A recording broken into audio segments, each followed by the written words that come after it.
Preservation Board meeting for December 1st, 2020. First item up would be roll call.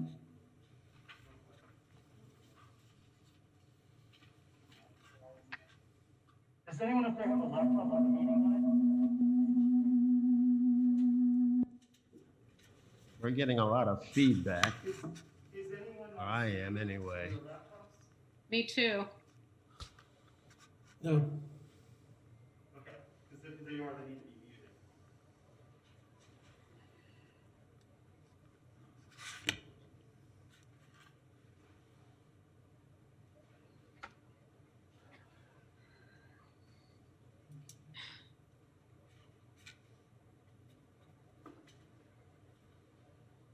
Okay, we're at roll call, I believe. I think that was better. There you go. Mr. Chair, could you speak into the mic? Yeah, Jason, can you hear me now? Yes. Okay, we're at roll call right now. Thank you, Mr. Chairman. Elizabeth Hausauer, Here. Michael Hill, Here. Kyra Lucas, Present. Elizabeth Hawk,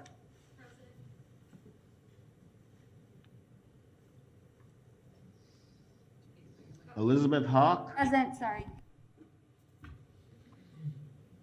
Danielle Massey, I don't, Present. Michelle Hazen, Here. Bill Warner, Here. Nicole Nesberg, Here. Jay Reeves. Here. Mr. Chairman, you have a quorum. Okay, thank you, Mr. Simmons. Next item up would be the adoption of the agenda. Move to adopt. Second. Okay, public comment, you had a question about the agenda?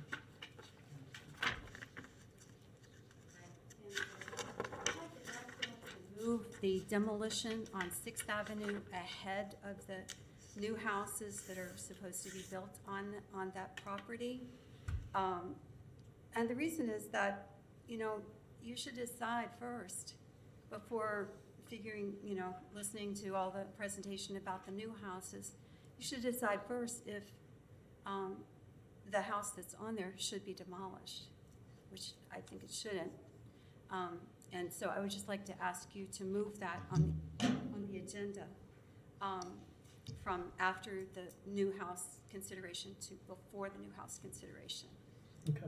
Thank you. I did speak to Andrew out there and Yvette, and this is the way it's normally done, where we would look at the new construction before we evaluated the demolition of the other structure. Because one of them involves an empty lot. Only one of them involves replacing another building. Is this about the agenda?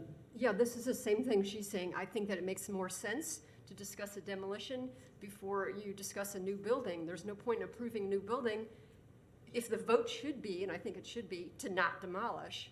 You're the preservation board, you're here to save buildings. So it should be, first you say not demolish, then you don't have to deal with the new building. The person bought it knowing there's a building there, knowing it's a contributing building. Do you want to state your name too? Melanie Barr. So it's senseless to discuss a new building Okay. when the vote should be to not demolish. Okay, being that we did not establish that agenda, would either Jason or Yvette like to address this?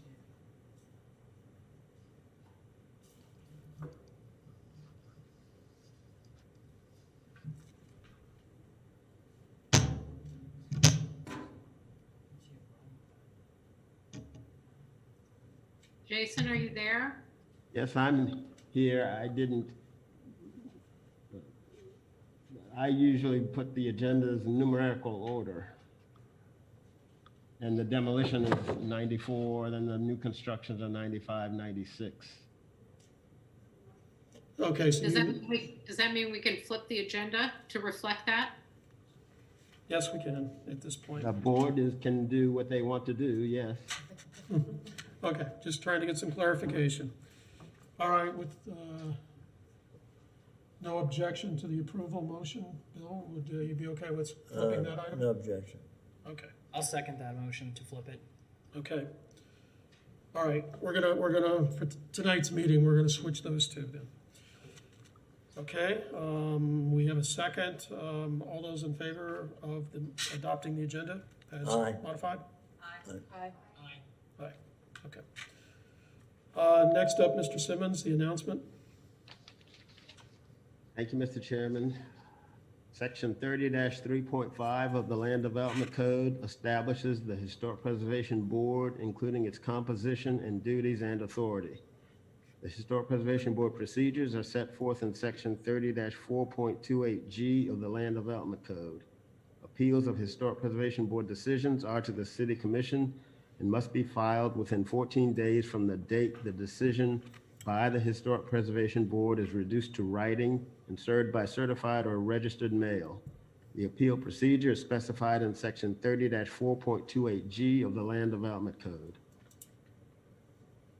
Okay. Thank you, Mr. Simmons. That brings us to old business with the Masonic Lodge item, additional information item is continued. So that brings us to the next item.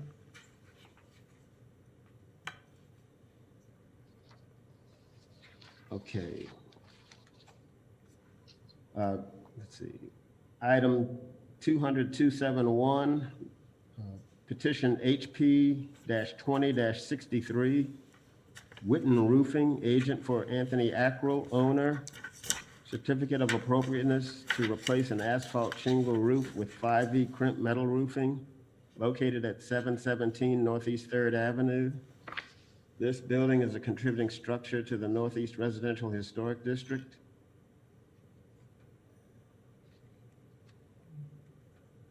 Okay?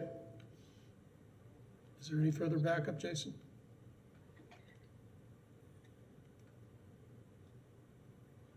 I believe the only link is to the original staff report Mm-hmm. that you all, I believe, saw in September or October. But after that meeting, the applicant and the agent for the roofing company came in with a discussion of why they felt that the 5V crimp should be approved, and so you decided to bring back both this item and the next item and to revisit those petitions. Okay. Is the board clear on that? This was the second meeting after the original presentation. We all had a discussion about what is truly standing seam and not standing seam, and we revisited this and asked him to come back. Okay? So I assume 5E crimp's still the proposal? Okay. Mill finish, yeah. Okay. Then- Yes, fasteners on top of the ridges, I believe we specified that. Okay. Is there any additional information the board would like to discuss, or are we ready to go ahead and make a motion on this? Well, do you have a call from the audience? I'm ready to make a motion. I have a call from the audience? Is there, No, well, is there anybody else, any of the other board members that have any comment on Zoom? Okay. Not hearing any, is there any comments from the public?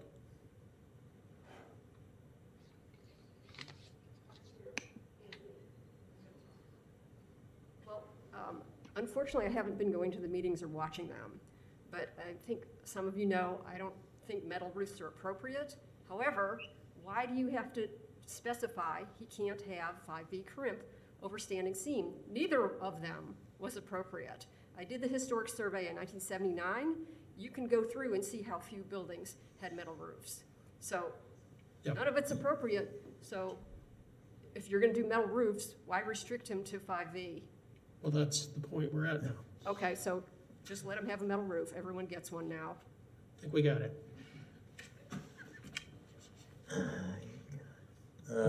all right. Move to approve petition HP 20-63, observing that this uniquely qualifies for 5E crimp inasmuch as it is a very low pitch roof on a two-story structure that it has very little visibility from the street and is not a precedent for more conspicuous roofs in the area for primary dwellings. Okay. Is there a second on that motion? I'll second it. Okay, thank you, Elizabeth. All right, any further discussion from the board? Public comment? Barring none? Okay. Ms. Roll call. Jason, you want to roll call this? Thank you, Mr. Chairman. Michael Hill, Aye. Elizabeth Hawk, Aye. Nicole Nesberg, Aye. Elizabeth Hausauer, Aye. Danielle Massey, Aye. Kyra Lucas, Nay. Michelle Hazen, Aye. Bill Warner, Aye. Jay Reeves. Aye. Motion passes. Okay. Thank you, Anthony, and good luck.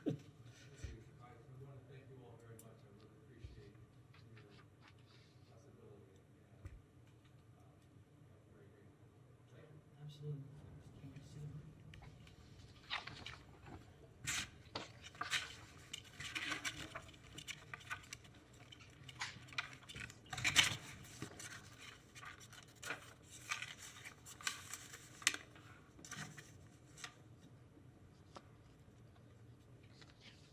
Okay. Mr. Chairman, next item is petition HP 20-65, Godwin Green Roofing, agent for Joe Montalto Jr., owner. Certificate of appropriateness to replace shingle and metal roof with Gulf Rib 26 gauge 5V crimp galvanized metal roofing located at 301 Southeast 7th Street, Magnolia Bed and Breakfast. This building is a contributing structure to the Southeast Historic District.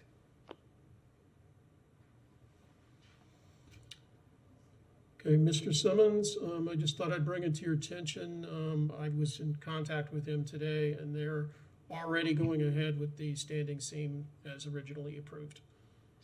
So we don't need to revisit this one. Okay.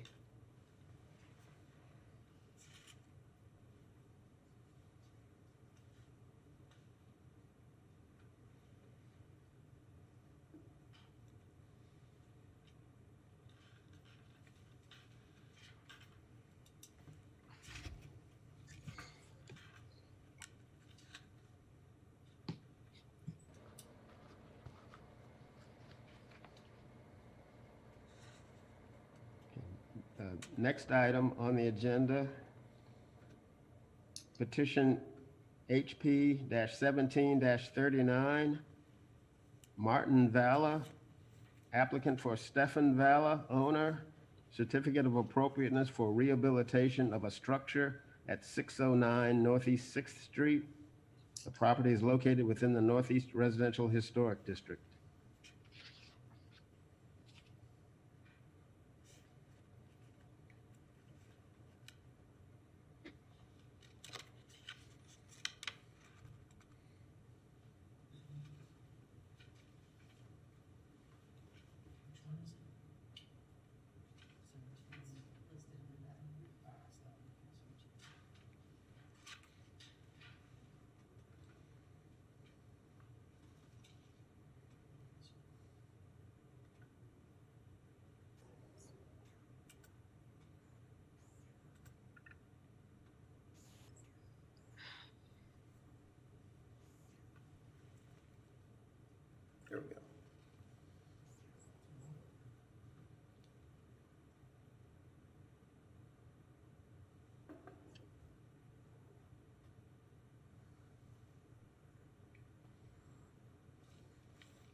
Can everyone hear me okay?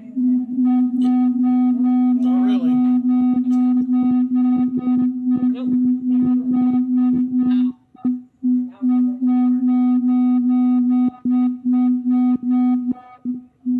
It is.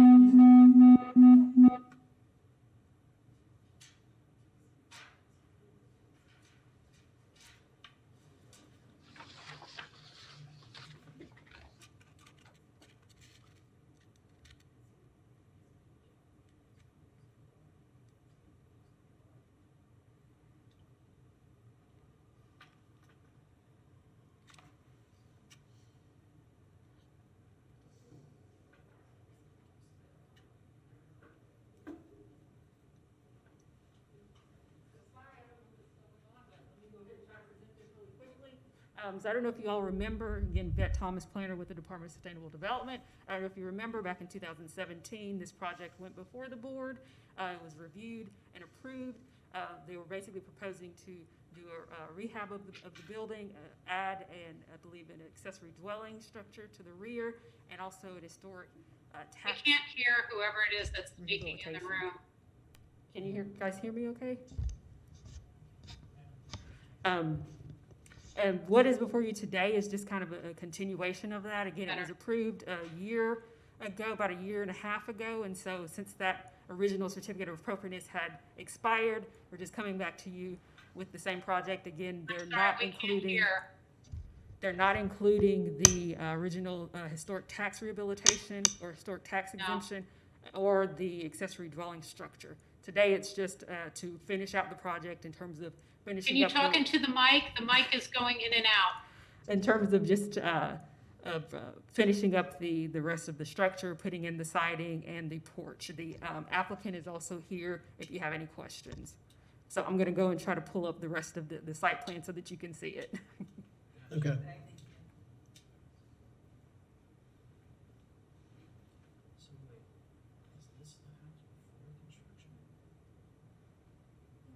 Yep.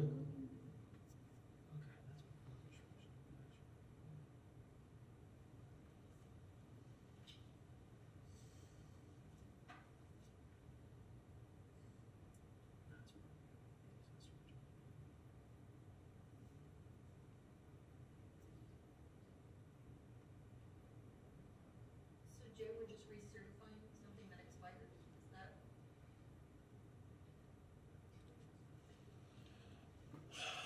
Well, they didn't exactly follow what they said they were gonna do, so. I got you. It's a little more complicated than that. Yeah. Gotcha,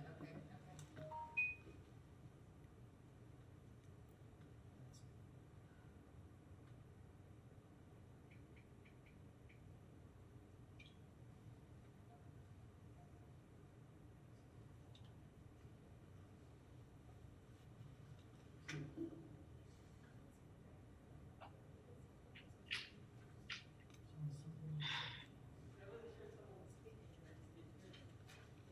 Did anyone have any questions?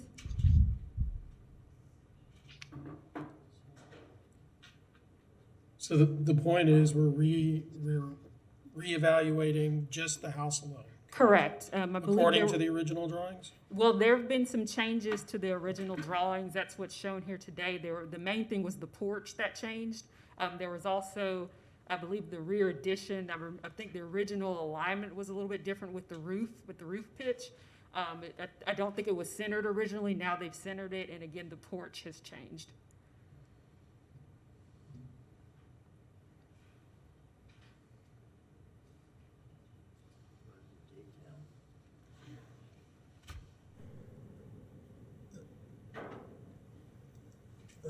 There's not a lot of detail there.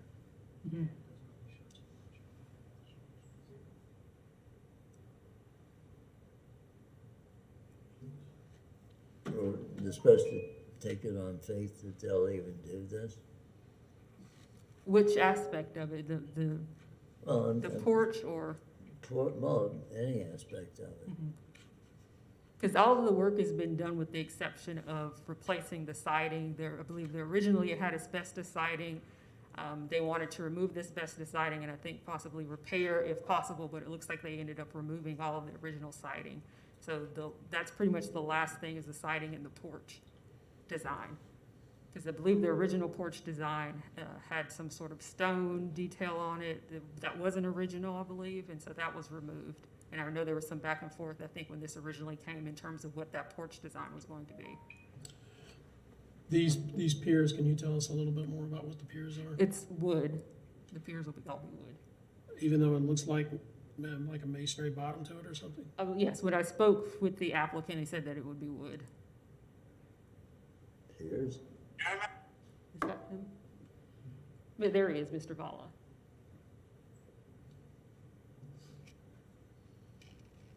Mr. Chairman, Yes, I haven't been able to hear anything that's been said about this.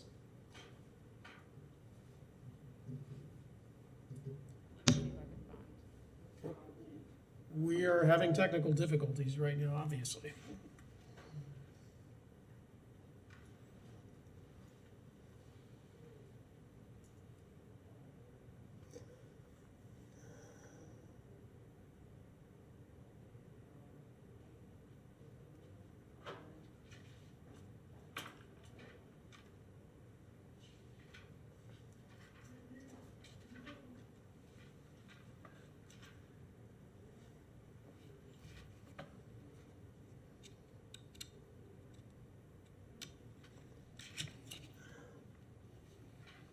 Do you know if these are the up-to-date sketches, or are these the originals? Because It looks like the originals because it was not a symmetrical rear porch in the original. Okay, because that's far more ornate than what existed. The other thing I'm looking at up there is the porch floor down at ground. Is it what? Down at ground, look at the number of steps coming out the front door. Oh, yeah. Hmm. That's not original. No.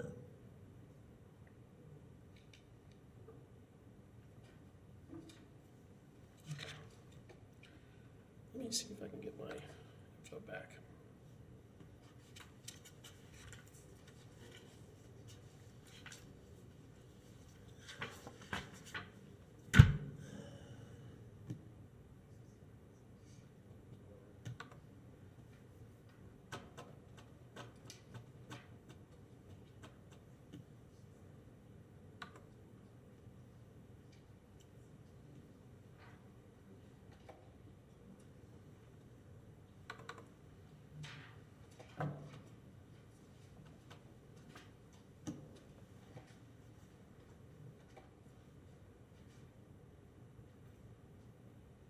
That's not it either.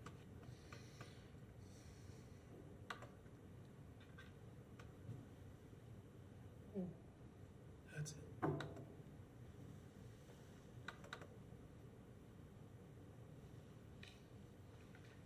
This looks like trailer skirting across the front there.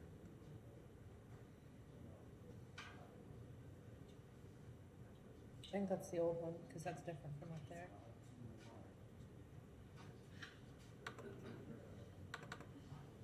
You have what Jason was trying to show? You have what Jason was trying to show? No. No, those aren't in here. Those are new, apparently. None of us have them. Hmm? I don't think any of us have them.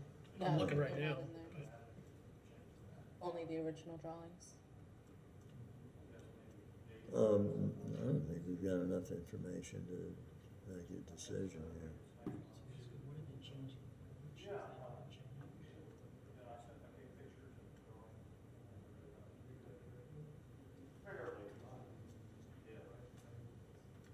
We said that's all that wasn't done, right? The porch and the siding?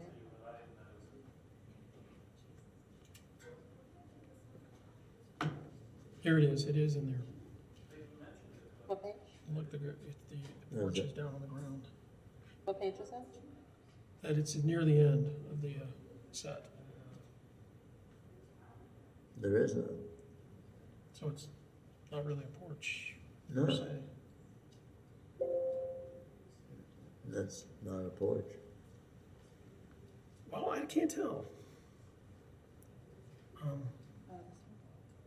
Because if you look here, the steps are out front, so no, it's just, I think it's just the way it's drawn. Oh, Yeah, okay, yeah, I see what it is. yeah, no, it's all right, it's just the way it's drawn. Who the hell drew it? Atlantic design. Huh? Atlantic design. Oh, Christ.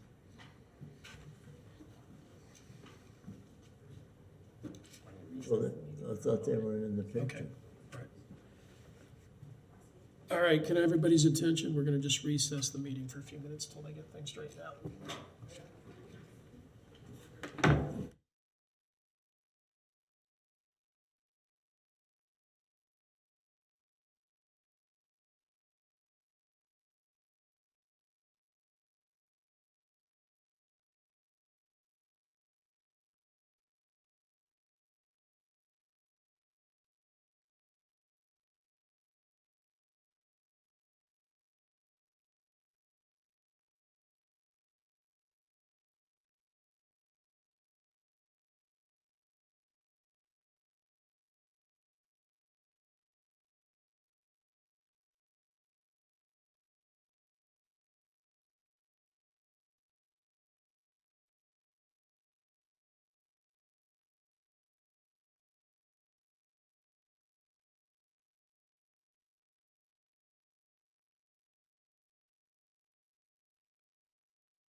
Okay, I believe we're ready to resume the meeting.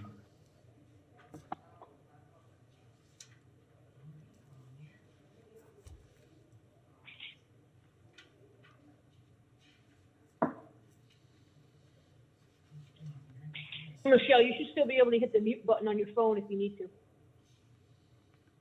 Yep, already muted. Yeah? Thank you. Quick audio test for the public comment line. Test works, thanks.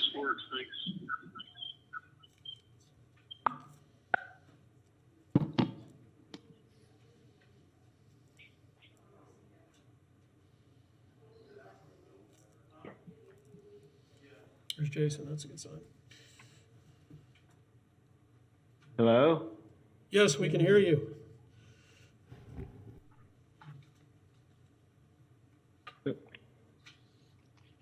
Yeah, we didn't hear any of Yvette's presentation.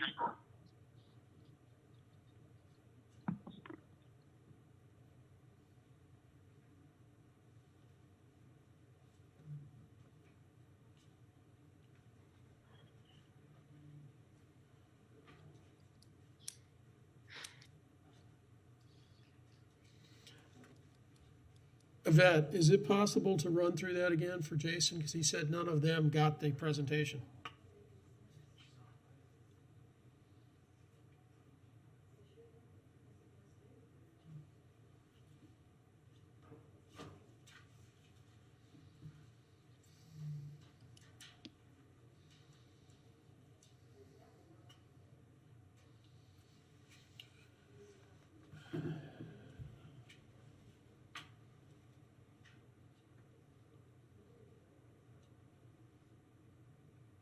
All right, what are we doing?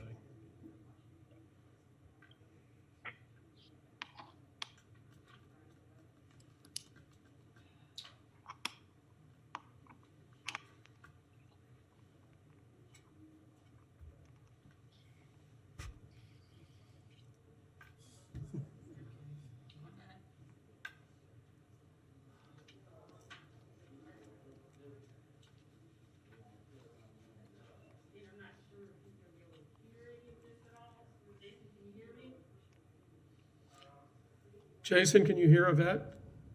No. No? So Jason, you're gonna need to just present. We're gonna need to do what? She said you're gonna need to present. Because apparently the mic up there does not work where you guys can hear it. There you We go. could hear her say that Jason needed to present, but we couldn't hear her presenting anything. So I don't know if it's the microphone she's on or what. Use one of those, Yvette. Hello, can you hear me? So as stated before, this item came before the board back in 2017 and was approved for a complete rehabilitation of the structure, as well as an accessory dwelling structure to the rear and a historic tax rehabilitation credit. The work, as you can see, began on the house. They removed the original asbestos siding, put a new roof on, but the application that's before us today is just pretty much a continuation of that. That original application has since expired since it was approved back in 2017. Certificate of appropriateness is only good for 1 year. So before us today is just the completion of the project. There have been some changes that have been made since then in terms of the design of the front porch. And they are also no longer seeking the historic tax exemption or the rear accessory dwelling or the rear accessory structure. Okay. Everyone able to hear that okay? It was better. I feel satisfied with that. All right.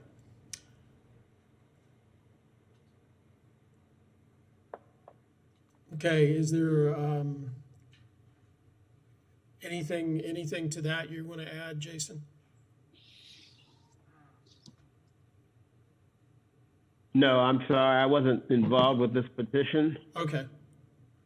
Well, it's helpful just having the pictures up in front of us then. It's, no.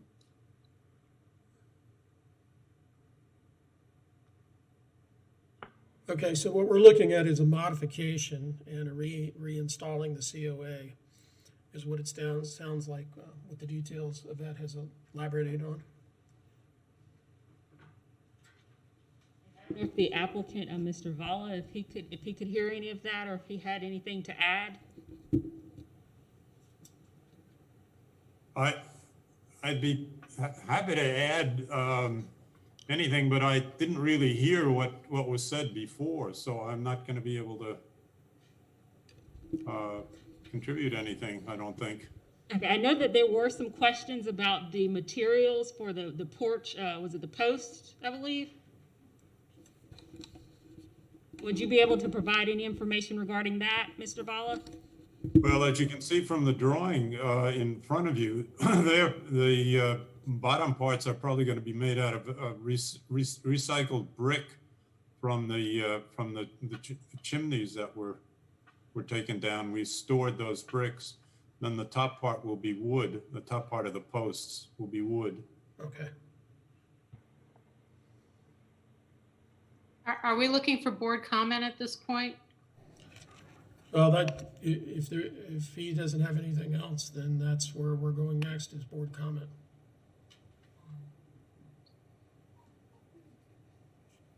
Okay.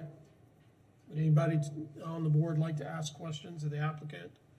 I have a question. Okay. And we're having a hard time hearing you too, Jay. So if you guys all sitting there could really lean into your microphones, that would be great. I'm sorry this has been so difficult this evening. I guess I have a couple questions. I feel that if we're basing decisions on the plan we see before us, it lacks enough detail for me to feel confident and comfortable giving an approval, primarily because the original plans differ from what has now been built. And for example, the plan before us shows it looks like 9/9 windows on the front of the house, and that's not what's on the house. So I'm a little concerned that things will morph as they did once before from what we're seeing. I would prefer to see a more robust plan that actually details things like the brick and the appropriate columns and the windows that are now existing that have already been replaced. I know there was some concern because the chimneys were on the original plan that was approved, and then the chimneys were removed. So that would be my concern at this point, of the lack of detail in this plan before us today. I have the same comment. There's not, especially given the track record on this project, there's not enough information before us to provide an approval. What is the exterior sheathing for the building? It doesn't even say. No, there's very little specificity here, and a history of going off in whatever direction they feel like.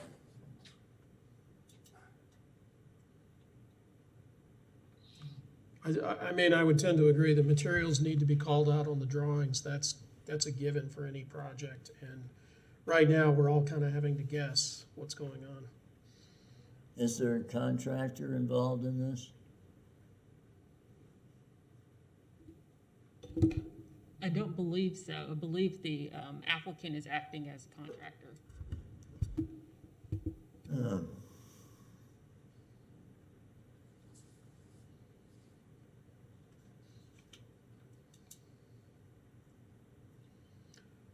If that's the case, I mean, even if the applicant would provide us with a list of the materials for the exterior of the building, with a little more specific information. And more detailed drawing. Yeah. Well, the drawings can be elaborated on. What I'm not quite sure I understand what you mean by that. I'm afraid I'm still having a very hard time hearing everyone in the hearing room. Okay, can you hear me better now? Yeah, now it's fine, yes. Okay. What we're talking about is we're looking at the latest drawing, And we're not seeing what the materials actually are. Nothing is labeled. It's just a picture. And there's some inconsistencies with like the front windows and things like that we have questions about, but the information, we don't know if it's just a mistake on the drawing or if that's what's proposed or the rest of the window is going to be 2/2. We don't even know what the exterior cladding material on the building is. And that's why I'm saying the information that we normally review from clients or people that come for a COA would give us this information, and that's missing on this particular drawing. But this drawing is, I mean, my son was before you about 3 years ago or so, and the plan was approved at that time, and there's not that much that's been changed since that time.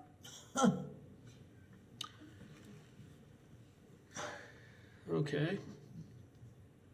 Do I continue? In actuality, again, as I would mention, the chimneys are no longer on the home. I don't believe they were approved to stay up. They were shown on the original drawings.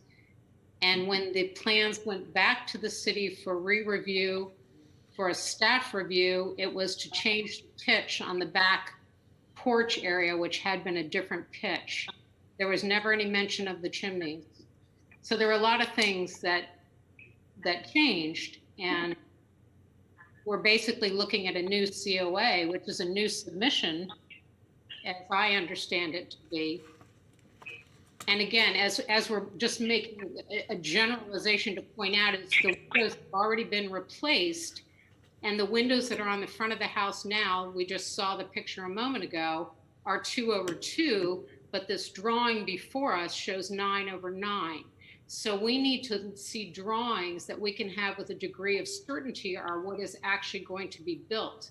And because there's no detail on the drawings, it doesn't give us that degree of certainty. The front porch is completely different from what was approved 3 years ago. I mean, if you look at the original drawings, which were approved, the chimneys were there, the porch was different. I think too, I mean, even if you go back into the original approval, I mean, it was talking about the roof design, but it says, you know, very specifically, installation will not result in the removal or permanent alteration of historic fabric and is reversible. And certainly there were chimneys on the home that are no longer there. And I know you'd mentioned talking about reusing those chimneys, but in all reality, the chimneys should have been in place. You know, and I'm not even clear, perhaps somebody can answer for me, what are those windows? I mean, are they wood and clad, or are they vinyl? I mean, what kind of windows are on the house currently? They're wood. Did we approve? They're wood? Yeah. They're wrapped. Excuse me? They're vinyl wrapped wood windows, correct? Yes.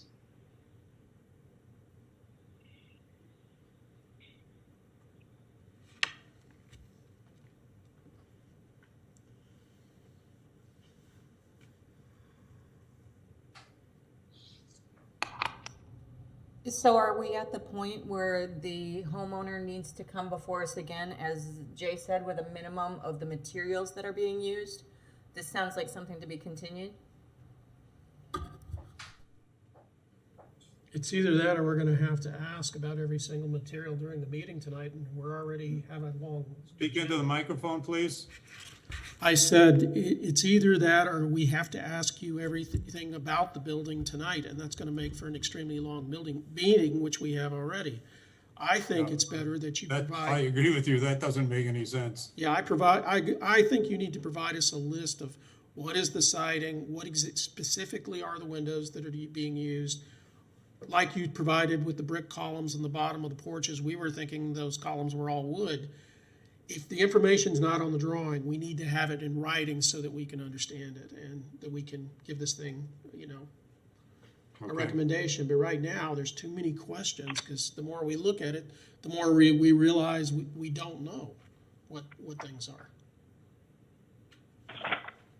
So I would recommend that we continue it, and you come back to the next meeting with a list of all the materials that on the exterior of the house. what everything new is, what's existing. And that way we can make an honest evaluation of it and hopefully get you back on the road. I second that. Well, I think we need a motion more than, that was just my comment. It sounded pretty good. In addition to the materials and all the details that we need explained a little more, the original COA was also approving skylights and solar panels, which I'm not seeing anything about on the new COA. Are you guys still putting solar panels on, and if so, where? Excuse me, would you repeat that, please? You'll have to speak into the mic. Are you guys still putting solar panels on, and if so, where? No, the panels are not going on at this time because Okay. of cost. Thank Okay. you. I'll make the motion. Okay, you're gonna make a motion? No. Okay. Speak into your mic. I move to continue, Chairman? I move to continue petition Mr. HP. Chairman, Yes? have you opened it up to public comment? No, we need to do that first, Bill. All right, is there any public comment in regards to this project? Good evening, everybody. This is Adam Saslow. There is no public comment on this issue at this time. Please do check in as you make motions and let me know, and we'll be sure to check the lines and make sure everyone is included who seeks to be. Thank you. Okay. All right, continue with your motion, Bill. I move to continue petition HP 17-39. Second. Elizabeth seconds, okay. Roll call, Mr. Simmons? Okay, thank you, Mr. Chairman. Kyra Lucas, Aye. Danielle Massey, Aye. Elizabeth Hausauer, Aye. Nicole Nesberg, Aye. Elizabeth Hawk, Aye. Michael Hill, Aye.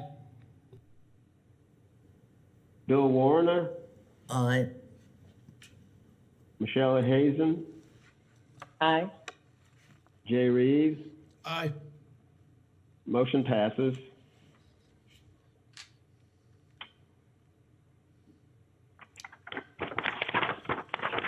Okay, thank you, Mr. Simmons.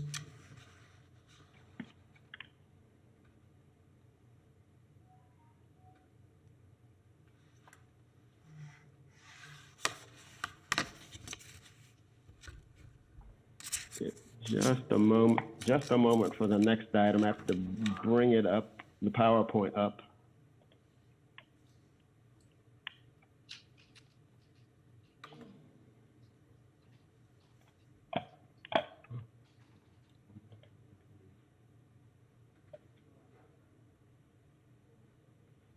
Okay, the next item, petition HP-20-93, Monica K. Douglas, owner. Certificate of appropriateness to replace an existing front yard fence with a new fence for a single-family dwelling located at 618 Northeast 4th Avenue. This building is a contributing structure to the Northeast Residential Historic District. And I'm going to share my screen.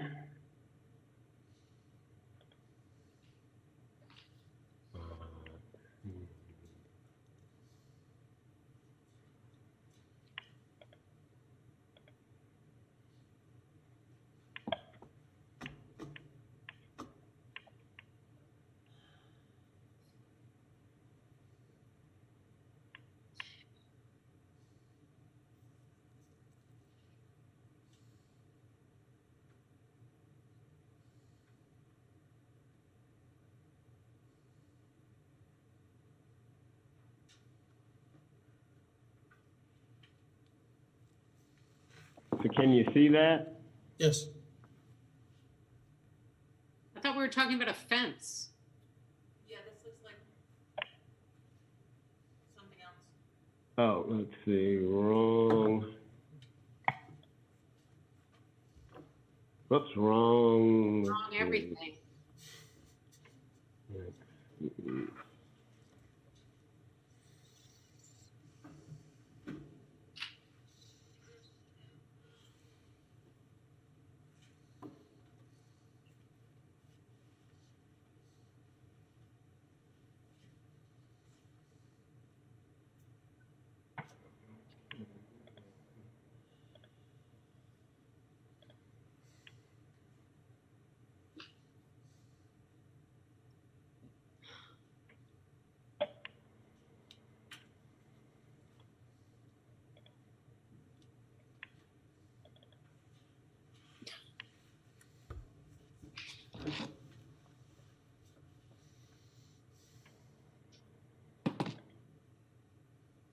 What about 93? I've got the wrong.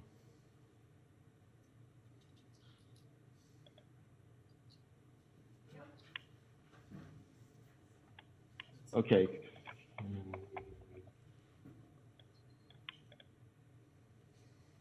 So you can see that?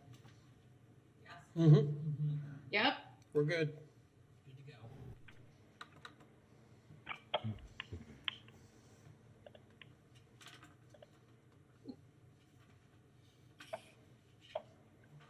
go. Okay. This is petition HP 20-93 at 618 Northeast 4th Avenue. It's to replace the existing 4-foot tall wood picket front yard fence with a new 4-foot metal fence that would be installed in the same location as the existing fence. The fence will have 2 gates like the existing fence, one to the front door and one that opens up the driveway. The new fence would be aluminum and painted white like the existing fence. So here are some shots of the existing fence.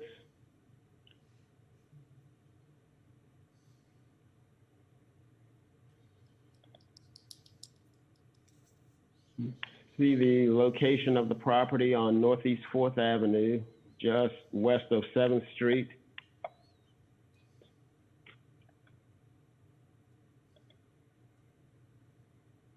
So this is a picture of what the proposed fence would look like, except that it would be white instead of this dark color.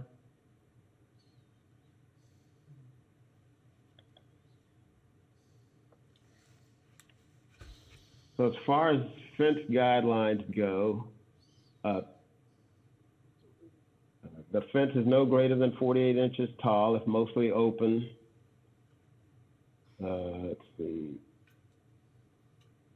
It's to be placed in the same location as the existing fence. It only extends along the front yard. It doesn't go back any towards the house or affect any side or rear yards.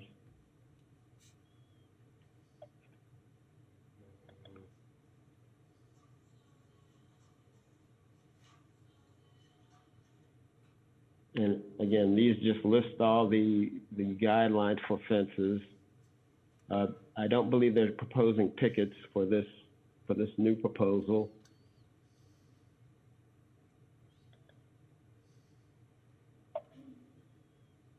And so at this point, staff recommends approval of petition HP-20-93. I'll try to answer any questions that you might have. I'm not sure if the applicants are on the line or not. One of the concerns they had was that the residents of the house are elderly, and so they didn't feel they could replace the fence like for like with the same type of wood picket fence because the gates would be too heavy. So they were proposing this lighter material for the ease of use of the elderly residents. Okay, I'll be happy to answer any questions you might have. And again, I'm not sure if the applicants are on the line or not. okay, thank you. Questions from the board? Is the aluminum an accepted material that we, Yes. okay. I have no questions. I don't see why we shouldn't approve it. I have a question in that what does it look like if it's not pickets? Is it very much like that picture of that example of a metal fence you showed? This is the picture they sent me of what the proposed fence will look like. Okay, okay. So it's pretty transparent. It does take some ornamentation away from the original characteristic of the fence. Right. I think that the metal proposed is an improvement in terms of the opacity involved, and having in a front yard application a lot more openness is desirable over the kind of clunky board that is there. Okay. Comments from anyone else? Comments from the public? No, sir, we do not have public comments at this time. Okay, thank you. I'd like to make a motion to accept HP 2093 as submitted. I'll second. I'm sorry, who made the original motion? Nicole Nesberg? All right, thank you.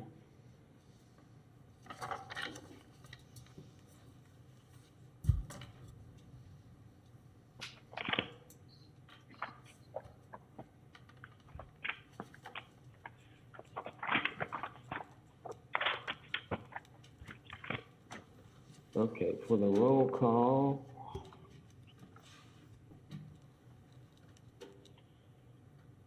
Danielle Massey, Aye. Elizabeth Hausauer, Aye. Nicole Nesberg, Aye. Elizabeth Hawk, Aye. Michael Hill, Aye. Bill Warner, Aye. Michelle Hazen, Aye. Kyra Lucas, Aye. I think that was a yes. It kind of broke up, but Aye. okay, thank you. And Jay Reeves, Aye. motion passes. Okay.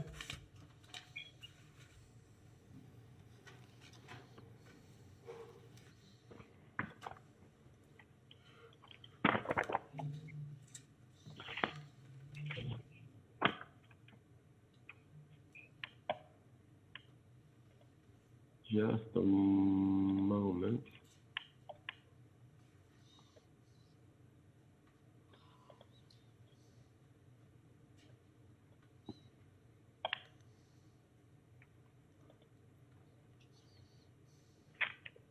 The next petition is HP 20-92. Curtis Cooper, owner. Certificate of appropriateness to add a front porch and a rear deck onto an existing single-family dwelling located at 1218 Northeast 5th Street. This building is a contributing structure to the Northeast Residential Historic District.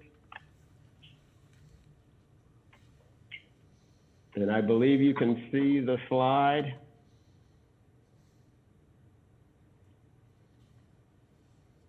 Can you share the screen? Hold on.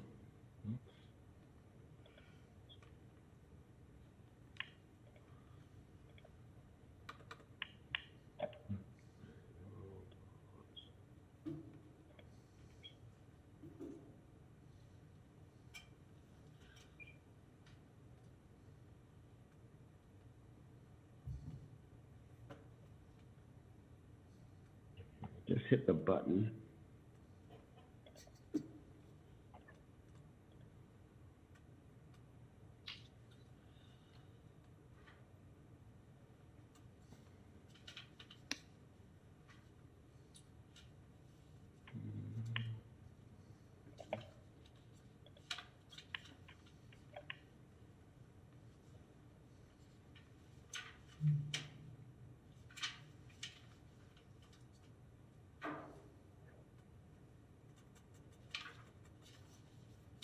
Okay, can you see that?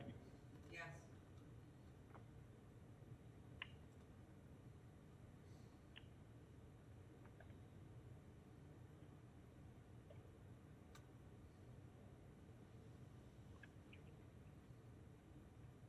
Okay, can you see this?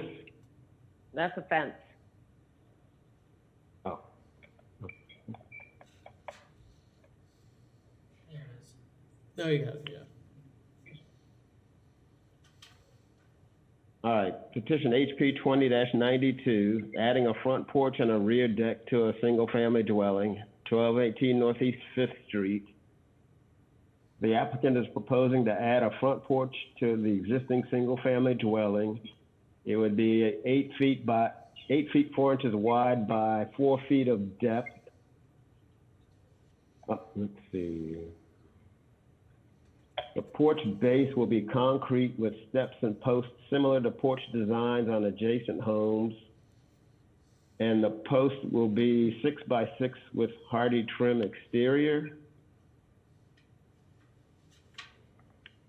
So the property is located there on the corner of Northeast 5th Street and Northeast 13th Avenue.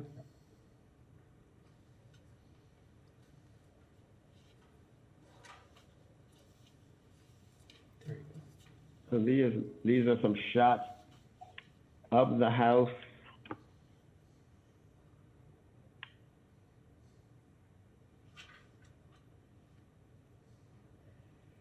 Let's see, so yeah, it's a contributing building that was built in 1939. The house is approximately 2,420 square feet in area, 1,806 square feet of heated area. It's a corner lot.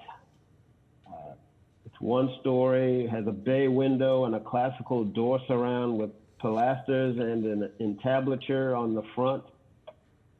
At one time, the house appeared to be covered with aluminum siding.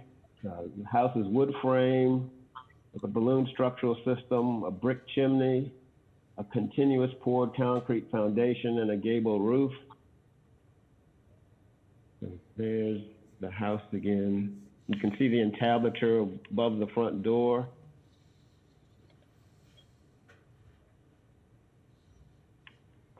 Again, another shot of the front door, and then this is a view of the area in the back for the rear deck.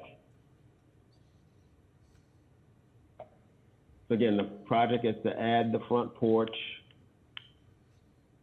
have a gable roof design and intended to extend the architectural features of the existing entry, allowing a view of the existing architectural features of the front door.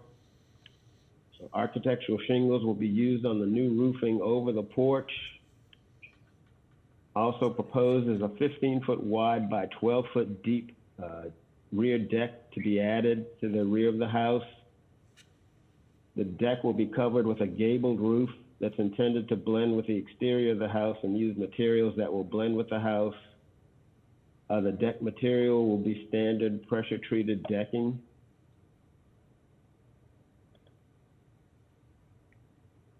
So here's a floor plan. You see the front porch area in the front here. And in the back, in this area, is the proposed rear deck.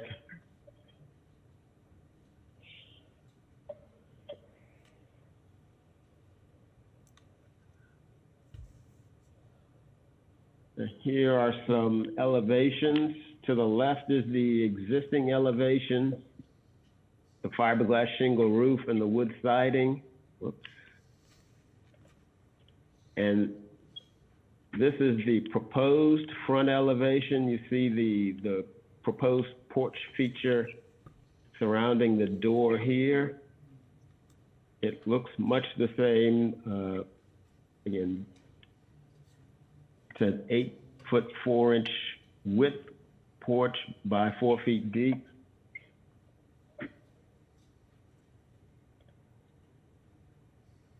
Here are some side and rear elevations. You see the north elevation at the top, and in the back here, you see the proposed rear deck area. Here's the rear deck on the west elevation.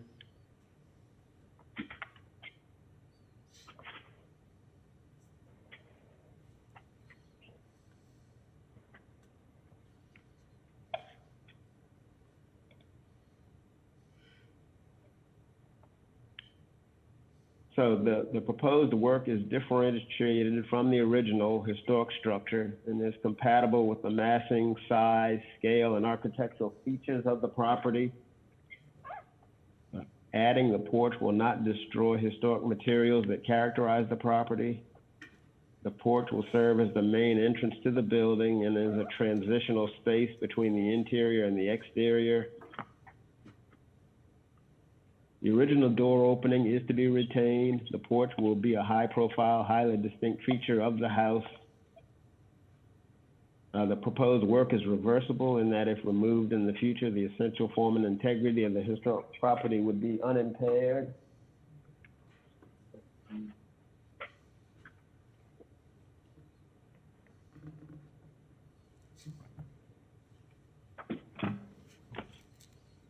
So with that, staff recommends approval of petition HP-20-92 with the following conditions.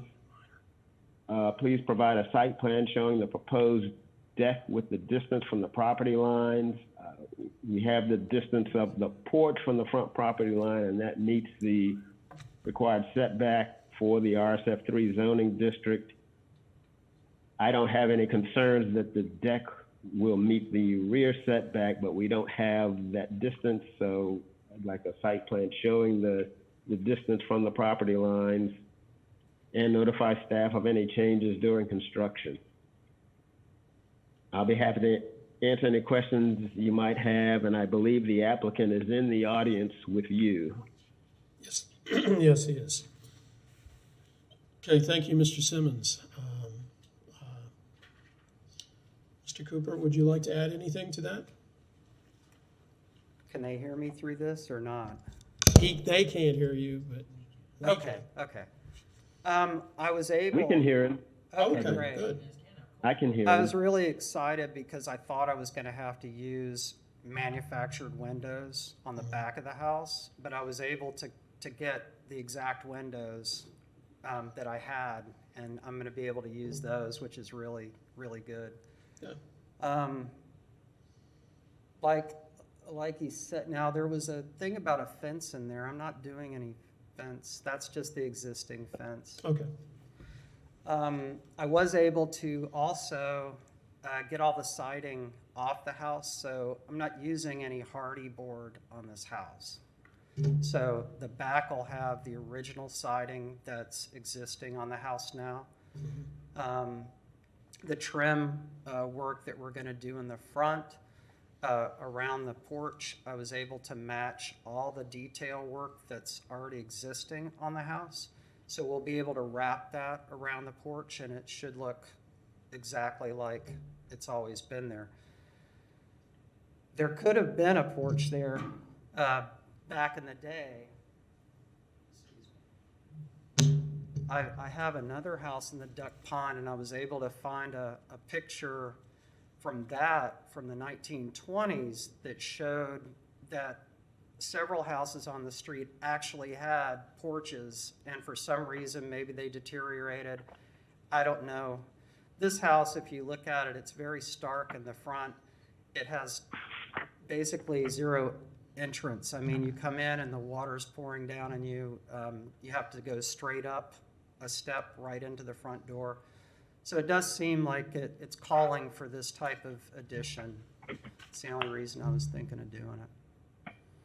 If you have any questions pertaining to what I've said, you can Okay. certainly. Questions of the board?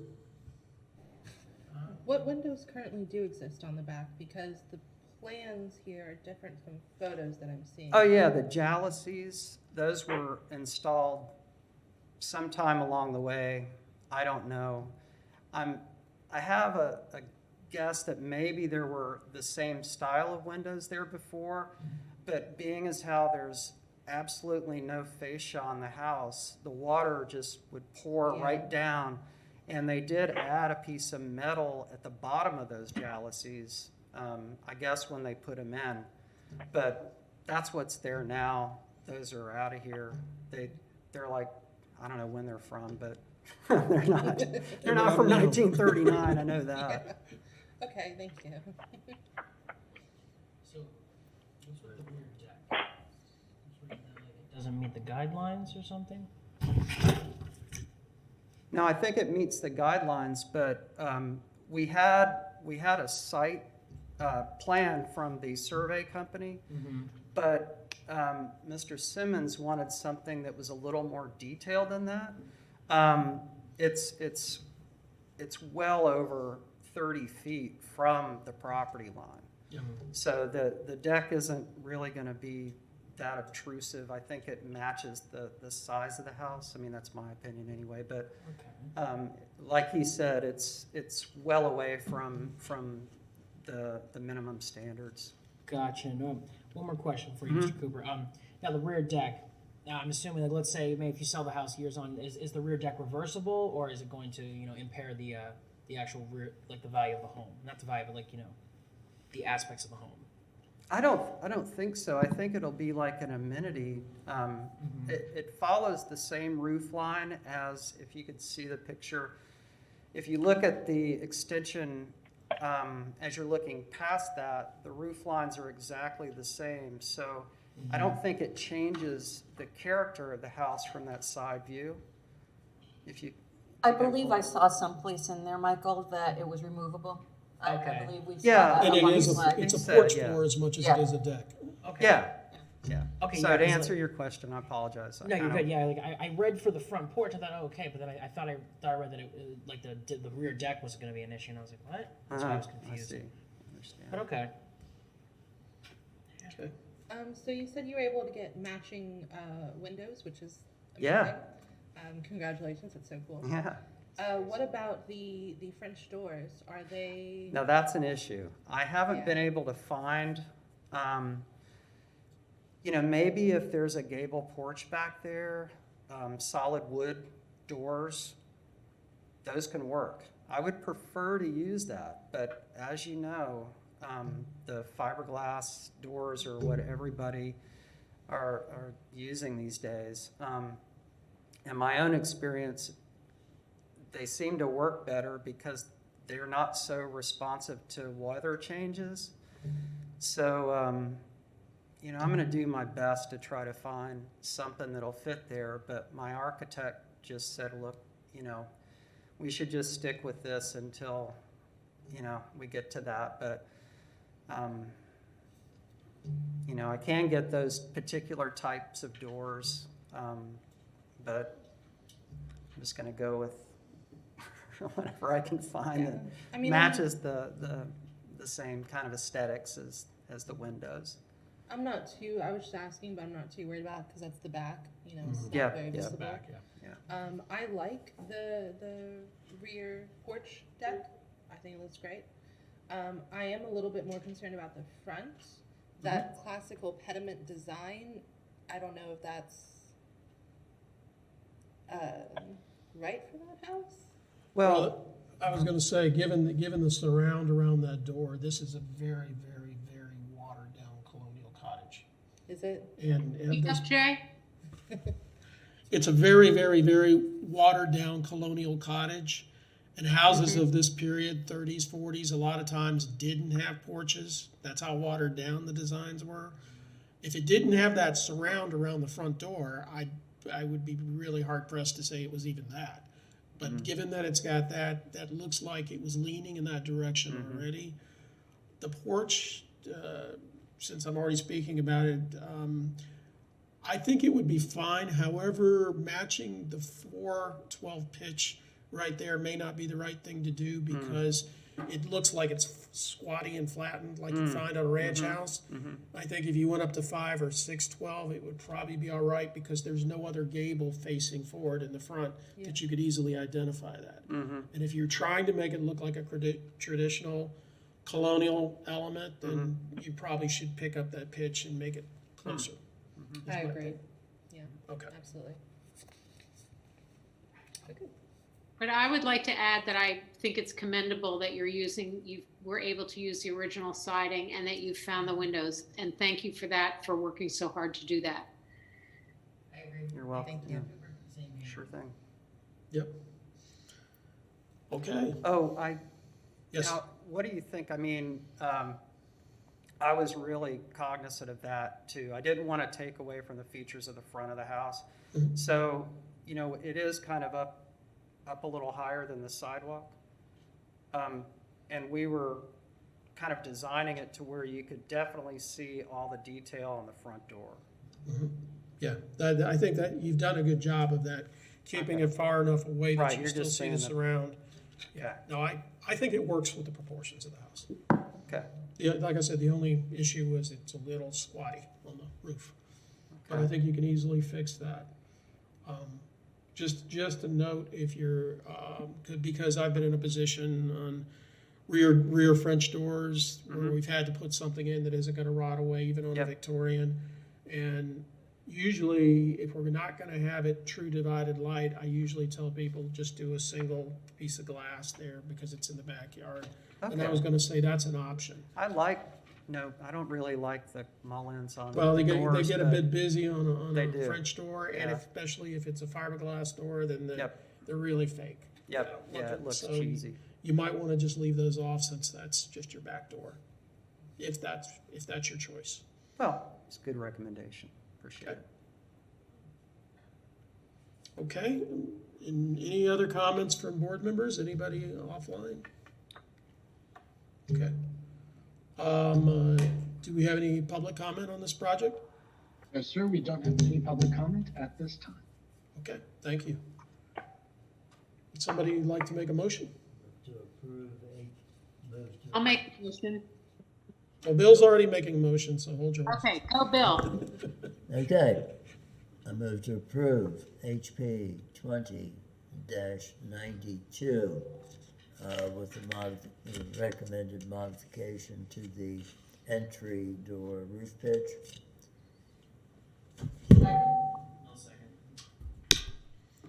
Okay, Mr. Simmons, we have a motion and a second. We need roll call. Who was the second there? Who was the second? Michael Hill was. Yeah. Mike. Wait, can I jump in real quick? Sure. Hello? Yes. Can anyone hear me? Yeah. I want to go back to the back doors. The fiberglass, I mean, is that, did I hear that correctly, that we're talking fiberglass back doors? No. Not in the front door. Hello? Yes, he mentioned fiberglass as an option, although he may go wood. Is there not a possibility of doing like a wood interior door with a clad on the outside that would be just as, I just think if we're leaving all the materials in place, that would be maybe a nicer option and more true to form. Yeah. I'm sorry, Mr. Chair. Yes. I'm down with that for sure. I Okay. definitely want a wood inside, definitely. Okay.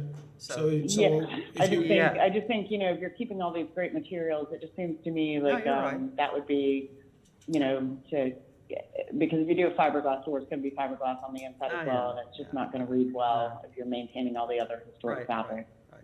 Agreed. Okay, is it all right to amend the motion? Yeah, fine. All right, Michael, with your second, to amend them? Yeah, I'll second the amendment. Okay.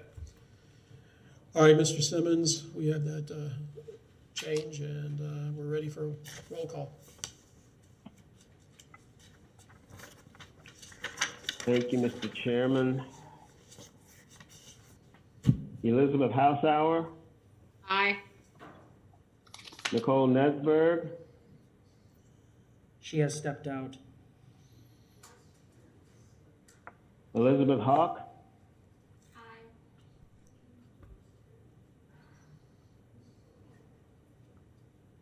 Elizabeth Hawk, Turn your microphone on. It was on, I've said aye twice. was that a yes? Yes, Jason, I've said aye twice. Okay, thank you. Michael Hill, Aye. Bill Warner, Aye. Michelle Hazen, Aye.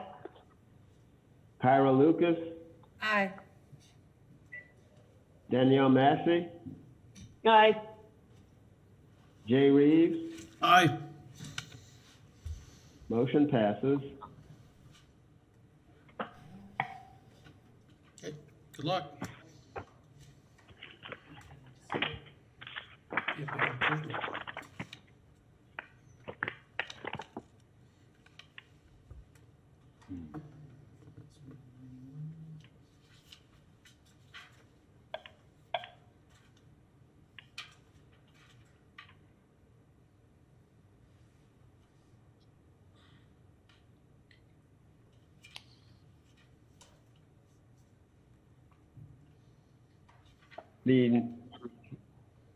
The next item on the agenda is petition HP-20-80. Barry Jacobson, Solar Impact, agent for Massey and Ross. Certificate of appropriateness to install a roof-mounted photovoltaic solar system on a single-family house located at 805 Northeast Fifth Avenue. This building is a contributing structure to the Northeast Residential Historic District. And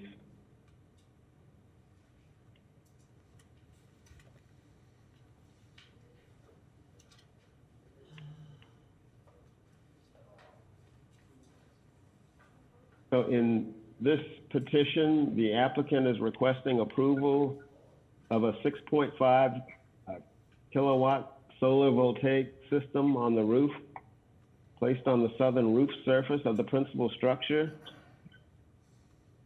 The modules are the flush mount type to be installed in the same plane as the roof.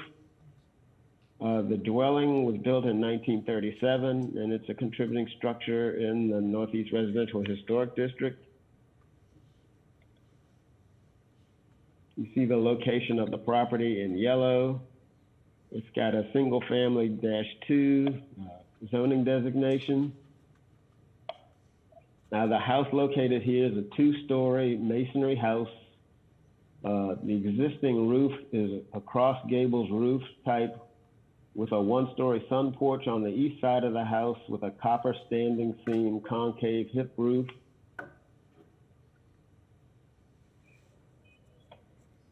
This is a view of the front of the house, again, built in 1937.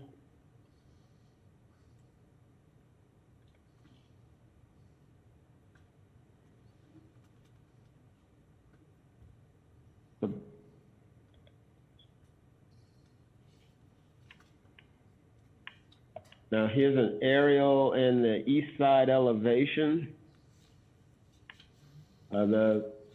You see from the aerial, the arrow pointing to the area where the solar panels would be located.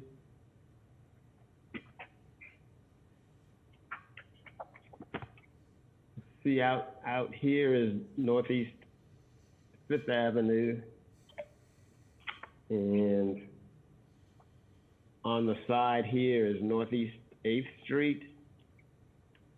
And this is this picture here on the bottom left is kind of a view from Northeast 8th Street.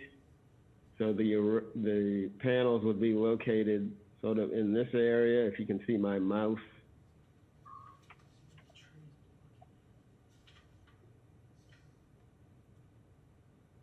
So the project would install a 6.5 kilowatt solar voltaic system on the rear slope of the roof.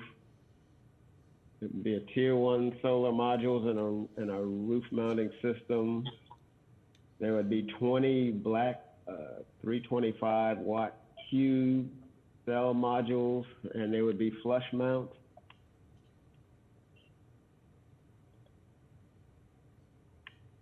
Here's a rendering of the structure. It would not be visible from Northeast Fifth Avenue. You see the solar panels, the rendering located here on the rear slope of the principal structure.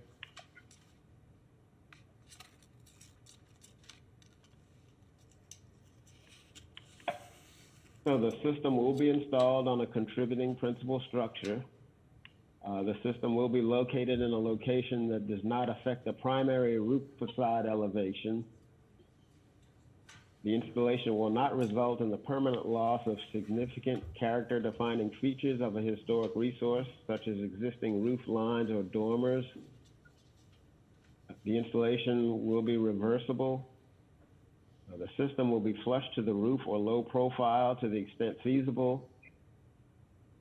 And the system will blend into the surrounding features of the historic resource. Now, the reason this petition is before the board for review is that the solar system is located on a contributing principal structure, and the system is visible from the right-of-way on the secondary roof facade. However, the installation will not result in the permanent loss of significant character-defining features of a historic resource, such as existing roof lines or dormers. The installation is reversible in that the solar panels can be removed in the future without permanent alteration of the historic fabric of the house. And the panels are also flush mount, a low profile type.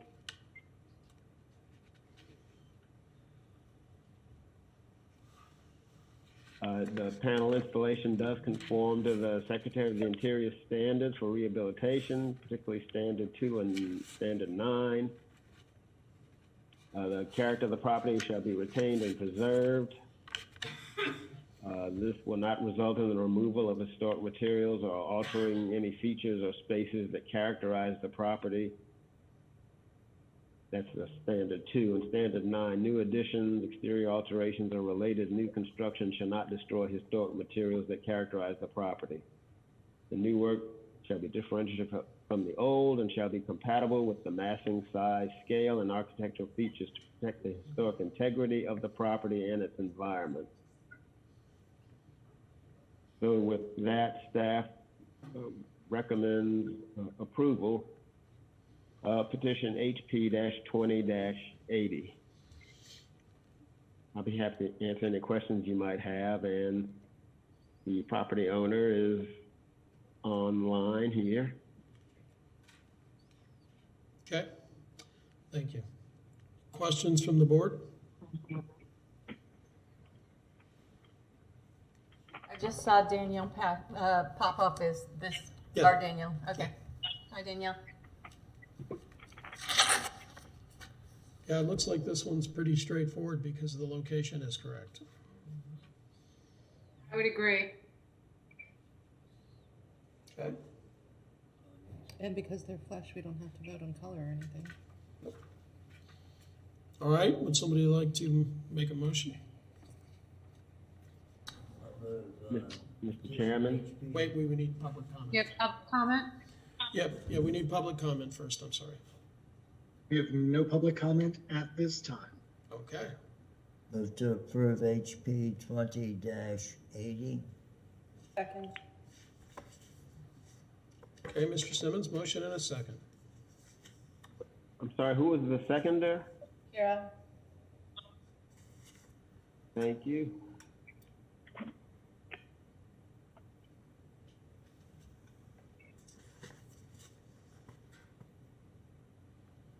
Okay, roll call vote. Nicole Nesberg, Aye. Elizabeth Hawk, Aye. Michael Hill, Aye. Bill Warner, Aye. Michelle Hazen, Aye. Kyra Lucas. Aye. Sorry, Danielle, but you can't vote on this one. Elizabeth Hausauer, Aye. Jay Reeves, Aye. motion passes. Okay.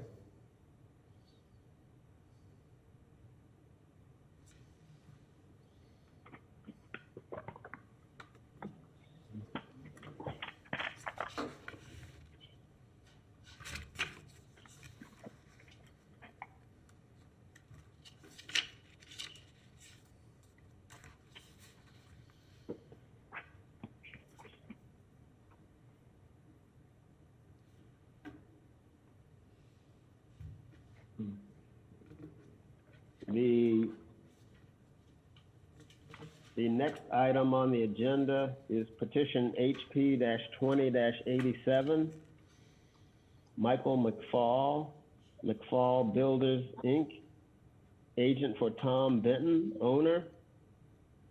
Certificate of appropriateness to re-roof an existing single-family dwelling with a metal roof located at 106 Northwest 12th Terrace. This building is a contributing structure to the University Heights Historic District North.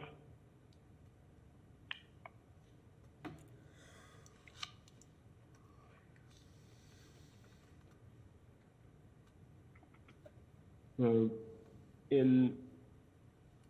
with this petition, the applicant is proposing to install a 5V crimp style metal roofing in Galvaloon with 26 gauge metal panels to replace the existing composition shingles. This is a 2-story structure. It was built in 1916, and it's a contributing structure in University Heights North.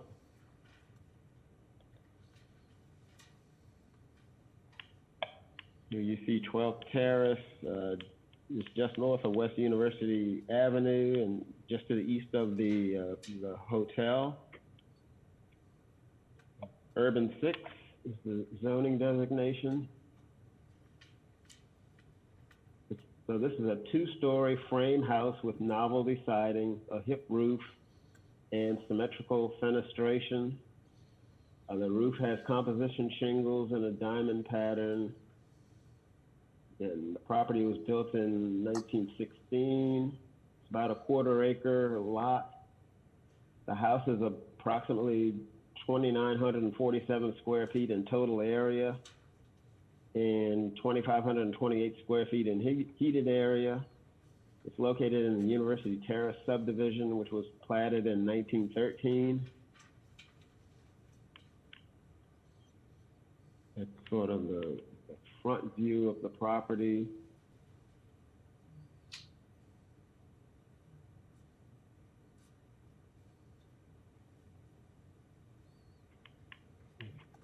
See a couple of other front views, and then a view in the back where some of the parking is.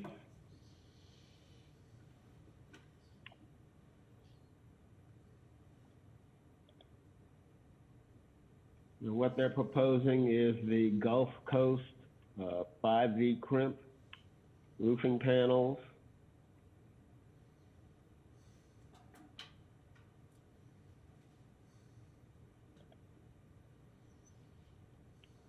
So the proposal would replace the shingle roof with an exposed fastener metal roof.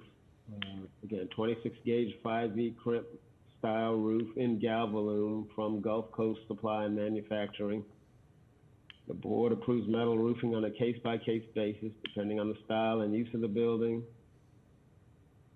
Recommended metal roofing for most buildings in the historic district is a 5V crimp or standing seam metal. The spacing of these roofs is more sympathetic with historic metal roofs, and exposed fasteners are not as numerous or visible.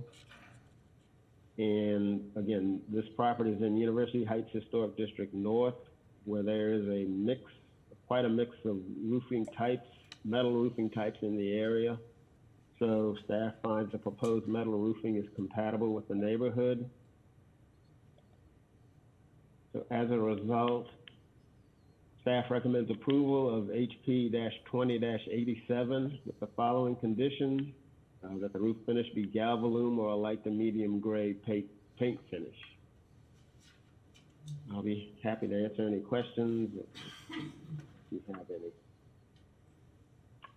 Okay, thank you, Mr. Simmons. Is anyone here to speak to this from the public in the room? Okay. Questions of the board? I have two comments. One, I know that there are a mixture of roof types in that part of the historic district. As you all know, I'm not a big fan of 5E on primary structures. However, this is a similar situation to what we dealt with just a little while ago with Anthony Ackerman, a two-story low pitch roof with very limited visibility. So in this case, I think it uniquely qualifies. Okay. Any other board comment? I was wondering, because they have a front porch area, if the re-roofing would be just on the main roof structure or on the roof and porch structure.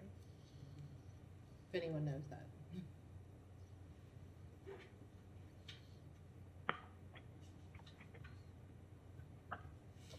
Just a second. I don't know if they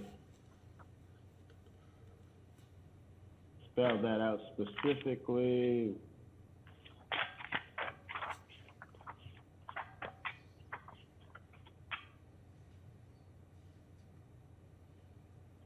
The COA just says the existing roof needs to be replaced. We would like to re-roof the home with an exposed fastener metal roof.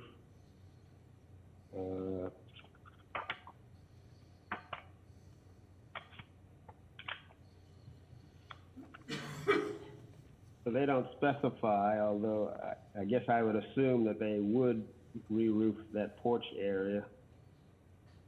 Because that becomes much more visible. I disagree. I think it would be odd to have one and then not do the porch.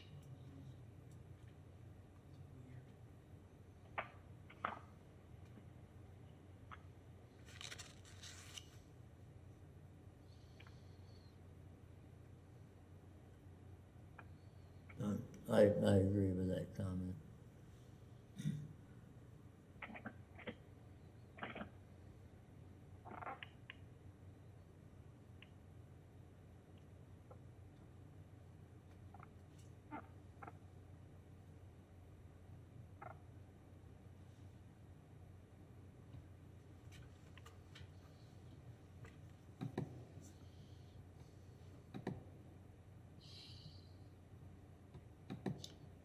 All right, I guess we assume it is the entire roof.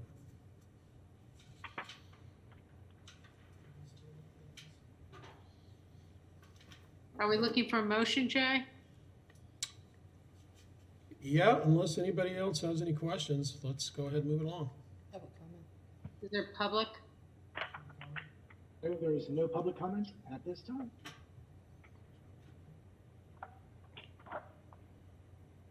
I'll make the motion that we adopt HP 20-87 as is. Okay, is there a second? Second? Second. Who was the seconder? That's to re-roof I think there were the whole two of us. thing. Michelle Heathen was the second. To re-roof the whole thing. Michelle, you can be the second. Thanks. Woo. Thank you. Okay. Okay, roll call vote. Elizabeth Hawk, Aye. Michael Hill, Aye. Bill Warner, Nay. Michelle Hazen, Aye. Kyra Lucas, Nay. Danielle Massey, Aye. Elizabeth Hausauer, Aye. Nicole Nesberg, Aye. Jay Reeves. Aye. Okay, motion passes. 7-2.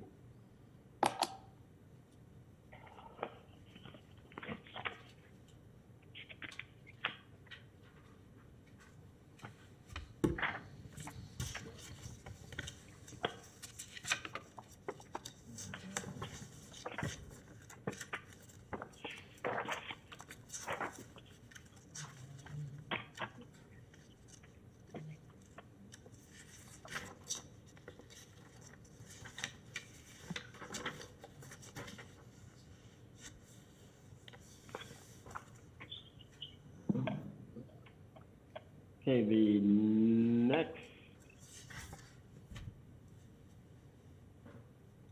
the next petition is petition HP-20-89. Stephen Winfrey, owner.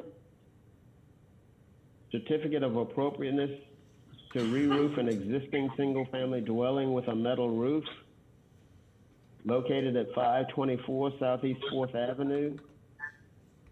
This building is a contributing structure to the Southeast Residential Historic District.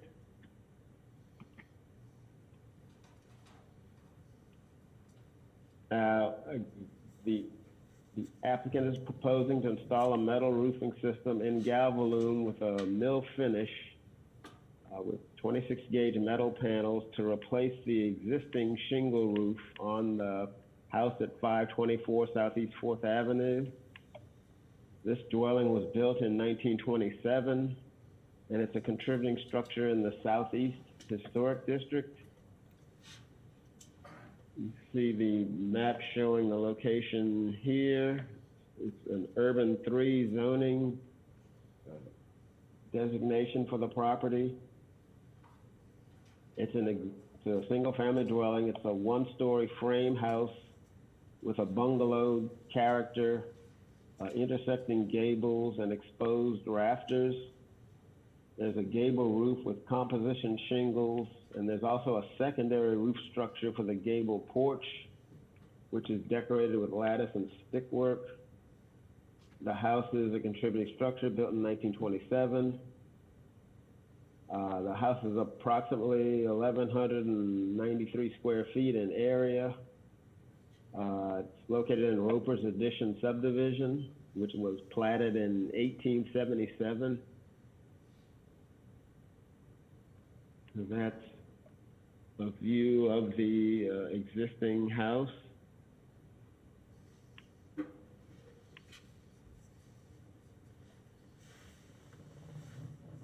We have a couple of other views here. And the view up on the right-hand side, these are right in the next block away from the house to the east. So there are metal roofed structures in the nearby vicinity. So after a little back and forth, the owner decided to go with Tri-County Metals with a 26 gauge standing seam roof panel. This is the product brochure of what he's proposing.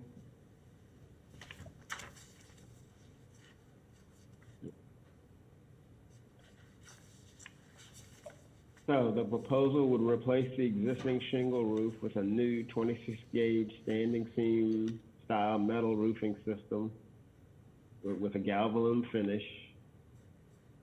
The Historic Preservation Board approves metal roofing on a case-by-case basis, depending on style and use of the building. Again, it's recommended for most buildings that they either use 5E crimp or standing seam. The spacing of the roofs is more sympathetic with historic metal roofs and exposed fasteners are not as numerous or visible. And there are several types of roofs in the Southeast Historic District. The proposed metal roofing is compatible with the neighborhood. So staff is recommending approval of petition HP-20-89 with the condition that the roof finish shall be the galvalume or a light to medium gray paint finish. Okay. Okay. Questions of the board?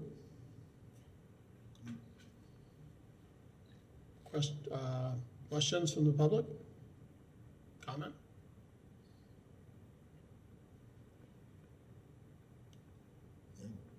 Hearing none.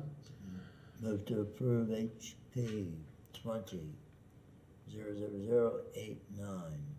I'm sorry, 87. Okay, we have, are you sure that's? So it's 8-9. It's 8-9. It is 8-9. Second. Okay, yeah, right. Okay, we have a motion. Is there a second? Second. Okay. Mr. Simmons? Okay, roll call vote. Michael Hill, Aye. Elizabeth Hawk, Aye. Nicole Nesberg, Aye. Elizabeth Hausauer, Aye. Danielle Massey, Aye. Kyra Lucas, Nay. Michelle Hazen, Aye. Bill Warner, Aye. Jay Reeves. Aye. Motion passes. Okay, thank you, Mr. Simmons.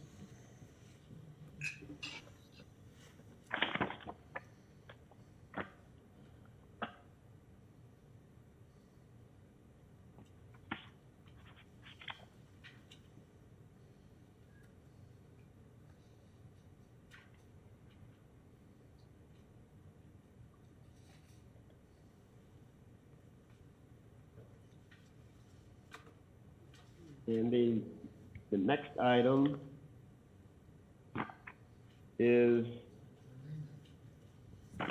petition HP-20-91, Cooper and May Dean, owners, certificate of appropriateness to re-roof an existing single-family dwelling with a metal roof located at 307 Northeast 4th Avenue.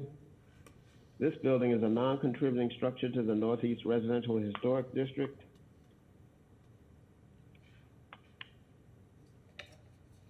And again, the applicants are proposing to install a metal roofing system in Galvalume with 24-gauge metal panels over the existing single-layer shingle roof. Now, this dwelling was built in 2000, so it's a non-contributing structure in the Northeast Residential Historic District.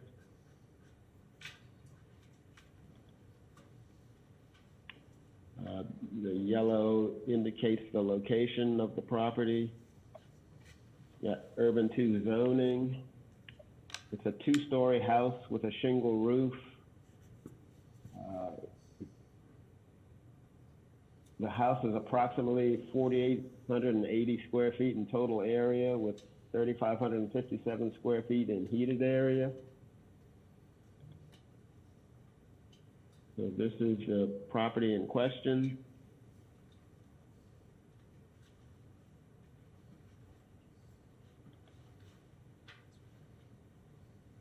Again, it's a non-contributing structure. They're proposing the roof system from Tri-County Metals, which would be a ribbed standing seam metal roof. They're proposing to put this over the existing single-layer shingle roof. Now, this is a hidden fastener system that will have 24-gauge galvalume panels. And again, as stated in previous petitions, the board looks at these metal roof proposals on a case-by-case basis. The recommendation is typically the standing seam of the 5E crimp, because fasteners are not as numerous or visible. Again, in this case, this is a hidden fastener system. The house is a non-contributing structure, but the proposed metal roofing would be compatible with the neighborhood. So with that, staff recommends approval of petition HP-20-91 with the condition that the roof finish be galvalume or a light to medium gray paint finish. Okay, thank you, Mr. Simmons. Questions of the board? Comments? So is this a purely cosmetic thing then? If they're not removing the old roof, they're just putting a new roof? No, you can roof over shingles once. Yeah.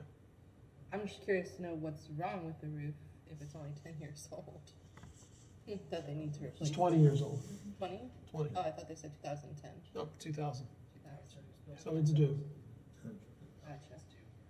Okay, go to, public. Speak into your mic. Public? Huh? Call for the public. Any public comment? No, sir, there is no public comment at this time. Okay, I think we're ready for a motion then. Move to approve HP 20-91. Second. That was Elizabeth Hawk So who seconding wants- that. Thank you.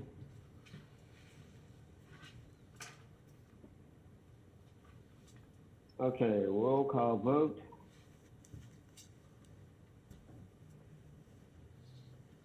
Bill Warner, Aye. Michelle Hazen, Aye.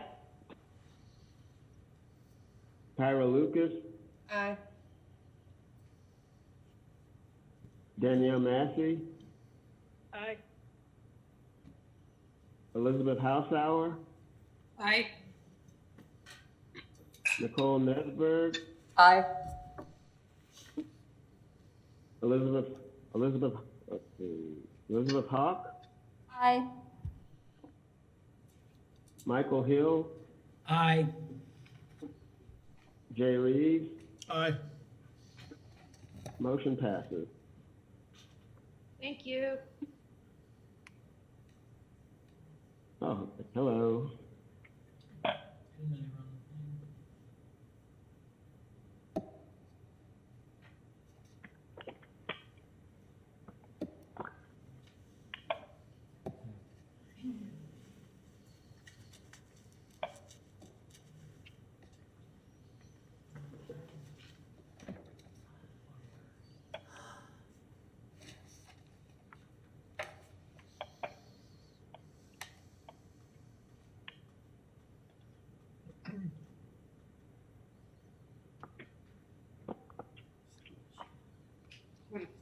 Okay, the next petition item is petition HP-20-90, Doug Ammerman.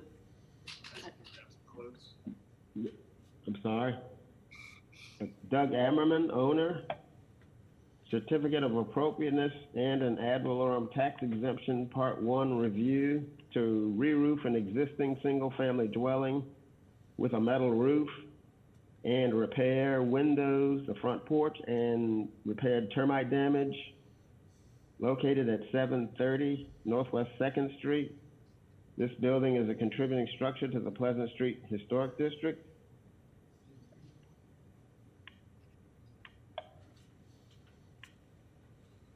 So this property, again, at 730 Northwest 2nd Street, is also known as the Metz Perkins House. The house was built in 1891, according to the Alachua County Property Appraiser's Office. and it's a contributing structure to the Pleasant Street Historic District. Now, the applicant is, I need to revise that. The applicant is proposing to install either a 5V crimp style metal roofing system in Galvalume or a standing seam system to replace the existing asbestos composition shingles that are currently on the roof. The applicant indicates that this house was the first bed and breakfast establishment in Gainesville.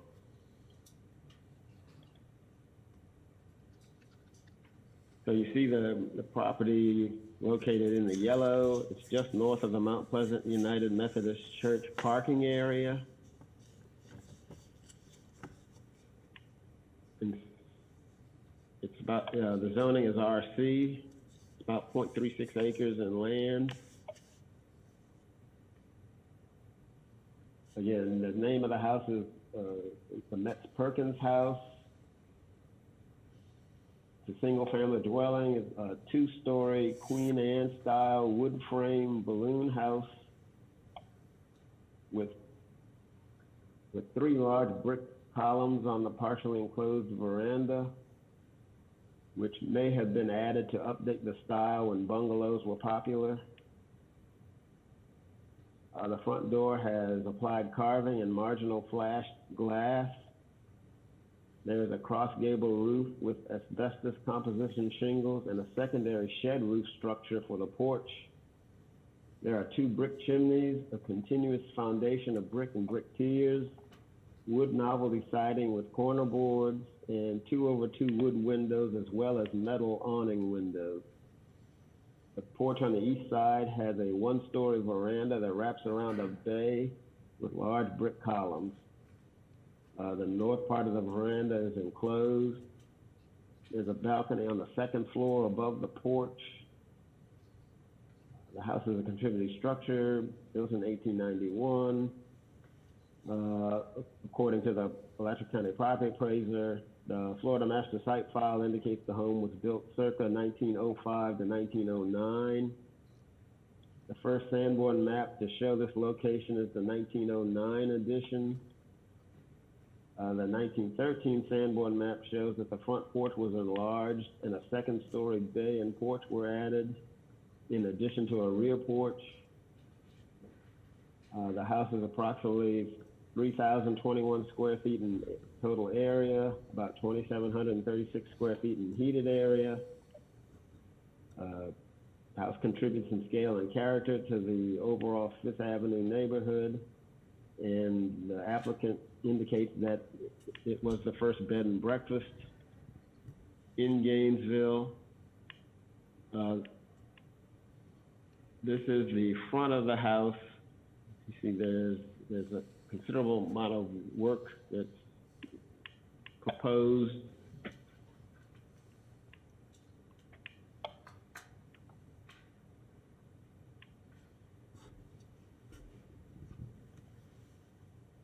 And here are some other pictures.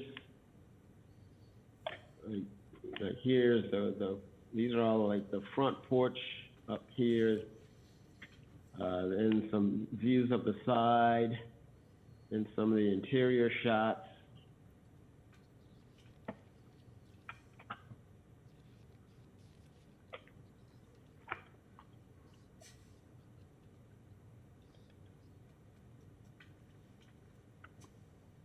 Here's some more interior shots, a view of some of the metal windows that are currently on the house, as well as probably the historic wood windows.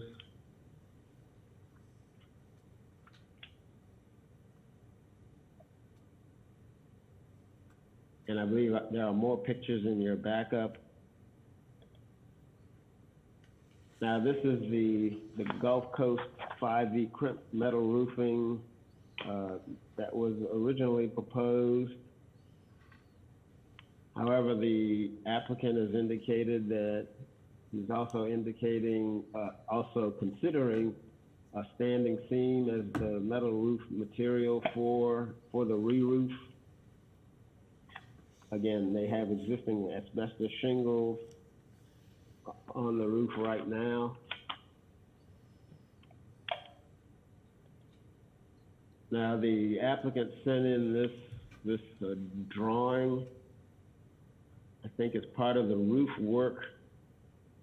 He's looking to sort of modify the existing roof line. You see the dash line shows, I guess, the original or current roof line, and then the new.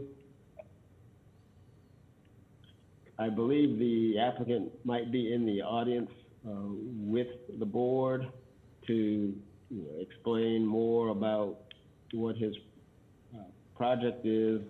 But from my understanding, the way the roof lines come together, it involves at some location a certain amount of cooling of the water, which hasn't been good for the roof structure.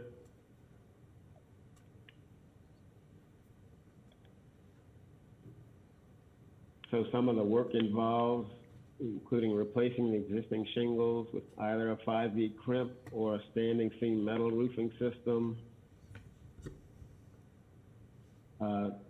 Again, HPD approves metal roofing on a case-by-case basis. The rib-style metal roofing has not been found to be inappropriate for residential use, particularly in the Pleasant Street area, since there are a wide variety of metal roof types in Pleasant Street. I think the applicant plans to remove 3 non-load bearing walls on the porch to bring it back to its original design.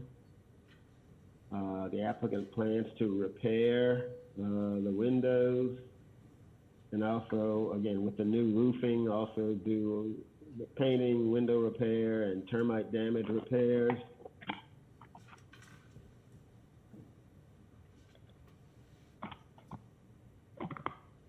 So the property is eligible for the ad valorem tax exemption because it is a contributing structure within the Pleasant Street Historic District. Section 25-65 of the Code of Ordinances authorizes ad valorem tax exemptions for historic properties. The board must make a determination as to whether the proposed improvements are consistent with the Secretary of the Interior standards for rehabilitation and guidelines for rehabilitating historic buildings and are therefore eligible improvements. Staff finds the improvements to be consistent with the Secretary of the Interior standards for rehabilitation, and as such, they are eligible improvements.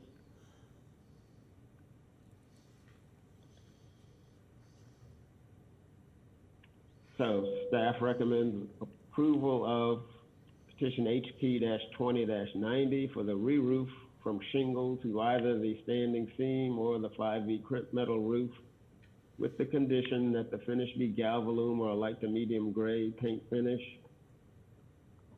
And staff also finds that the board should approve the Part 1 ad valorem tax exemption application based upon the finding that the property is an eligible property because it is a contributing structure and the proposed improvements are eligible improvements. I'll be happy to try to answer any questions you might have, but I believe the applicant was planning to attend in person, so he might be in the room with you. Yes, he is.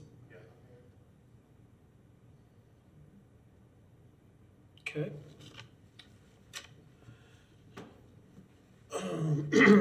Questions of the board or comments? I have a question. Yes. I'm a little confused. This implies that we're just doing a re-roof approval, but there seems to be a lot more to this than just a re-roof.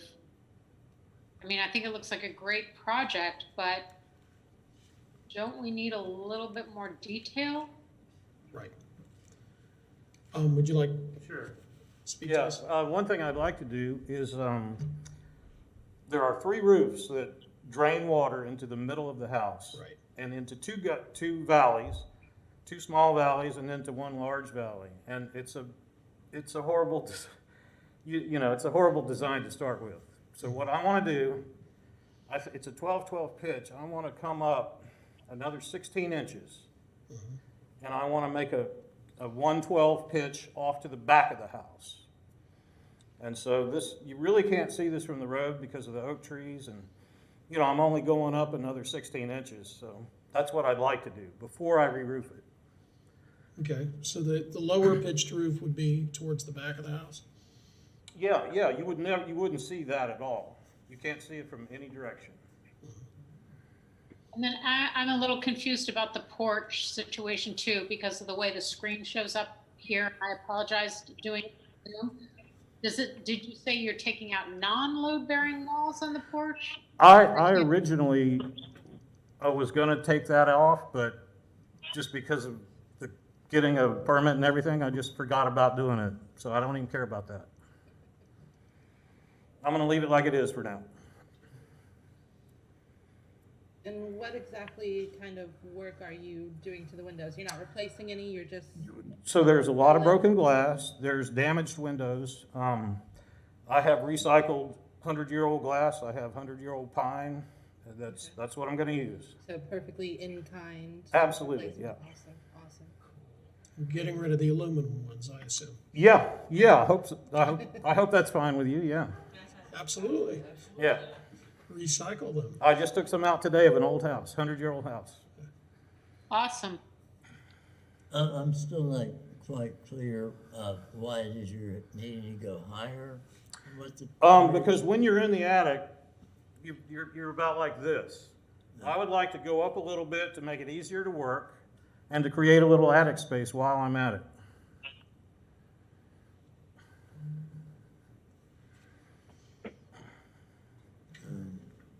Now, I still have to have that drawn up and stamped, but hopefully you'll agree, and then I'll do that, so.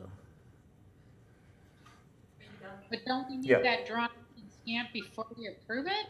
I'm sorry, what? Well, that's I'm just my drawing of, I just stood out and, No, I'm asking the rest of the board. Oh, Don't I'm we, if we're asking to approve this change in the roof line as well, don't we need that? We need drawn more up? detailed drawings than what we have there. Yeah. Yeah, but when you have, we'll say, a 12 and 12 pitch like this, yeah. and you want to raise the center, either you're raising the pitch or you're raising the whole system. I don't see doing either, so I'm wondering where this extra so many inches is.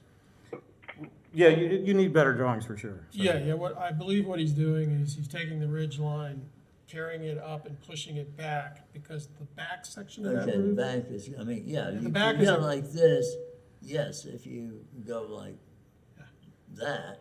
But from what I saw the building right when it was started years ago, and the roof is a train wreck in the back. Yeah, You've got yeah. angles on either Sounds side, like, and everything yeah. comes back to the middle. Yeah. So if you could bring something that's a sketch from above, that would help us. Yeah, understand. I can tell you it's a horseshoe. This would be the street, Yeah. and these are the ridges here. Yeah. So everything is going toward the middle, and Yeah. and so there's one here and there's one here, and then there's one going the other way at the front. Right. I simply want to bridge those together. Right, okay. Yeah. I mean, I'm with you. I agree you have a problem there. Yeah, it's a huge problem. Yeah. It needs to be improved, that's for sure, because that house has bad roof problems all over. Yeah, I commend you for your undertaking. Thank you. And you seem Well, to it's a going super about special it place. properly. Yeah. Question for you, if you're going for ad valorem tax credits, and it would make more sense to include more than just the roofing, because I assume you're gonna be doing all kinds of things to this project. Yeah, and that- yeah. I would say maybe for this meeting, you get a COA to work on the roof, but come back with a more detailed scope of work for the rest of it, because you'd want to recoup some of that money for everything down the road.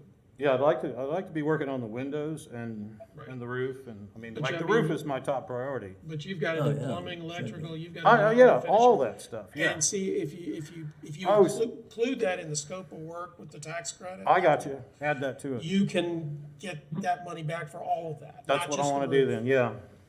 And, you know, we would just, you know, we would also want to just, you know, make sure you've got the forms and before photos of the interior and all that as part of that application.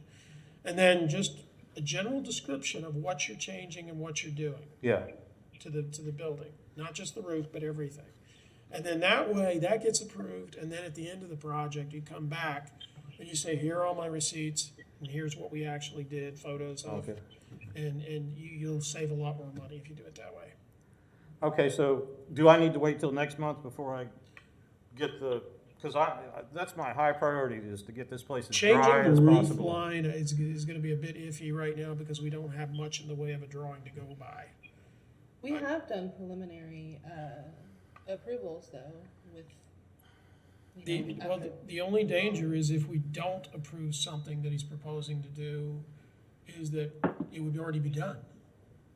That's the problem. Yeah, I think I'd be more comfortable with drawings and how that's gonna be facilitated. Yeah, a roof line and showing maybe from the back of the house so we can understand what the Yeah. back of it's gonna do. It's there, instead of seeing these valleys, you know, this big valley in the middle. It's ugly back there, yeah. Yeah, you'll see a wall, and I'll probably have some glass in there as well, so. And you cannot see this from anywhere. Yeah, no, I understand.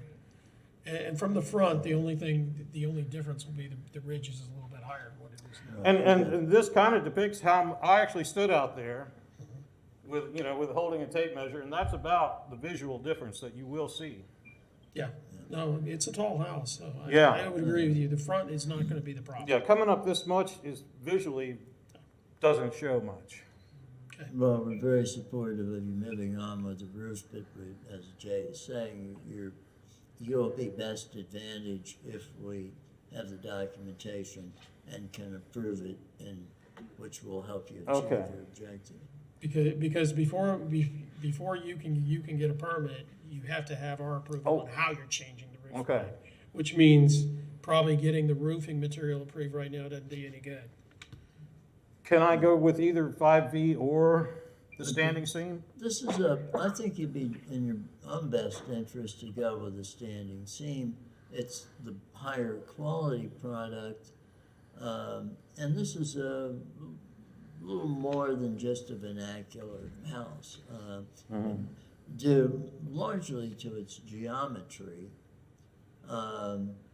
it's lost or perhaps never had barge boards and decorative gable elements, but it's still it was quite a house. Yeah. You know, it's definitely a lot more than a little one-story straight couple bedroom thing. So it's worthy of a little more investment there. Well, and I've happened to find some that I can get real cheap, so that's why I changed my mind. Yeah, too. if you going with a standing seam will be in your best interest in terms of value long-term.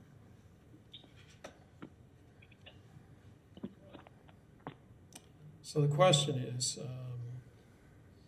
we don't really have enough information to prove the changes to the roof right Okay. now. We can approve the roofing, but that doesn't do you any good. If we continue your item, then you just come back next time with the rest of it.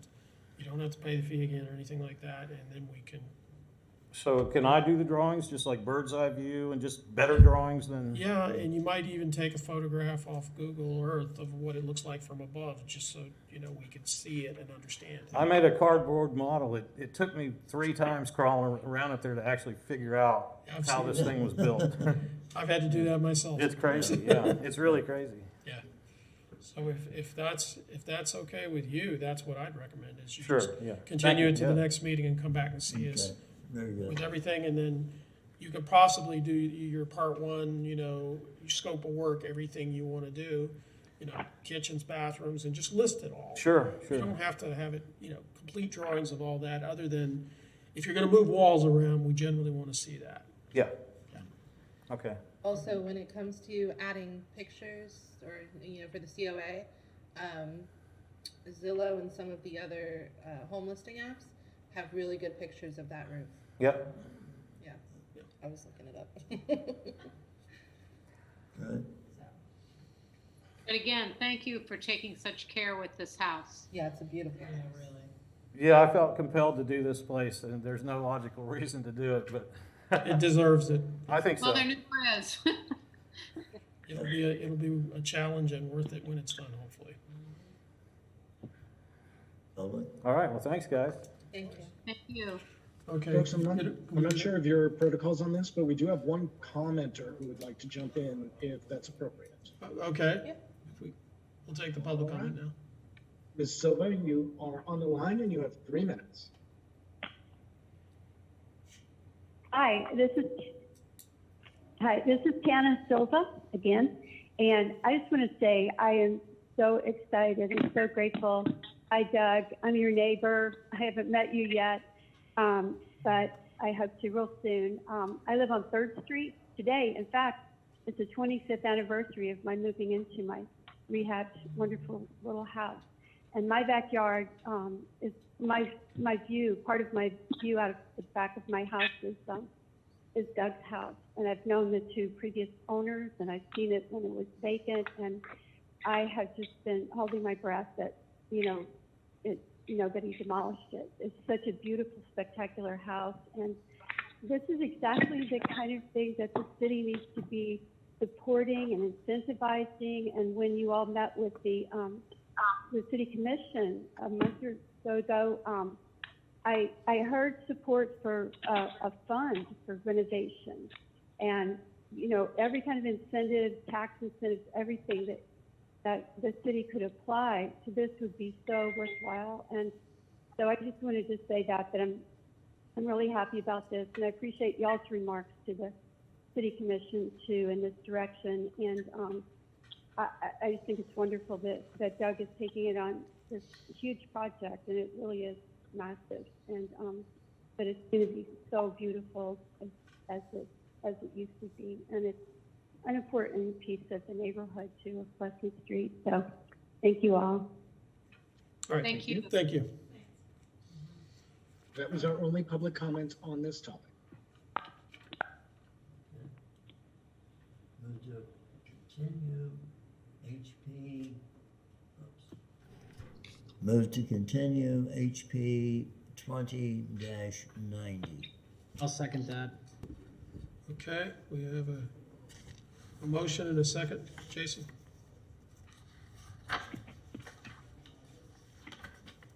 Thank you, Mr. Chairman. Roll call vote. Michelle Hazen, Aye. Kyra Lucas, Aye. Danielle Massey, Aye. Elizabeth Hausauer, Aye. Nicole Nesberg, Aye. Elizabeth Hawk, Aye. Michael Hill, Aye. Bill Warner, Aye. Jay Reeves. Aye. Motion passes. Thank you, Mr. Simmons.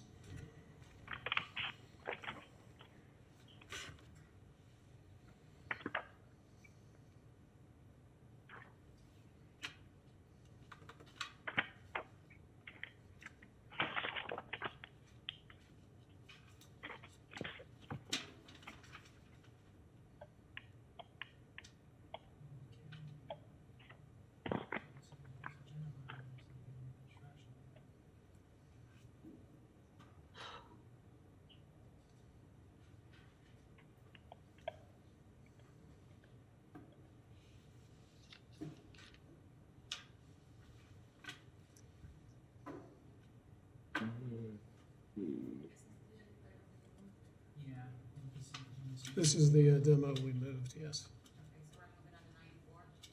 Yeah, I think 94, because 94 is what the demo looks like.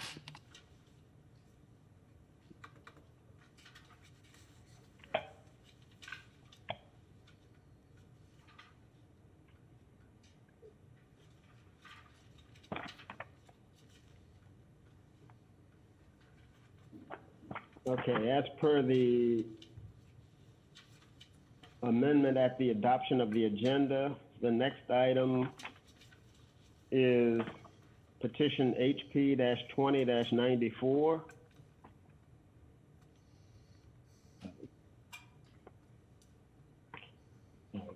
Callan Weber, Megan Atwater, and S. Stevenson, Pleasant Street, 6th Avenue Land Trust owners. Certificate of appropriateness to demolish a single-family dwelling located at 423 Northwest 6th Avenue. This building is a contributing structure to the Pleasant Street Historic District, and it's related to petitions HP 20-95 and HP 20-96. Now you all have, I think, all the pictures that were provided by the applicants in your backup. I don't have all of them in the PowerPoint, so you may want to look at the backup for the complete set of pictures that were provided of the house. So this involves the demolition of a vacant single-family dwelling at 423 Northwest 6th Avenue, a contributing structure to the Pleasant Street Historic District. The house was built in 1935, according to the property appraiser's office. However, the house has been on this site since 1909, according to the Sanborn maps, and is estimated to have been built circa 1905.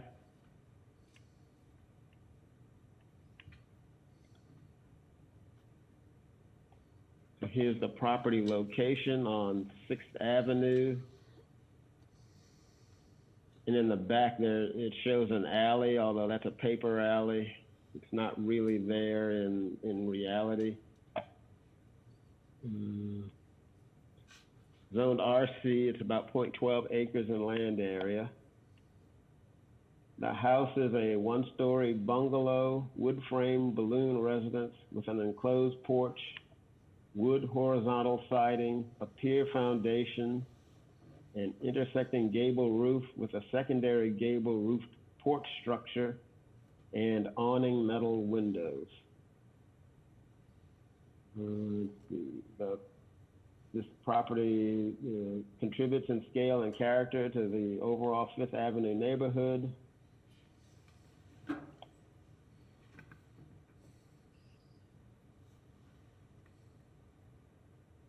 So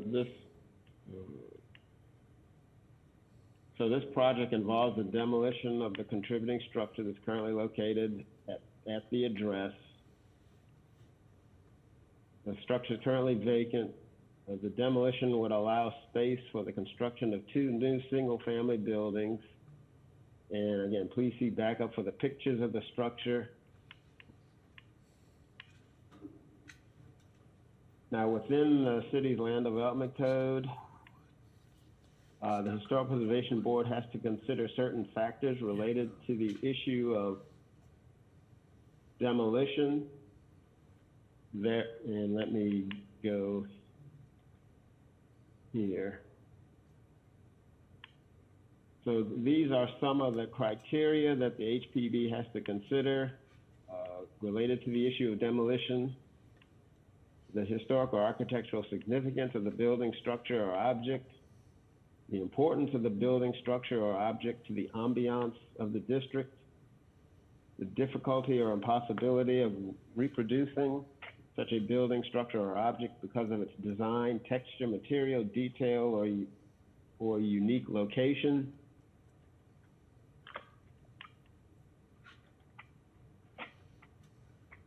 Whether the building, structure, or object is one of the last remaining examples.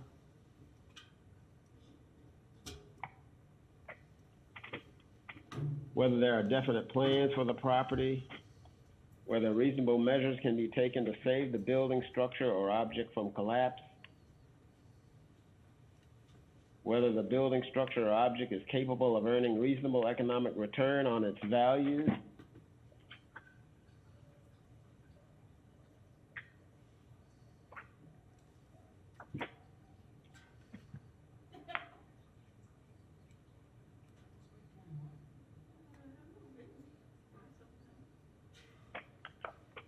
The Historic Preservation Board will also consider certain factors related to the issue of demolition in Pleasant Street, specific to the Pleasant Street District. The board shall be guided by the significance of the property, plans for redevelopment, and the condition of the building. Within the city's land development code, there are indications that the board will consider certain factors related to the issue of demolition in Pleasant Street. So one, the significance of the property. Now, based on the definitions in the code, the property is not located on an important street or within a cluster of historic buildings.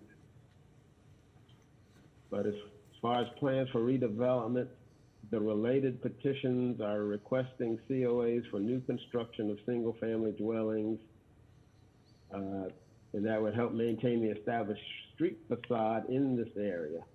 If the demolition is carried out, the board has to consider what effect these plans will have on the character of the surrounding area. As far as the condition of the building, the board to evaluate the structural integrity, the weather tightness, and the economic feasibility of rehabilitation based on the condition of the roof, the foundation, and walls, as well as the cost of replicating features and details on the historic building in any proposal for new development. The board will also determine if reasonable measures can be taken to save the building, structure, or object from collapse. Now, the applicants, and this is in your backup, and I believe they're on the line, so they would be able to better explain, all of this. But this is their line item budget for the rehabilitation of the contributing structure. So this is showing the scope of work and the line item budget amount for each of these items, whether it's the foundation or the facade or the plumbing, the electrical, rewiring the house, et cetera, et cetera. It looks like the total they have at the bottom here is $103,180.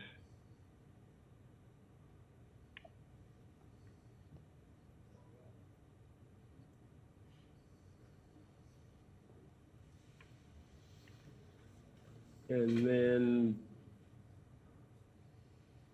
again, this is their estimate of the cost of rehabbing the structure as is, taking into account the lot price, rehab costs, and other factors.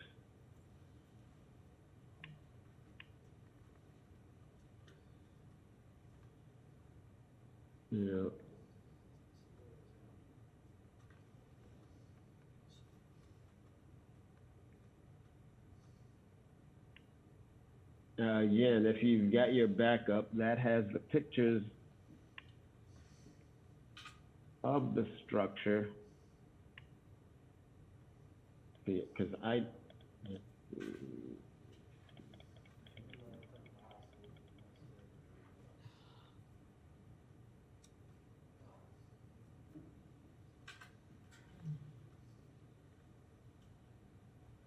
didn't include a lot in the PowerPoint. This is just like a shot of where one of the proposed structures would be located. You see the east side of the contributing structure here.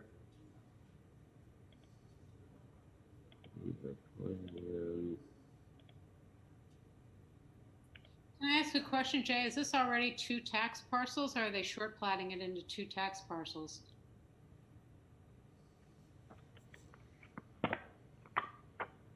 This is all on one tax parcel, but they're 2 platted lots. So there's a lot 21 and a lot 22. So they're building one house on each lot. Does this house encroach on the setbacks for the second lot? You mean the existing house? Correct. The existing house is, right, it's, part of it is on both, lots, even though it's on one.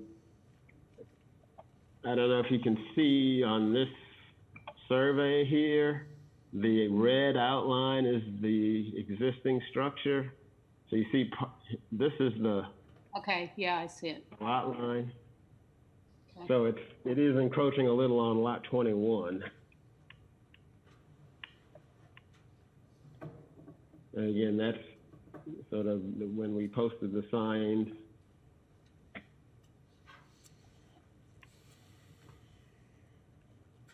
Again, I don't have any more pictures.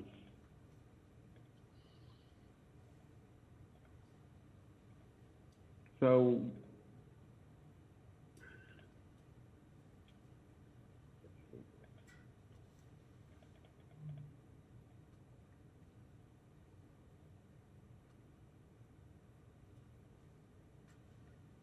with that, staff recommends approval of the application with the following conditions: to salvage and reuse materials that are in good condition.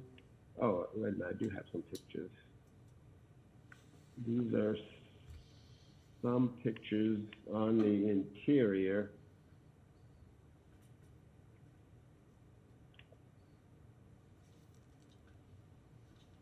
There's a couple of the, I believe, the porch and then the outside.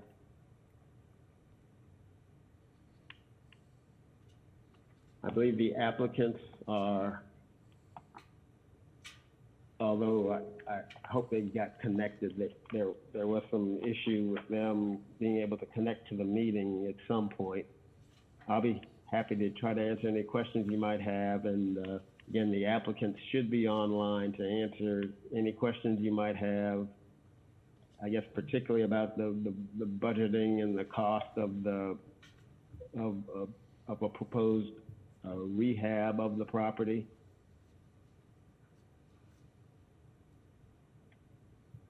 Okay.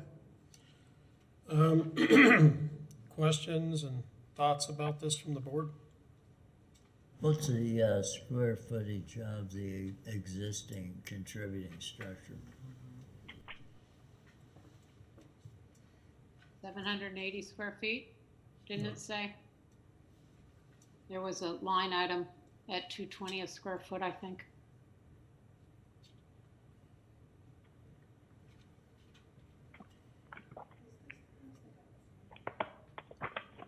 Is it what?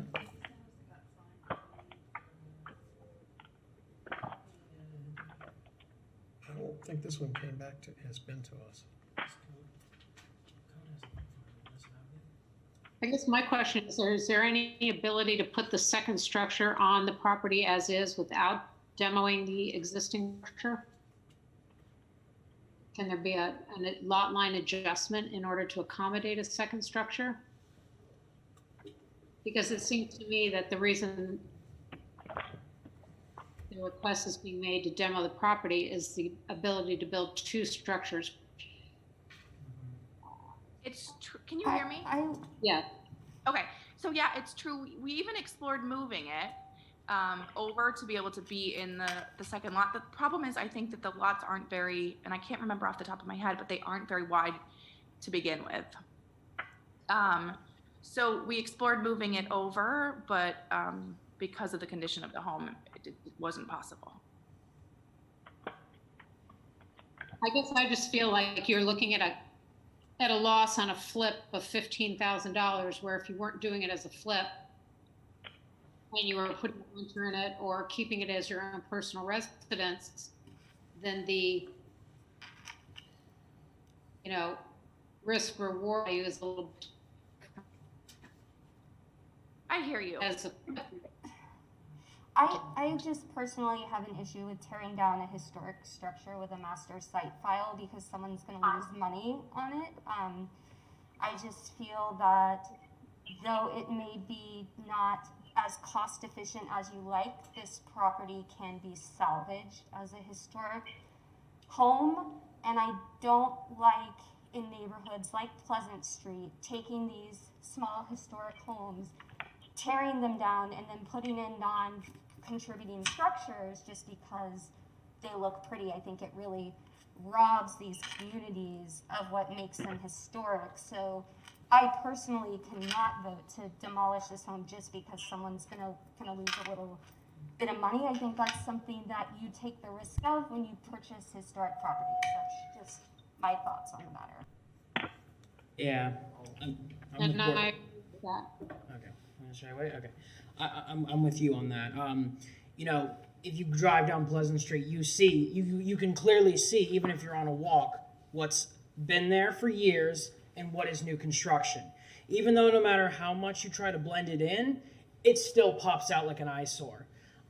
Even my colleagues that I took to the Pleasant Street neighborhood that are new to Gainesville, I showed them, look, you see these new houses? And they all said, oh my God, you can really see how different they are. So, I mean, yeah, in my personal opinion, you know, these are part of our history. These houses are part of our communities.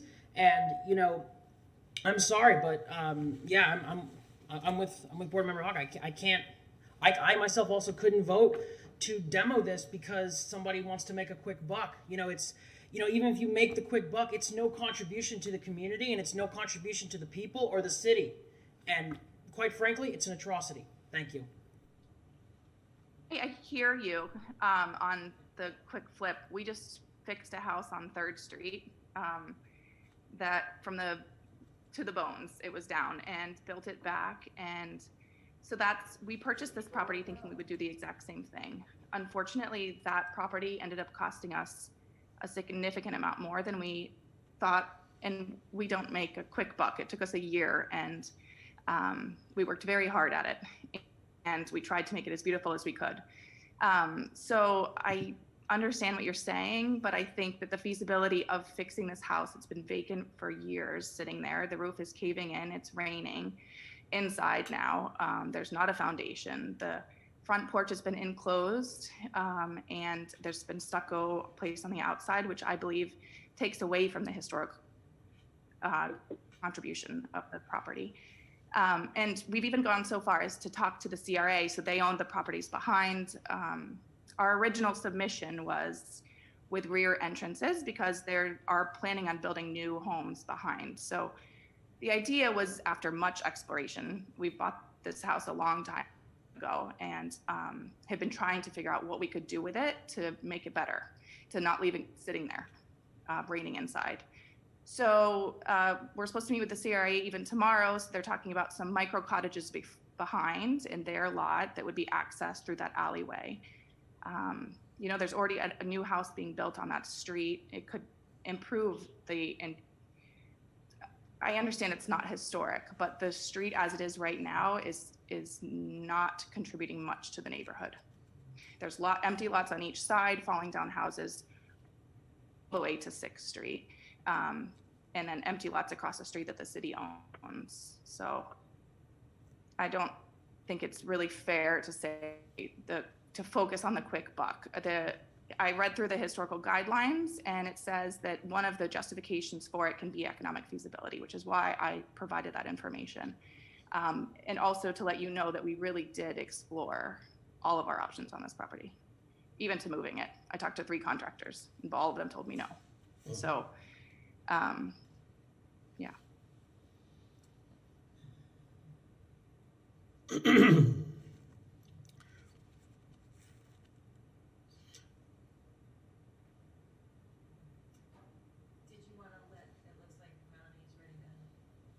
Can you move into your microphone?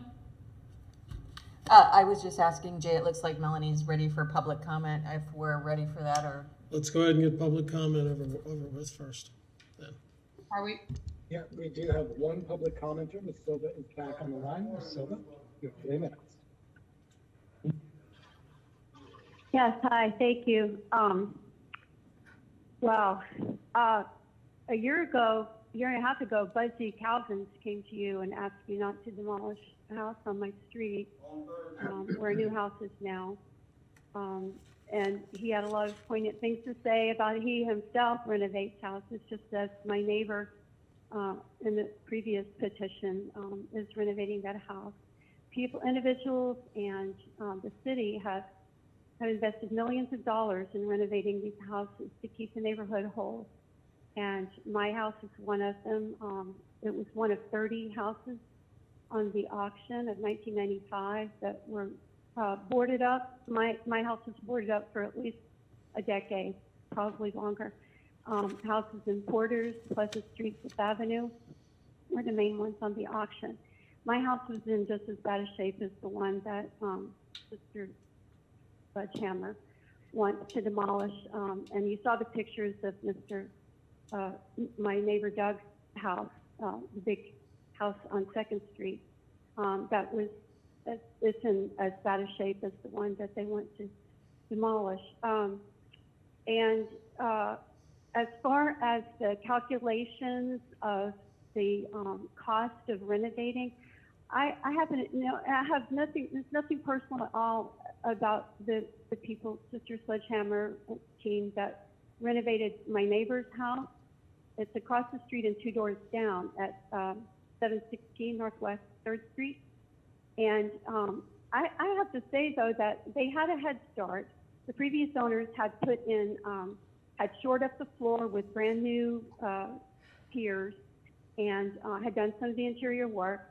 And when these people got the house, they did some things that I didn't understand. They completely replaced the siding. There was no need to do that. They completely replaced the metal roof. There was no need to do that. My house still has the metal roof from 90 years ago.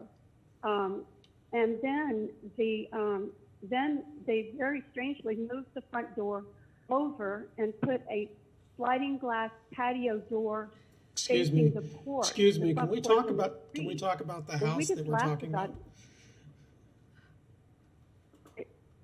Is it too long? Am I talking too long? Yeah, you're running too long, and also we're Hello? talking about another house that has, that's not this house. Right, but I'm just saying, if the calculation is about how much it costs, then they need to take into consideration that maybe they could have done this rehab cheaper. And I would just really ask you to not allow them to demolish that house, to work with it some other way. Thank you. Okay, thank you. Hi, Melanie Barr. So I want you to think about why you come to volunteer here every time you show up. You're the Historic Preservation Board. The word preservation is in there. You're supposed to be thinking of what's the highest and best use for the neighborhood, and that's to keep it looking intact. Tutansambo, in 1974, Charleston looked at the Tutansambo, not just saving the big mansions or the significant buildings. You save everything that makes up the historic district. That includes mostly working men's cottages in this neighborhood.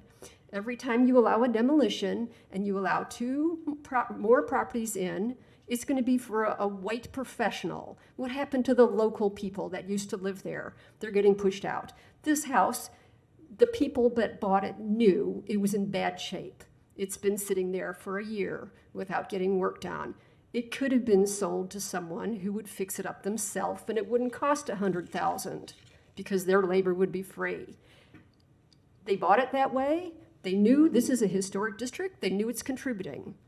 This is what you're supposed to do. Preserve the districts, preserve the houses. Admittedly, it's not a grand house. It's not significant. It has a lot of problems. But you're not here to help the owner tear it down. You're here to save the neighborhood and save the houses and keep the neighborhood intact. And it was African-American working men people that lived here. So the neighborhood's being delivered to the hands of the developers to recreate it in their own image. It's not supposed to be luxury housing for white professionals. So I just think you should keep the neighborhood, keep the house, vote no, no demolition. They knew what it was like when they bought it.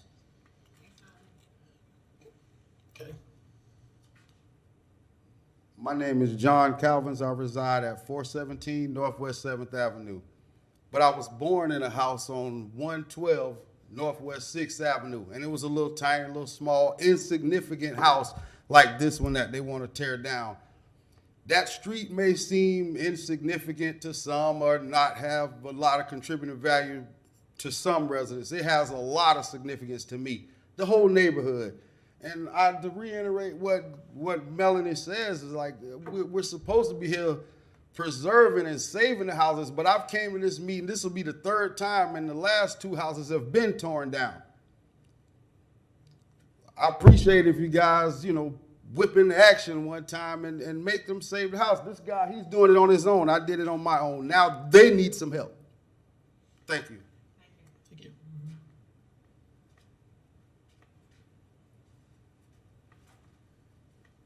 Hey, just in terms of the economics, the quick fix is to take a pen and draw a different property line, if that could be done, and leave the one where it is and put another one in the back. In terms of what this guy said, I believe the 2 of us could slide that house 15 feet in one direction and get it on one piece of property and fix it up and do it for less than they could build a new one. So that's what I think. Okay, thank you. Anybody else?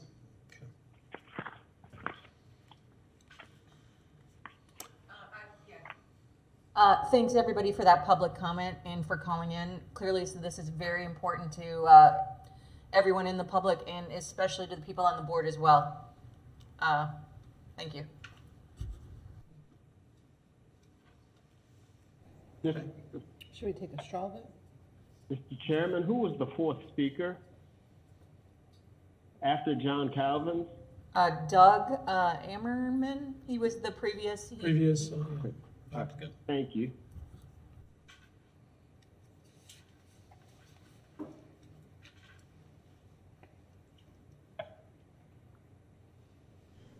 At this point, I think I would like to suggest that we continue for the applicant to consider shifting the house, possibly even a combination of shifting it, maybe shifting the property line a little bit. I don't know the feasibility of all that, but considering ultimately stabilizing and renovating and conceivably adding to the existing structure, and still be able to make improvements on the other lot. Well, I think then we just make a motion to decline or to deny the demolition permit, correct? I think we could, I think where we're all headed is to decline the demolition permit.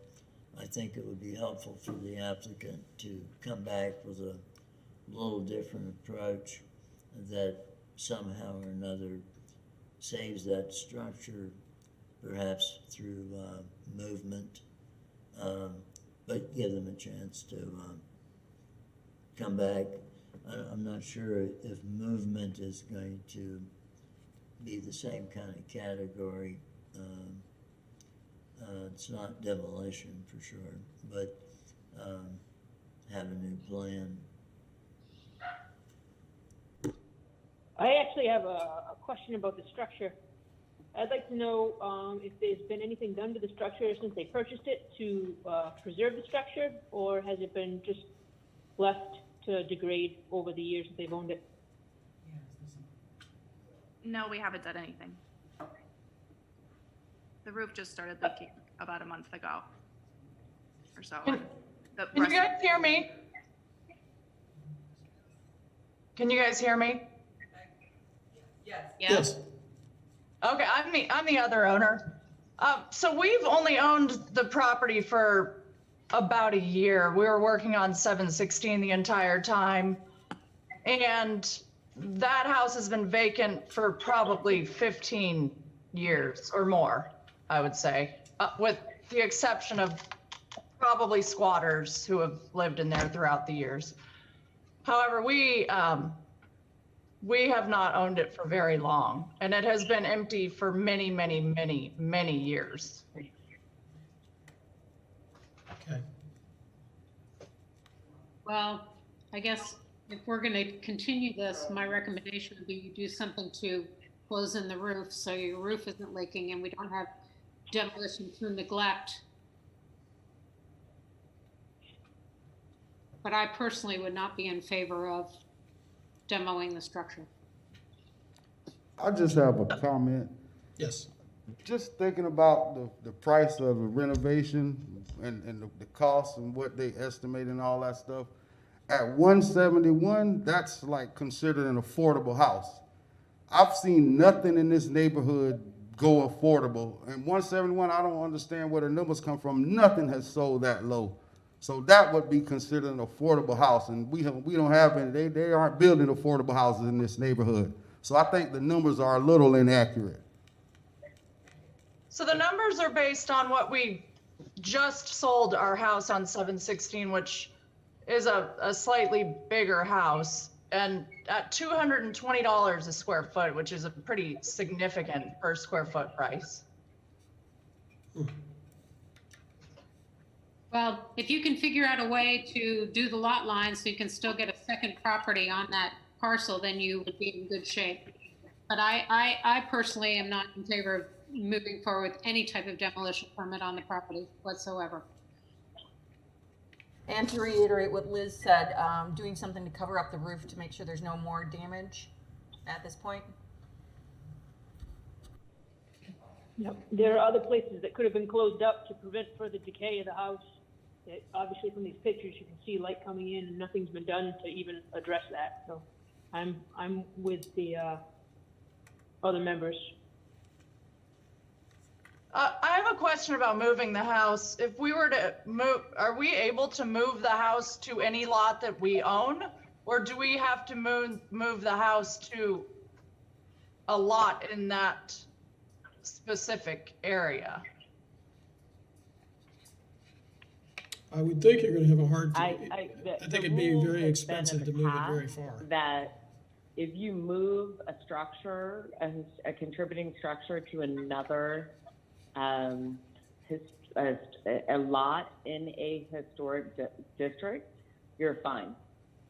So if you have another lot that you could move that contributing structure and you salvage it, then that is acceptable in my understanding. Okay. I would agree with that. You could sell it to me real cheap and I'll put it in my backyard. And when you guys give me a metal roof, you can borrow some tarps. I'll give it to you.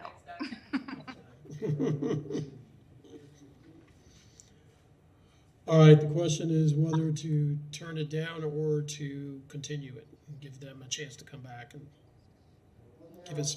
Well, we're doing all three, right? I have a question. If we either decline or continue this, won't that affect the other two old businesses and we would have to continue those as well? You would, because you don't know what you're gonna do yet until you determine what you're gonna do with this house. Chair Reeves' question. Yeah. Are we able to deny it, but like kind of, I guess, add a stipulation where like, well, We can't hear you. Sorry about that. Can you guys hear me now?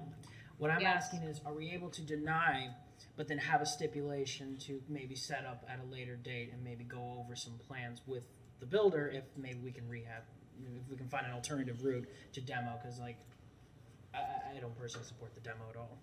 Yeah. But in that case, we're denying the demo. They'd have to come back with another COA regardless. So wouldn't we just deny the demo? Well, that would be a question, I think, for planning, because if you deny the demo, then you're right, it would take a different COA. That.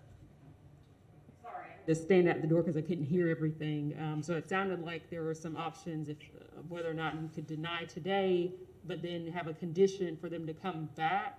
I mean, that would already have to take place. Any work that would occur on that structure would need to come back to the board. Will also come back with a new plan if they Correct. were to move it over and to build a new Correct. one beside it or whatever. Correct. Yes. Or move it to another site even. Yeah, because I think- if the developer has a plan to save the structure, like I said, I'm willing 100% to work with them. Okay.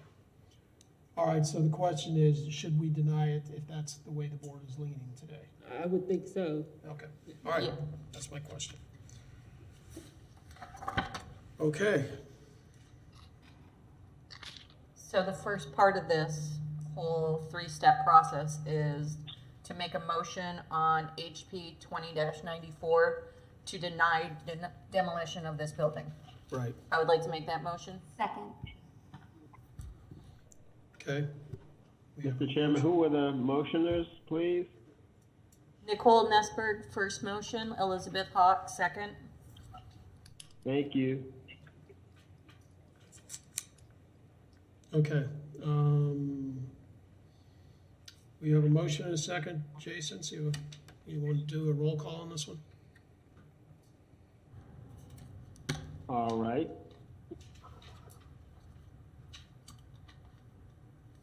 So roll call vote.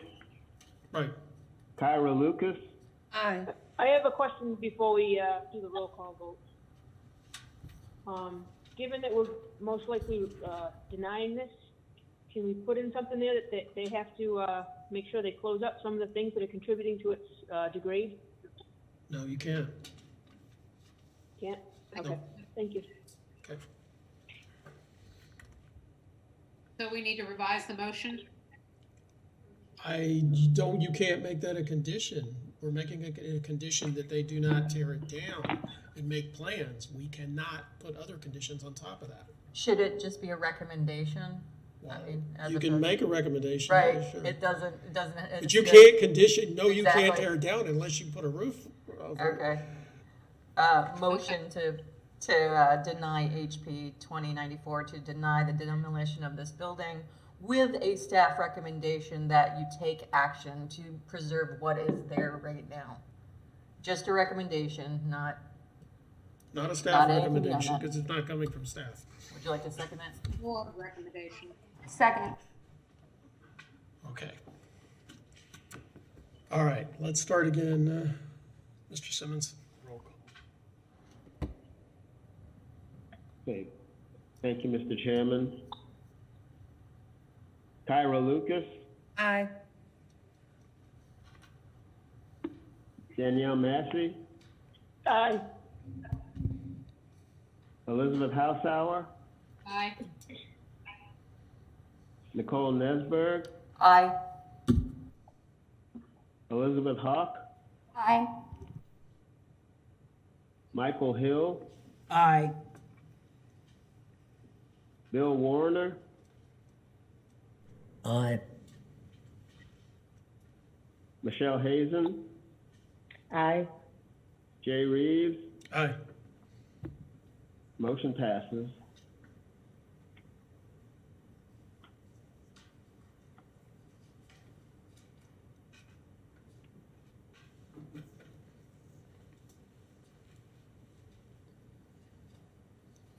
So I guess the next step is what to do with the next two items, which are the two new construction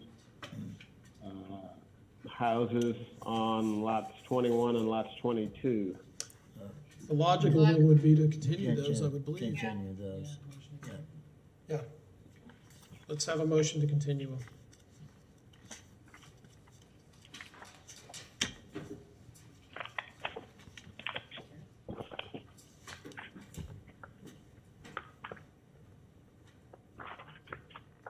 Does anybody want to make a motion? Sure, I'll make a motion to continue HP 20-094 and HP 20-095, new construction at 423 Northwest 6th Avenue. Oh, sorry, 95, sorry, HP 20-095 and HP 20-096. Second. Okay, Mr. Simmons, again.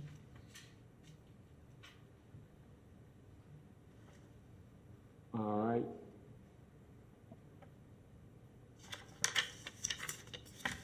Okay, Danielle Massey, Aye. Elizabeth Hausauer, Aye. Nicole Nesberg, Aye. Elizabeth Hawk, Aye. Michael Hill, Aye. Bill Warner, Aye. Michelle Hazen, Aye. Kyra Lucas, She stepped out. Jay Reeves. Aye. Motion passes.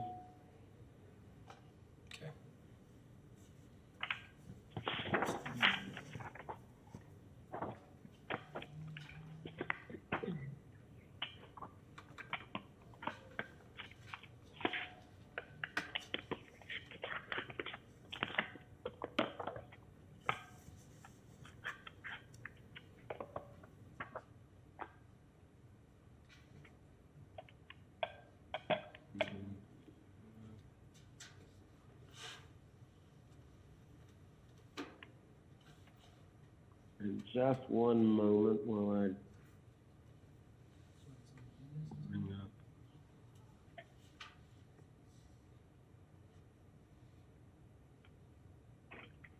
Mr. Chairman, I think you all have a revised meeting agenda. Do you have the number of the next item? Yeah, 20-111. 111, okay, thank you.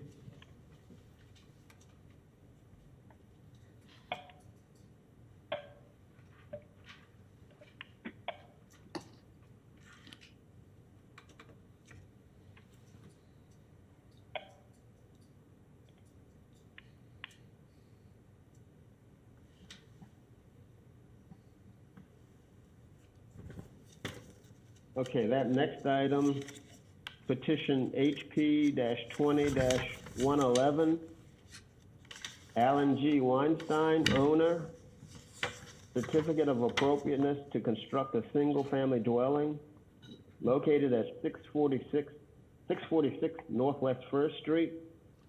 This building will be a non-contributing structure to the Pleasant Street Historic District.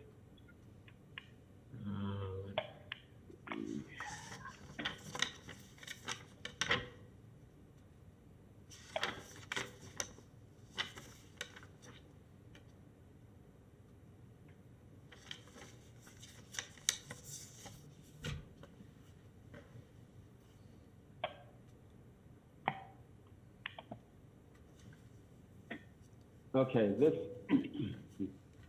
this project involves the construction of a single-family dwelling.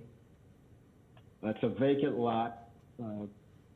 It's actually the combination of what were two separate tax parcels, which have now been combined into one tax parcel. There was at one time a house on the property that was a contributing structure to the Pleasant Street Historic District. The proposed house would be approximately 1,681 square feet of heated and cooled square feet. And it would be a non-contributing structure in the Pleasant Street Historic District.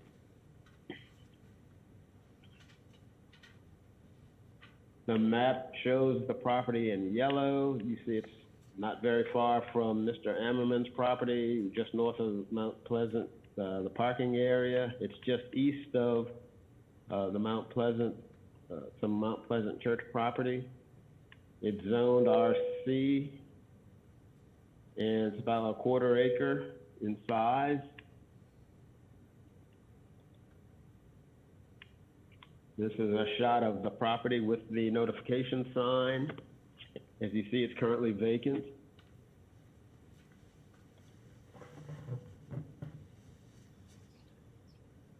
So on the left here are views looking north on Northwest First Street. The subject property is just off to the left here. And across, and you see the views to the south.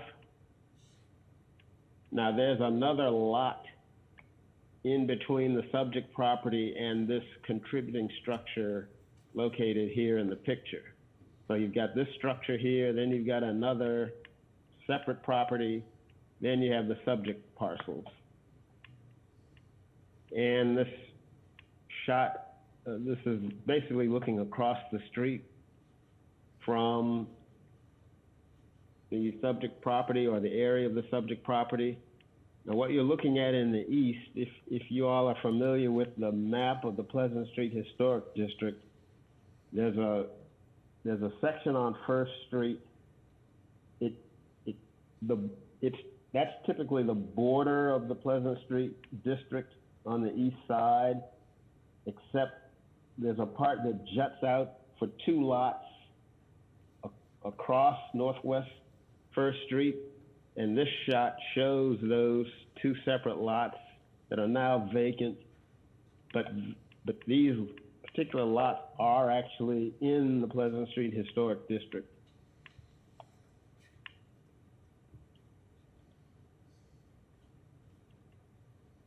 So this is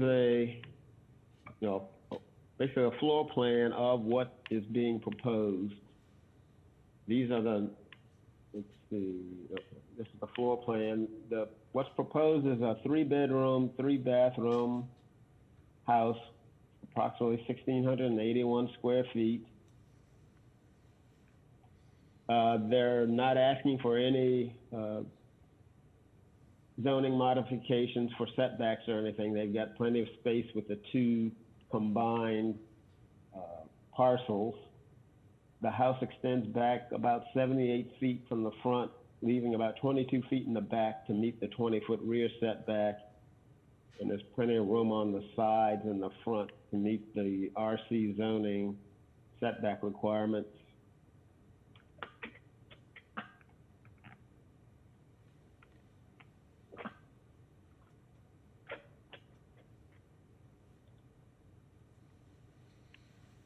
So these are the east elevations on the north and the north elevations on the bottom.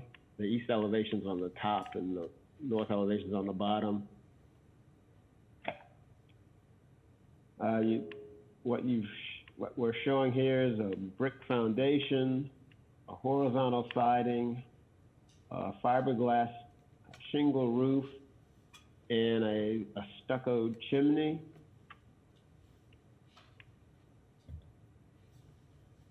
Now on the west elevation, and on this slide you have the west elevation at the top and the south elevation on the bottom.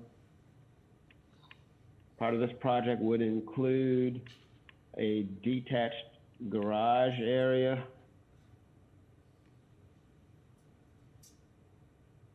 And in between here's the west elevation. You see the principal structure located here, and then here's the garage. You have a breezeway, which is shown to connect the 2 structures together.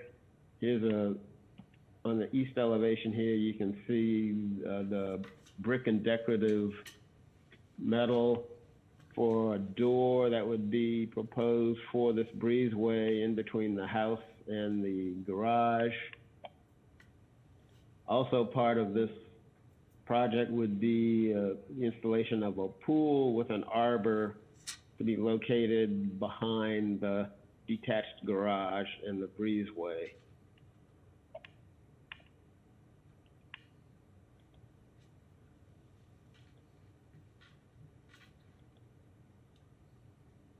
Now, I know the applicants are looking for comments from the board as far as how compatible the project is with the historic district, and just general comments that the board might have about what they're proposing. Staff recommends that the board discuss the proposed. Now they're showing a brick foundation, but if it is slab on grade, I think the board needs to discuss that, which is generally not recommended in the historic districts, but it's generally confined to non-contributing structures, which this would be as a new constructed house. We don't have any details of what windows they're proposing. Staff is recommending that the windows shall utilize the simulated divided lights grill for the grill pattern that they are showing, or actual divided light grills for the chosen windows that they're proposing. We would need information sheets for the proposed windows, the doors, and the roofing material. And we'd need to know about any changes during construction. I believe the applicants might be on the line. The applicant is on the line and prepared to speak if you'd like. Yes, thank you. Would you like me to say something? Go ahead, Mr. Weinstein. May I say something? May I say something? Yes, sir, you're on the line. Okay, first of all, I just wanted to thank everybody. I also wanted to thank Mr. Simmons and Mr. Persons for speaking with me today. They were very helpful. This is the home that Andy Kaplan designed, which he thought would fit nicely into this neighborhood. And that's it. That's all I have to say. I hope it's okay. We haven't gone through with the construction. We were waiting to do the construction drawings until you guys approved the general aesthetics of the building. And we can provide all the additional information shortly. So that's all I have to say, other than thank you very much. Thank you, Mr. Weinstein. That is our only public commenter on this issue. Can I say something? I don't know if I'm out of line here. Well, yeah, we're getting to it. Can you hear me? Yeah, we can hear you. So I was going to say, it's interesting. I'm looking at the architecture of this building, and it's interesting. I don't know if any of you remember, there was a Spanish house. Spanish, it was sort of a pink building, very close by to this. It was just butting up to Main Street off of, I believe, 7th Avenue. And it had some interesting architecture. And I know this is not typically, this style is not what we would typically see in Pleasant Street. It's a little different. I feel like it's really transitional, which I sort of like because we are kind of leaning more into that Duck Pond area. I will say that my first, kind of take on it is that I like that transitional element to it. Slab on grade, I think, feels not where I'd like to see this building go. I mean, I love every aspect of it from what I can see from the drawings, but I think I would like to see it with perhaps, a bit more of a raised foundation. But I think it's a really interesting building, although it doesn't necessarily meet the vernacular of the architecture that we typically see in Pleasant Street. I think it is a good transitional building, and overall, I'd like to know more about the windows, doors, that kind of thing. But I think it's very interesting, and I think it could fit well with a couple of just minor shifts. Thank you. Okay. Would anybody from the rest of the board like to comment on? Yeah, this is Liz. I think I agree with what Michelle is saying. I like the look of the building, but again, I feel it doesn't have enough detail for us to give it a thumbs up, thumbs down. But as a first pass, I like it, and it brings a little bit of a different look and a little bit more upscale look, frankly, to some of the new construction that we've seen gone in Pleasant Street, with the hardy plank siding and the vinyl windows. And I just think that this looks like it has the potential to be a bit of a better build, and I like that. Okay. Any other comments?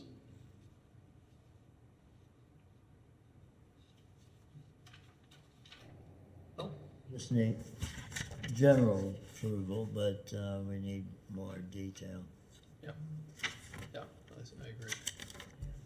My thoughts are it definitely doesn't look that much like the rest of the neighborhood, but it has underlying classical elements, and it's very simple, and that's one of the things about the houses in that neighborhood. They're very simple. And I believe it could work. What about the size to the rest of the neighborhood? If you look at the actual part of the house that shows from the street, it's not that large. What makes it large is that the garage looks like it's attached, but it's not really because it's set back in there. And I think landscaping will give us more separation between the two. Okay. So I think it works from a site plan. I like it. It gets the pool back where the pool's not front and center.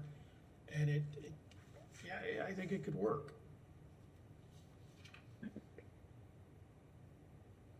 So we should wait for more detail. We just need all the details spelled out.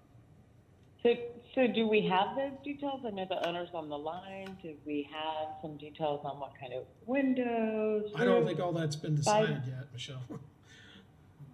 Yeah, I don't hate, I like the design. I would also like some more specifics about what is going into it. I think it's suitable, but we just need those touches that make it neighborhood specific.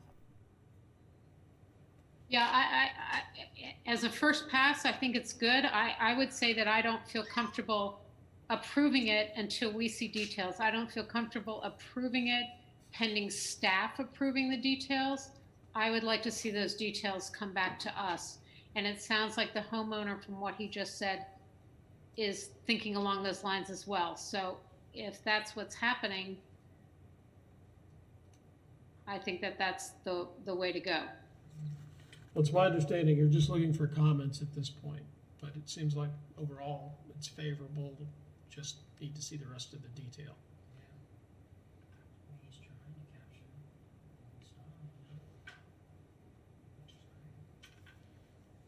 Okay, anybody else?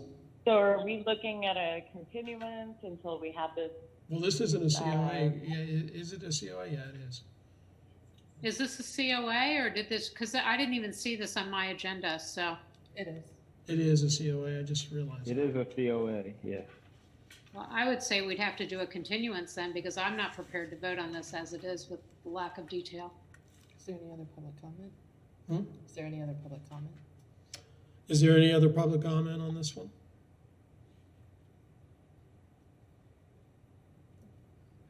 Sorry, I was needing to unmute. I apologize. No, there was not any additional public comment. Okay, thank you. I'd like to make a motion to continue petition HP 20-111. Second. I think, can we be specific on what exact details we're looking for? I'm guessing that's windows, doors, roof, All of them. those kind of details, right? All Right, but aren't those the details that should be Right. on the submission to begin with? For a COA? But that's not what we're seeing, correct? No, I understand that, but I guess I'm asking Jason the question. For a COA, shouldn't those details be in the COA to make it a COA? Jason? Yes, well, initially, we were trying to get this to be, well, when Sal was here, he introduced the idea of a concept review where they would run an idea or a design by the board to get a general sense of whether the design was on point or totally off base or what have you. Right. Which is fine. Now, That makes it not a COA then, right? It's just a concept review. That's a different thing then, isn't it? right, but then they would come back Something? the next month with more details and then the actual vote. Now, I'm not sure the applicant who was aware of how much detail they might need to do for an actual, final approval of a COA. But this gives them and the architect an idea that apparently they're on the right track, and now it's just getting the details finalized and brought back to you for a final approval of the COA. So I would just like to comment that I think that one of the things that's really impressive about this building is there are a lot of windows and doors. And so considering that is one of the sort of defining characteristics of the design of this house, I'd like to really know details on windows, doors, garage doors, you know, finishes. I think that that's going to be really critical in the implementation of this. I mean, because those features are what's really appealing to me. So obviously we don't want to see vinyl. We're going to want to see something that really, you know, since those features are so prevalent, you know, they're the ones that are really standing out to me. I think that, you know, we're going to want to see something that really speaks to that. That's my take on it. So more so than roofing in this particular. I mean, I feel like the roof, you know, the doors, the windows, and the garage doors are going to feel really critical, because that's what when I'm looking at this drawing, that's what I'm really seeing. Well, all of it, the columns, I mean, it's all of it, Michelle. Yeah, true. I too would like to reiterate that we don't see slab on grade in this neighborhood, and I think that it's going to be really important that we do see some sort of a raised foundation. Obviously not on the garage section, but on the, you know, little pass through, I can't find the word right now, but the little, you know, courtyardy thing. But on the main house, I think having some sort of a raised foundation will help it feel like it's compatible with the neighborhood. Michelle, basically what we've done in the duck pond with some of the newer houses there is they're 24 inches above ground, but it is a raised slab is what it is on a stem wall. And that's what. And if it's a raised slab, but just raised, right? I think that makes it feel more cohesive, right? Would you agree It with that? gives it Jay? more the look of a historic house, yes. But it's still a slab on grade. Not on grade, but raised slab. Correct, raised slab. Okay. Comfortable with that. Okay. Yep. But Mr. Simmons, I think what you have is you have a pretty good feedback on a concept. The question is, do we need to continue this since it's not the final COA? Yes, I believe that would be appropriate, because I think this petition is an actual COA request, so I think continuing it is appropriate. Okay, but we've given feedback and hopefully that can be run with. Thank you so much. Okay. All right, So, we do need the I'd like to motion make for a a motion. COA. I mean, continuation. Now, Mr. Chairman, you already have, I believe, Kyra and Elizabeth Hoff made motions to do something. Okay, well, then we just need to vote on it. Were those motions to continue? Yes. Second. Okay, so roll call vote. Nicole Nesberg, Aye. Elizabeth Hawk, Aye. Michael Hill, Aye. Bill Warner, Aye. Michelle Hazen, Aye. Kyra Lucas, Aye. Danielle Massey. She might be gone. Elizabeth Hausauer, Aye. Jay Reeves. Aye. Motion passes. Okay, good.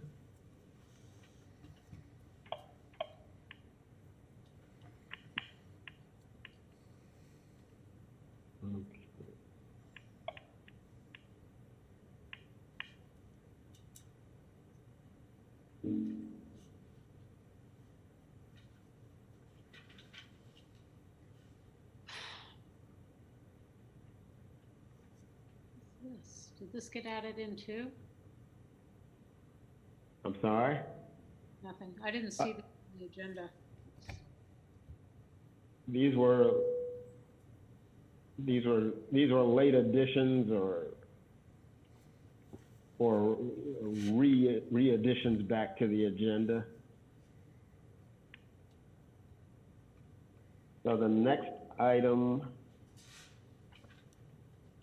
is petition HP-20-113. Michael Beard, Elevated Design and Construction, agent for Joyce Cosby, Edna Cosby, and Leslie Edwards, owners. Certificate of appropriateness to construct a single-family dwelling located at 303 Northwest 4th Street.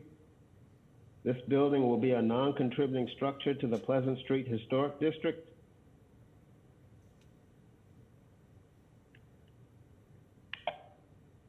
So this project involves, again, the construction of a single-family dwelling in Pleasant Street. Now, for this particular property, as most of you probably remember, there was a previous house on this property, which was a contributing structure to the historic district. It was a two-story frame house, first shown on the Sanborn maps in 1913. It was once the home of Dr. Julius Augustus Parker, the first African-American doctor in Gainesville. Unfortunately, the house burned down in December of 2017, so 3 years ago.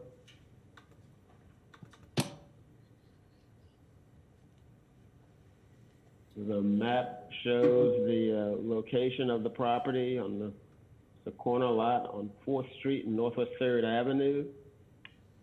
Got RC zoning on a little over a quarter acre of land.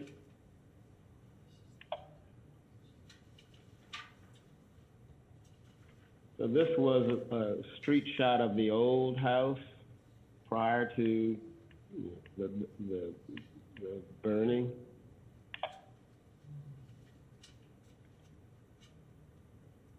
And just a couple of other views of what was there.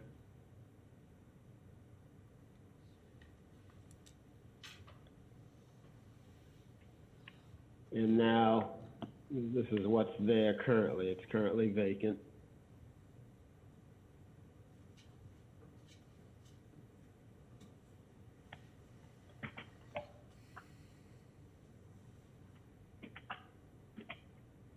So this is a plot plan showing where the driveway access is, which isn't really changing from where it was.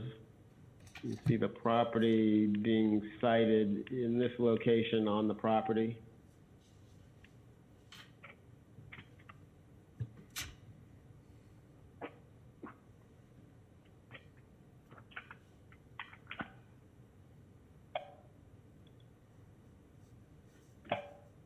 So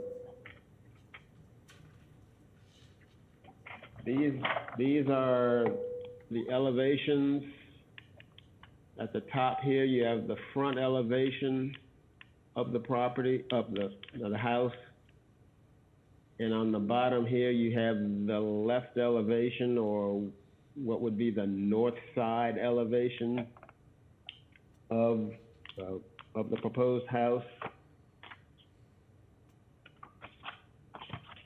So the original house had a wood frame balloon structural system, a continuous permastone foundation, a gable roof, a porch roof secondary structure with a gable and a low shed dormer, and 2/2 wood windows with casement windows as well.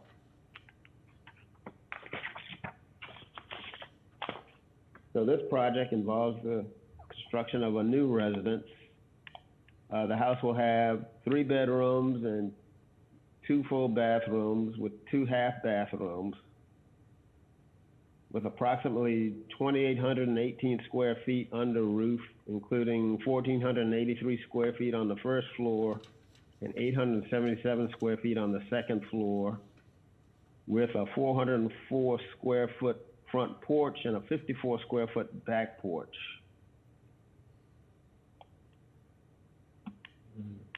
So here is the rear elevation at the top and a right or south elevation on the bottom here. The house will feature primarily 2/2 single-hung or white vinyl windows. All the windows will be Silverline V1 vinyl series. They're proposing Therma-Tru Smooth Star and Geldwin exterior doors. Now, the foundation for the house is proposed to be slab-on-grade concrete. Floors, no.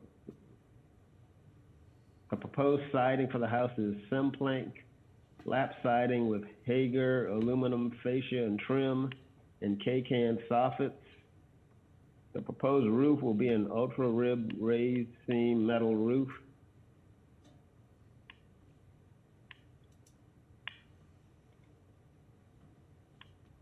And here is the floor plan. So in the first floor here, and then the second floor on the right.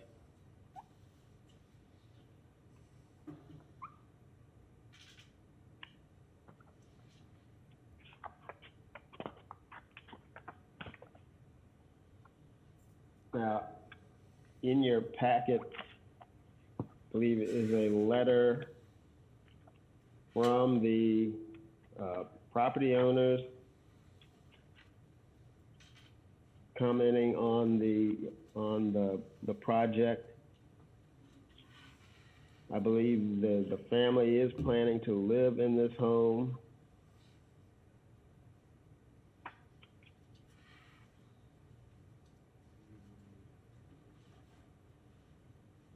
But it is in your backup for you to look at.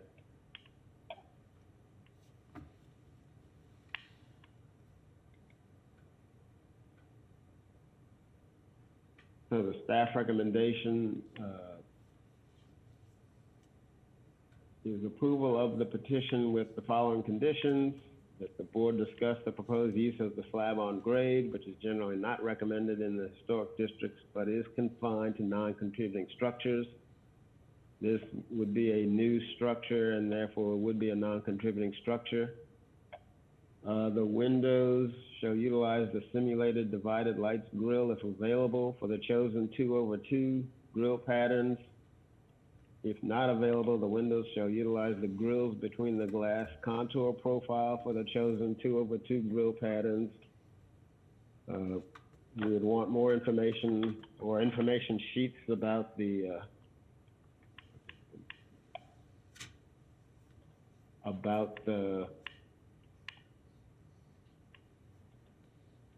metal roof proposed, and notify staff of any changes during construction.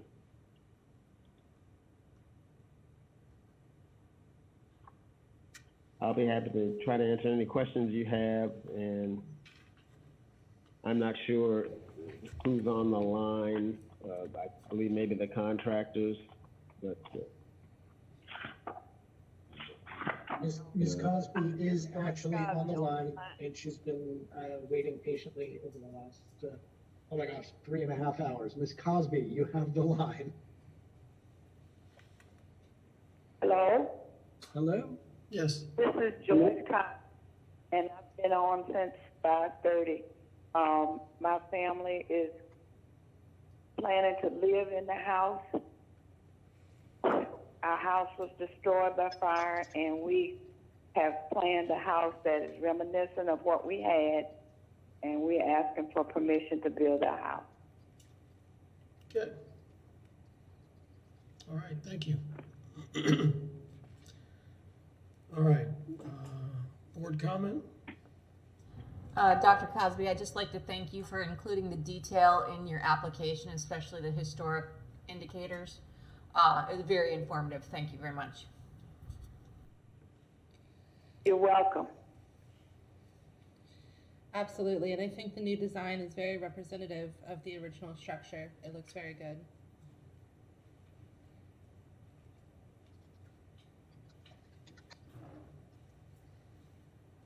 Okay, any other comment? Dr. Cosby, I really like the plan for the house. I appreciate the detail that was included with the application. And what I love the most about this home is you plan to live in it and have it be a real center of community for the neighborhood and community organizations. So I think if there are any issues such as the slab on the grade, we can work around that. So thank you for calling it. Well, we've been on there for 150 years. We plan to stay. Good for you. Well, this is Michelle Hayes.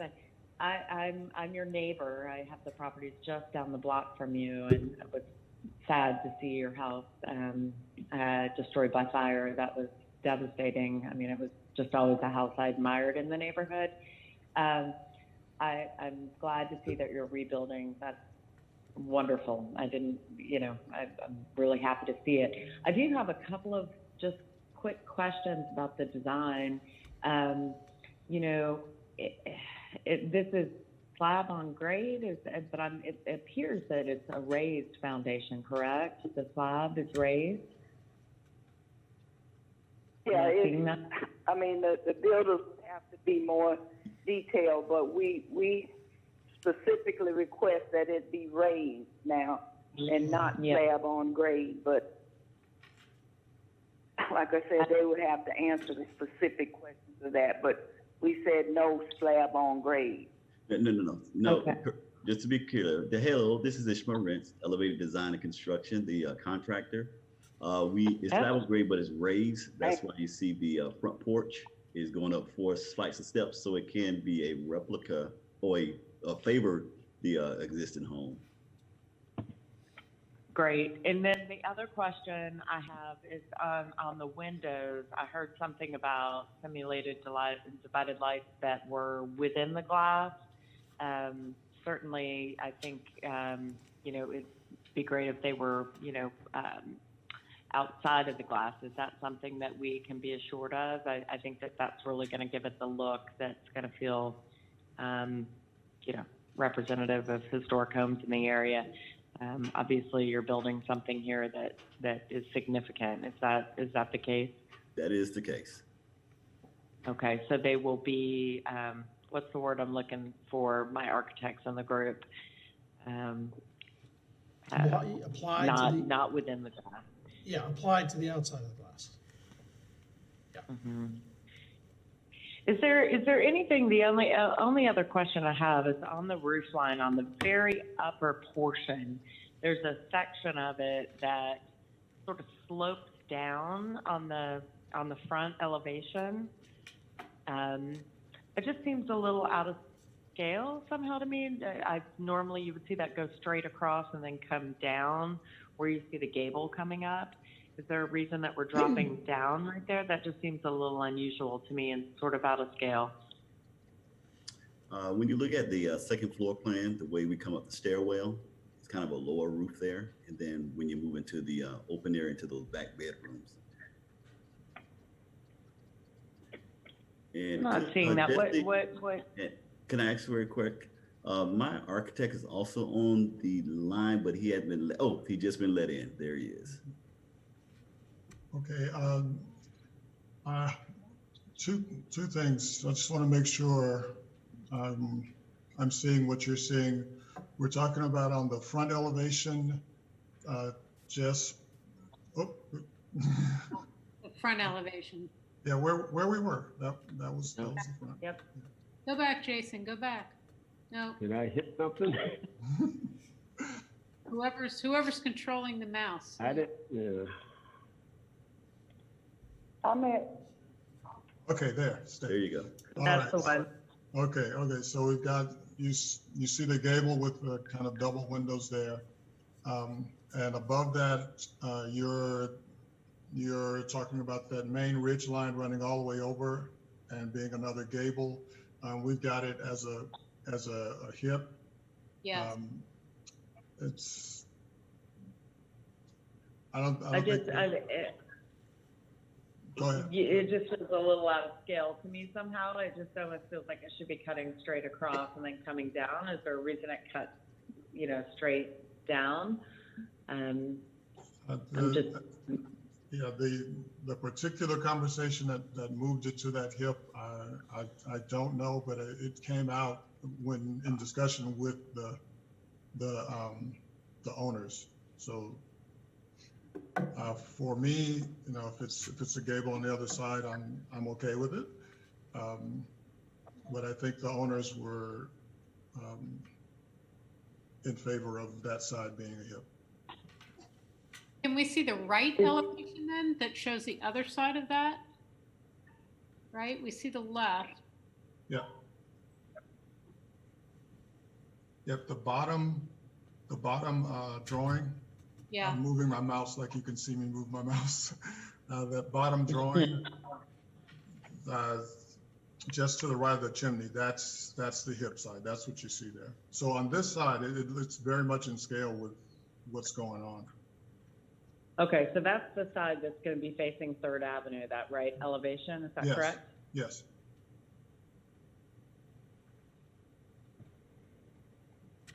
Okay, so you have sort of a roof line that's coming across.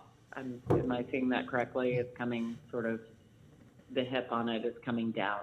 Yes, yes. And if you look to the left, that where the roof ends, that vertical line, that's the gable that you saw on the front elevation.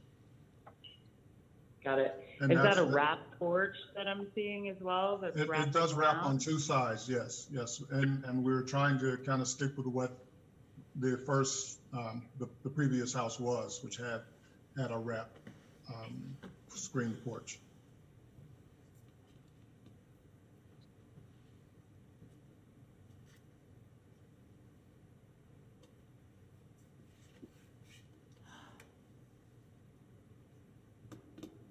I guess my only thought is that, you know, it's a pretty significant side. Is there a reason that there's so few windows on that side of the home? Because I know that that's a really, as you're driving down 3rd Avenue, it's a really, you know, it's a street view that, something that everyone sees. It just seems, you know, you've got, what, 4 windows there. Is there a reason that we have bathrooms back there? Is there a reason why we have so few windows? Mm-hmm. I think if we go to the floor plan, I think that side is actually the staircase side. Yes. Yeah, that's the staircase side. The 2 upper windows that you see are on the bedroom. And then there's a low on the first floor. There's a window there in the kitchen, and then there's one in the office that's on the screen porch. But the rest of that is staircase. You wouldn't want to put a window in the laundry room? Laundry. That would be, Back. Okay. no? Yeah, no. Thumbs down on the window in the laundry room? I see a thumbs down. That would add a window on that side of the building if that was. It just feels like adding a little more architectural interest on that side of the building could be really valuable. And certainly that's the south-facing side of the house where it's going to get the most light. And so adding more light as well might just be a nice addition to the home. Oh, but I see the laundry room is more like a bifold. It's really hard. It's small. It's hard to see here. So that's I would say if they did add a window, I'd probably recommend going with something like the one that's in the kitchen, the smaller size window. It wouldn't Because even a longer one might wind up, you know, kind of behind the it washer doesn't, dryer. Michelle, because it's storage and washer dryer. Mhm. hard for me to see on these drawings.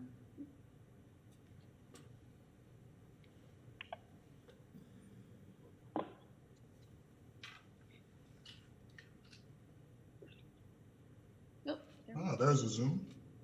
Ah, that's better. So where are the windows on that? Whoa. Went away. It's gone. I got greedy. All right. Okay. There we go. There we go. So there's a window there in the kitchen, and then in the office, which is right below the kitchen, there's a window there also, and then below that is the staircase. So there is no window in the laundry area there? Above Correct. the washer dryer? Correct. It's a I closet. mean, would that, It's a closet, Michelle. It's a hall with a closet with. oh, it's a closet. I see it, and that's storage. I understand. Also a closet. Huh. So what, that's the back porch with storage, and then you come into the laundry with a laundry closet? Am I looking at that Yes, so correctly? right, when you come in, to the left would be basically a laundry closet, a deep closet, and then to the right, entry into a bedroom. I mean, just a suggestion. I mean, obviously, overall, the plans are fantastic and happy to see it being built. I just think allowing more light on that side might be valuable. I mean, but again, just a thought. Okay, anybody else have any comments? I was just curious if you guys had any idea of what color you'd be doing the metal roof, especially seeing as how the previous one was green. Green. Sticking to it? Okay. That's what was on the house. Okay, thank you. Look at the Google Maps. So you're gonna stick with, so your siding will be sort of an off-white as well? You're gonna stick with basically what the original was before it so sadly burned? That is What correct. you mean, the roof or the side? No, the side. That is correct. Okay. That's Yeah. correct, Elizabeth. Yeah. So we're not gonna do a green roof and bright blue siding? No. Okay. Oh, no. Okay. Well, It start out blue. stranger things. So we're staying with the green roof, is that right? That is correct. That's what was on the house. Was what was on the house. It was always a good house to see. I'm glad to see it being rebuilt. Okay, any other comments from the board? All right. Yeah, I just wanted to say that I think it's a wonderful drawing, and you did a great job representing the old house. The only one comment I have about it is that I would love to see the two gables instead of the hip roof. That's the only thing that pulls me away from the old to the new. So, but again, it's a beautiful drawing, and I hope you have many years of joy in this house.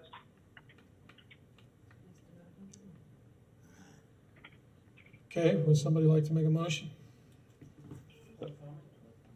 Oh, public comment. Mr. Chairman? Yes. One second, Melanie. Jason, did you have something to say? Okay, you can hear me now. So I think the house is beautiful, and it really is worthy of the Parker Cosby family. So I'm glad to see it. But I just wanted to make a correction to some of the project description. I don't know if this will go in your minutes, but it does say that they think the house was built in 1911, the original house. And I wanted this to be corrected to show the house actually dated back to the 1870s. So it was one of the most significant houses in the neighborhood due to its age, as well as association with Dr. Parker and Dr. Cosby. And the agenda makes it look like Dr. Cosby is a woman. He was a man. And his daughter, Joyce, is also a dentist like he was. But I just wanted to correct that because it gave me the idea they were thinking that it was not her husband, Leslie's husband, but it just confused me. So I wanted to make that accurate. Okay. That Dr. Cosby was a dentist. His daughter's presently a dentist. But anyhow, and Dr. Parker was an MD. All right, he's very significant, and so was Dr. Cosby. Thank you. Thank you, Lauren. Can I have a motion, please? I'd like to motion to approve petition HP 20-113. Second. Okay, Mr. Simmons, we have a motion and a second. I would like to make sure that the windows are designated. I think somewhere in the presentation it says something about the mullions being in the glass. I just want to make sure that they're outside the glass.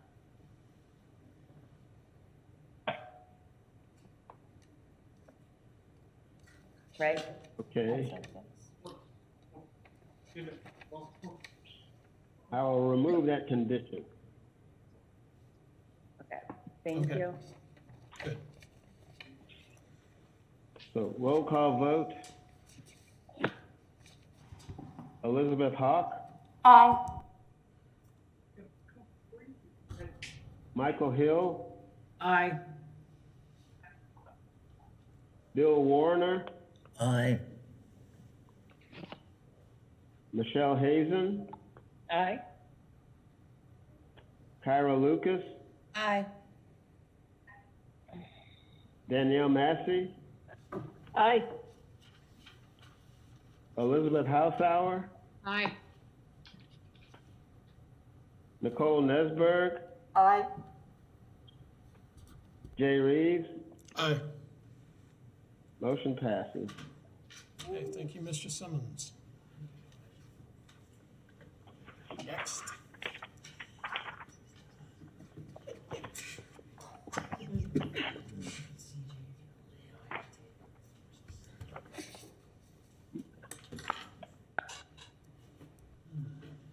Thank you, board members.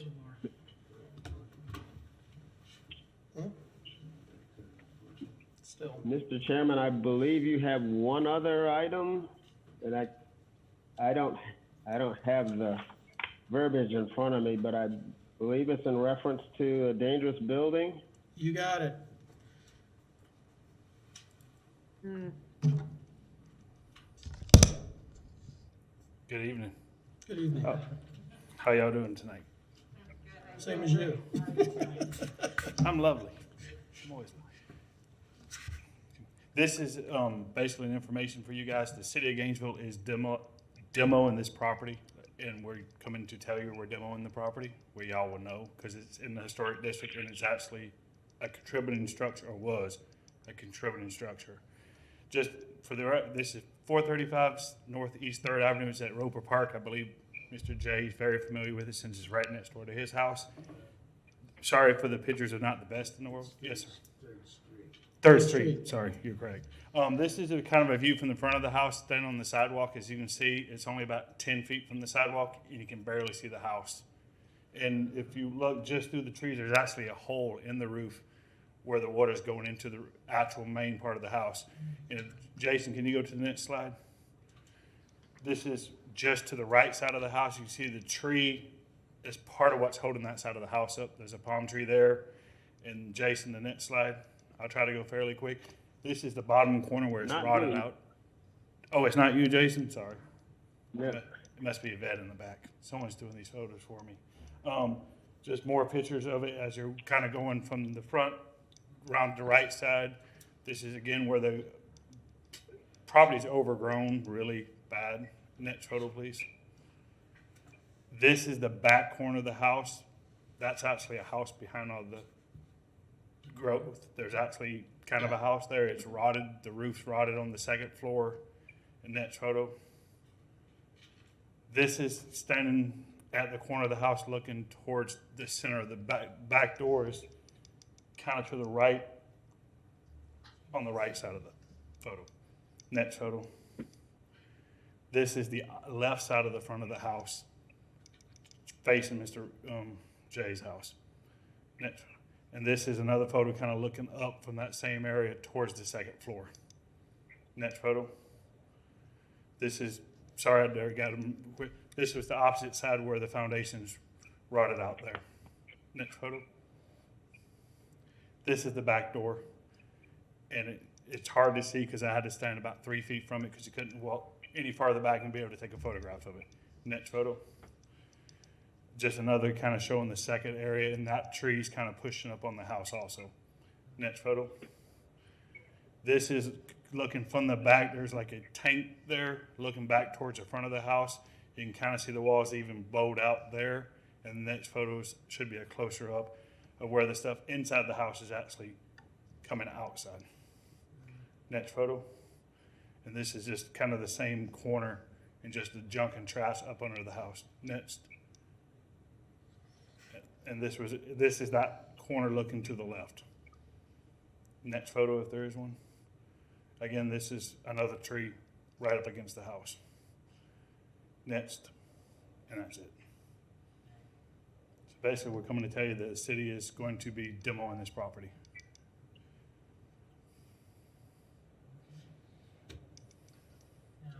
What's the schedule on that? We're looking at December 14th. Michelle, you're muted. You're muted. Wait, let me unmute. Back? Am I back? Yes. Yes. Okay. So, obviously, normally we get into a demolition delay here. I know this is property, I've walked this property, it's been on the inside of this property. It's in a prime location. You know, obviously, it has been left in disrepair for quite some time. I know that the owners have been talking about, you know, getting this house into the right hands. I know it's been something that has been sitting for a very long time. However, I do think that it is a structure that is very significant. I think the location is significant. I see no reason why we are now on December 1st being told it's going to be demoed within 2 weeks. You know, as far as the demolition delay, we usually have 3 months. So I think, you know, obviously we've got lots of overgrown bushes, trees, you know, but nonetheless, this is a structure that can be safe. There's a corner of the house that is in rough shape, but I've walked inside this house. It is completely salvageable and has some really interesting architectural features. You know, there are a lot of things in the house. I know that the owners have been working to get them removed, but I think we need more time with this, certainly. And if we need to expedite this and move things along quicker, I think that we can reach out to the appropriate parties and make that happen. But certainly it's not a property I'd like to see demoed within 2 weeks' time. I don't understand how the city's demoing it if someone owns it. Yeah. Can someone explain that to me? Yeah, it's homesteaded, I believe, as well, correct? No, Is this property homesteaded? no, it's not. Well, how can the city demo it if someone owns it? We do it routinely. We do about 7 houses a year. I would like, on the Historic Preservation Board, I would like to stand firmly that this is not, this property has, you know, if we need to set deadlines, then let's set them. But to come to us as a board and tell us that in 2 weeks it is being torn down, to me, that's not appropriate. I mean, we have some very significant features here, and out of all the buildings we've seen tonight, this needs to be saved. And so if we need to expedite that process and move it along, then give us the opportunity to do that. But this is not a building that should be torn down. I feel strongly about that. I've walked it. This is not a building. This is a building that has a lot of stuff, and it's been a problem for a long time. And I know a lot of people would like to see the situation resolved. But in the same sense, this is not a building that is so distressed that it cannot be saved. Why don't we take the cost of tearing it down and putting it into saving the building? I mean, I don't understand that. I'm with Michelle. I don't understand it. Let's clean It makes no sense. up and see what we've got. Do we own the building now? I still am unclear on how we can tear We down. do not own the building. We do not own the building. The owners own the building. And so what's going to happen, just to clarify, is that they would tear the building down, the city would tear its building down, and then bill the owner. I'm guessing there's lots of fines. At this point, you know, give us an opportunity, but I think, you know, I'm not sure where all of a sudden we go from 3 months of a demolition delay to, hey, we're tearing it down in 2 weeks. You know, if we're going to make those kind of threats, you know, in any other neighborhood, we do a demolition delay of 3 months. Let us get the time to move this along. But it's December 1st. We don't need to be tearing this down December 14th. I agree. Would you like to me to give them history, or would you like to give them some history? That's just for the record. The reason y'all are hearing about it now, this process has been going on for 15 years that I've worked here. The notice was issued to the owners back on 10/29. That copy was then given But it was to. homesteaded. It hasn't been homesteaded for a while, Michelle. It's been vacant for 15 years. I do not believe it's homesteaded. But when was there was a homestead on it that protected this property until when? don't know the exact date when the homestead was removed. The way the property appraiser shows it now, it doesn't give the exact date the homestead was taken off. I have a question. Does code enforcement keep a list of historic properties that are, like this one, have been in danger of being demolished for 15 years? Is that something that code enforcement does so that the board can be aware of historic properties that are in danger of, us getting notice 2 weeks before it's torn down? There is a list of 125 properties that are on the dangerous building list in the city of Gainesville right now. Do you know how many of those are historic? Or Not off the top of my head.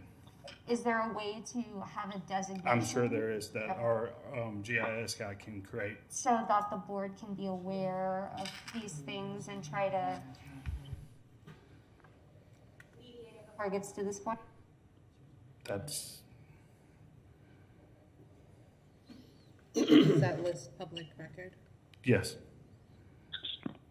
And I believe there's one, if I remember correct, a fines on the property like $1.2 million. The reason I ask is because I know the city has discussed working on programs such as Gainesville Rise to help homeowners and people who are former residents of neighborhoods kind of buy land and buy properties and fix them. And I'm wondering if all that can kind of be tied together in the long run. That's just where my thought process was going.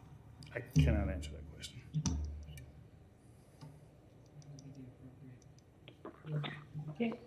Can you Party to answer that. please remind me of the address of this property?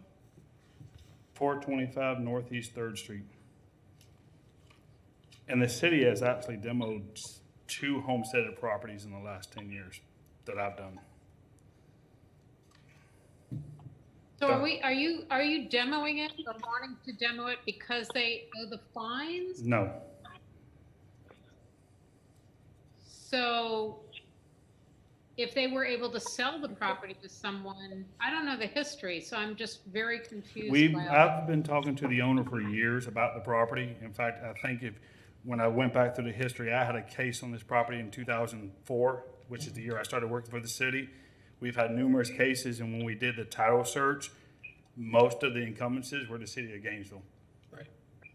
This is not something the city's lightly looked at. This has been an ongoing issue for years. It just has reached the top of the list of demolitions. And I think Jay can give you more information. The city doesn't have to have a COA to do a demolition. If the city deems a building a dangerous building, they don't have to come to the Historic Preservation Board. We gave a copy of the Historic Preservation Board person on September the 29th. And I don't know if you guys had a hearing last month or not. We've never. So is there any indication that somebody has entered this building, that there's been some sort of squatting happening or some sort of, other than it sitting there looking horrible, is there any indication that this property is creating a danger to the community? It is. It would just be in there. This several times I visited during this. I know I have been completely eaten up with mosquitoes from just visiting the property. Even this morning, when I went back to the property this morning, as cold as it was, the bugs and mosquitoes are awful on this property, which part of it is this condition of the house itself and the stuff inside the house. And like I said, this has been an issue I've tried to resolve. But any case of somebody squatting in the building or causing some sort of damage to other people by the fact that it's taken? Not any reports of that, reported to police or causing harm in some sort of way? We've had complaints of vagrants being there, but I've never verified the complaints on the vagrants. Correct. And it's my indication too, because I know my children play soccer at this field. I was just there the other day meeting some friends, and I can think of no point where this home was any sort of threat to me nor my family.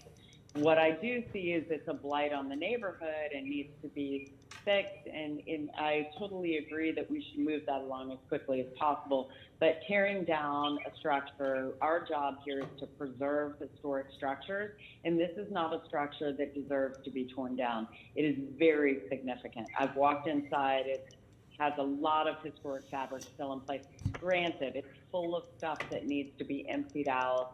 There are things that need to happen here, but we need more time.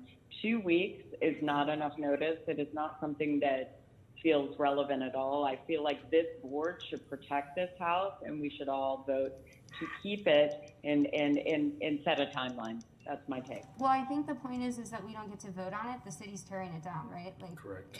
This is just It's kind an of like a informational. courtesy.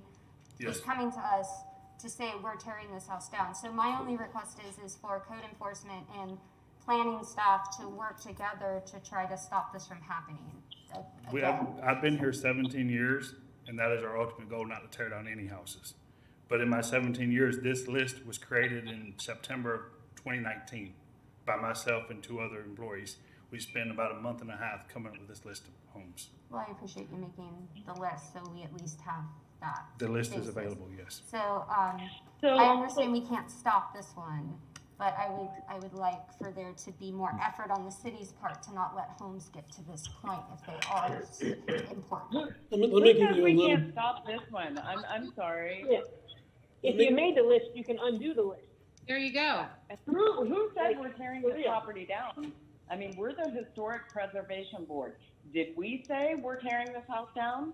I mean, that doesn't, I'm sorry, that we just said we're not allowing people to tear houses down, and yet we're allowing the city to tear houses down. We do not have a historic preservation planner in place and have not for years. So, we as a board have to protect these historic structures. No codes, I don't care how many fines. It takes one person to take this property and turn it around. So our job is to protect historic structures. And when we look at significant historic structures, this is one of them. So we need to be working together with codes. I understand that this property has been problematic, and I understand that this owner has had other run-ins with codes. So I think at this point, let's try and figure out how to work forward from here to get this property into the right hands so we can salvage it. But tearing this property down does no good for historic preservation. It does nothing for the owner. It's worth more to the owner as a property versus a vacant one, unless, I don't know, maybe somebody has a buyer in mind that thinks that they're going to put a brand new construction there. Is that where we're going with this? Because realistically, that property is worth more. So I don't know what the underlying current is or who's behind, let's tear it down so we can sell this vacant piece of land on a prime piece of property that's across from Roper Park. But I certainly do not think we need to be tearing any properties down. So I would like to know who made the decision to tear it down, because it certainly wasn't the historic preservation planner that we do not have, and it certainly wasn't this board. So who made the decision to tear this property down? I'd like to know. Myself and the building official. Who? Myself and the building official. Yourself in the building department. Who? The who building in official. department? Building official. The actual building official. Okay. So at what point, I mean, are you a historic preservation planner? Is somebody else? Whoever you're talking about? Is I that what have they to do? look at Because the facts right of now, the property, the not only the people that I page. see that are doing historic preservation are us, because we do not have a planner on staff. So I think it's very different to have a codes person that says this building, but you've just said in this meeting that this building, there's absolutely zero public threat. There's been nobody squatting there. There's been no harm done to the public. Is that correct? To my knowledge. Okay. What danger does this property actually pose? It's unlivable. It's unlivable because there's a bunch of stuff in it. But and that it part needs of the to be put definition of into a the right dangerous hands. building means it's unlivable. Well, lots of properties are being rehabbed and remodeled that aren't livable, and we just refuse to allow someone to tear down a cottage in Pleasant Street that's more unlivable than what you've got on that corner. And that house is also Thank on you. our dangerous building list. And it will be salvaged. Yeah. Okay. Because it's not going to Okay. We've got properties selling for over $200 a square foot. Trust me, somebody can come in and take this house, renovate it, and still turn a profit if they wanted to flip it. Either that or somebody can put their sweat equity in and turn this around. It needs to happen. There's no doubt. I'm not arguing the point that this property, something needs to happen. But to come to us on December 1st and say, hey, guess what? In 2 weeks, we're going to demo this property feels a lot like St. Michael's to me. And I have a real problem with that. I'm standing strong that I think as a board, we need to say, no, that's unacceptable. You're here. I don't know if you're asking for permission, but personally, I say no to this property being demoed. Absolutely not. Michelle, allow me to fill you in on a little bit of the history, because those of us that live around this house know this house well. We fought battles over this house, and we knew this was going to happen someday. This has been going on since the mid-90s, and it's been a battle that the neighborhood waged and lost because the house was homesteaded at one time. But the house, the problem is not the house. The problem is not code enforcement. The problem is we have an owner who will not allow anything to be done with it. Okay, it's one of the worst cases of demo by neglect there's ever been. A little backstory. Like I said, Jay, I walked through with the daughter who grew up in that house. Okay, yeah. She's trying. All right, they have said that she's trying to get to it. She's not here locally. Okay, they need help. This is a property that they need help to move it forward. Okay. But she's not here locally. So this is a great example of how we as a board can step in and make something different. Bottom line, there's no benefit to tearing. I know you want it to change. It's in your backyard, Jay. I get that. No. But Michelle, let me also tell you something that is going to break your heart about this. This house was built in 1857. It's probably the oldest remaining structure from the original city limits of Gainesville. And that is really a crime. It's a post and beam structure. It's been moved once, used to be on the corner where the Gaddy house is. And it has a lot of history behind it. And it was a homestead at one time with the whole block being part of the farm. The reality of it is, those of us that live in the neighborhood and fight preservation have been fighting over this house for years and years. And the problem is we can't do anything with the owner. The city cannot do anything with the owner. The only thing you could possibly do is eminent domain, and the city has chosen not to take that course. What did you say, Jay? The only thing what? The only thing you could do would be eminent domain, and the city's chosen not to pursue that. Otherwise, you're not going to get that property out of their hands. The house is going to be destroyed, and there's nothing really we can do about it. So here, how about this? Look, just let's give it, like many other properties, give it the 3 months. We have those 3 month demolition delay. Let's buy a little time. Now that this has come to the forefront of, hey, we're really going to tear this thing down. We were supposed to do that last year.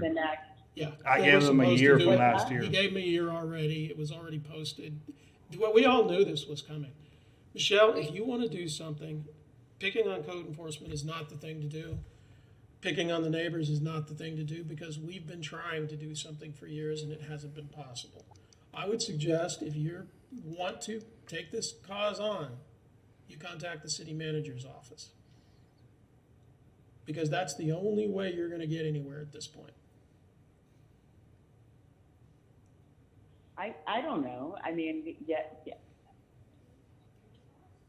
I mean, does everyone else on this board feel like we should be tearing down, what did you say, 1857? Like, really? This is, I mean, how many other board members have even heard of this until tonight? Anyone? No. Anyone? Okay. So this is the first time that this board has ever heard of it, except for, Jay, you have some knowledge, I have some knowledge, I know Bill has some knowledge. That everybody else on this board has no knowledge of this. Hasn't been brought up in the last year, has it? Nope.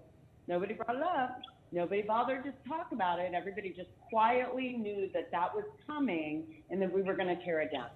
So honestly, if this is the first that this board is hearing about it, we need more time, okay? Because while you, Bill, and Jay, who live, right there, and this impacts your homes, I think that that's sort of, I think let's give this board an opportunity, considering we do not have a preservation planner still, over the last year. Where was the preservation planner to jump in? I think that as a board, we need to stand for this and say that we need more time. I don't know how the rest of the board feels. That's just speaking for me. First off, Michelle, let me just tell you that I've known about it for a little while. I didn't know when it was going to happen, but I have been contacting people. I had tried to get people to talk to the owner, but nobody wanted to take it on that I could find. And the thing, well, it's a heartbreaker. And if there were a way to save it, I would be all for it. But unless So there's a let's new try and owner, do that. there's no Let's way. give it a little more time. Let's just give it Can a I, little can more I time. talk? Yeah, let's allow Melanie. She's been waiting patiently. Thank you very much. Okay, so you've already mentioned that it's built in the 1850s. Yeah. So it's one of a handful, a minute handful of houses in our neighborhood or in the city that dates to basically the founding of Gainesville. Very significant due to its age, significant due to the family, significant due to the architecture, and significant due to its site. It's right on Roper Park where everybody sees it. If the city can come in there and tear it down and then bill the owner, why can't the city come in there and cut the trees around it and strip the bad landscaping out and bill the owner? Obviously, the owner's not going to pay, but when it sells, then they It's get not going paid. to sell. No, it will never sell. Well, because why? the fines are so high, you could never sell it. Well, they waive them. It's been done in Pleasant Street, where they waive the fines. You're thinking the owners would sell, and they won't. They've already demonstrated that. Well, If code enforcement, if they just said, okay, you got a year. But we didn't know it. And a year from now, there's nothing in the Duck Pond if it is in newsletter. the same owner's hands, it will only be in worse shape. There is only one remedy. what's There's the a harm in single another 3 remedy to this problem, and that is to seize the property. That is the only remedy. Okay, to the person condition that owns that is it in. seems obviously reluctant to do anything with it. But maybe he would have liked being interviewed for an article in the Duck Pond neighborhood newsletter, because none of us knew about it. I knew it was, in bad shape. And I remember when the owner's daughter did live there, it was probably a homestead then. But, it's not personally harming anyone, as Michelle's saying. Even though it's called dangerous building, the house is not harming anyone. Why does it have to come down? And it's supposedly been working on it for a year. Well, who knew it? Was there a sign in front of it? House in danger, please come forward with your ideas on how to save this.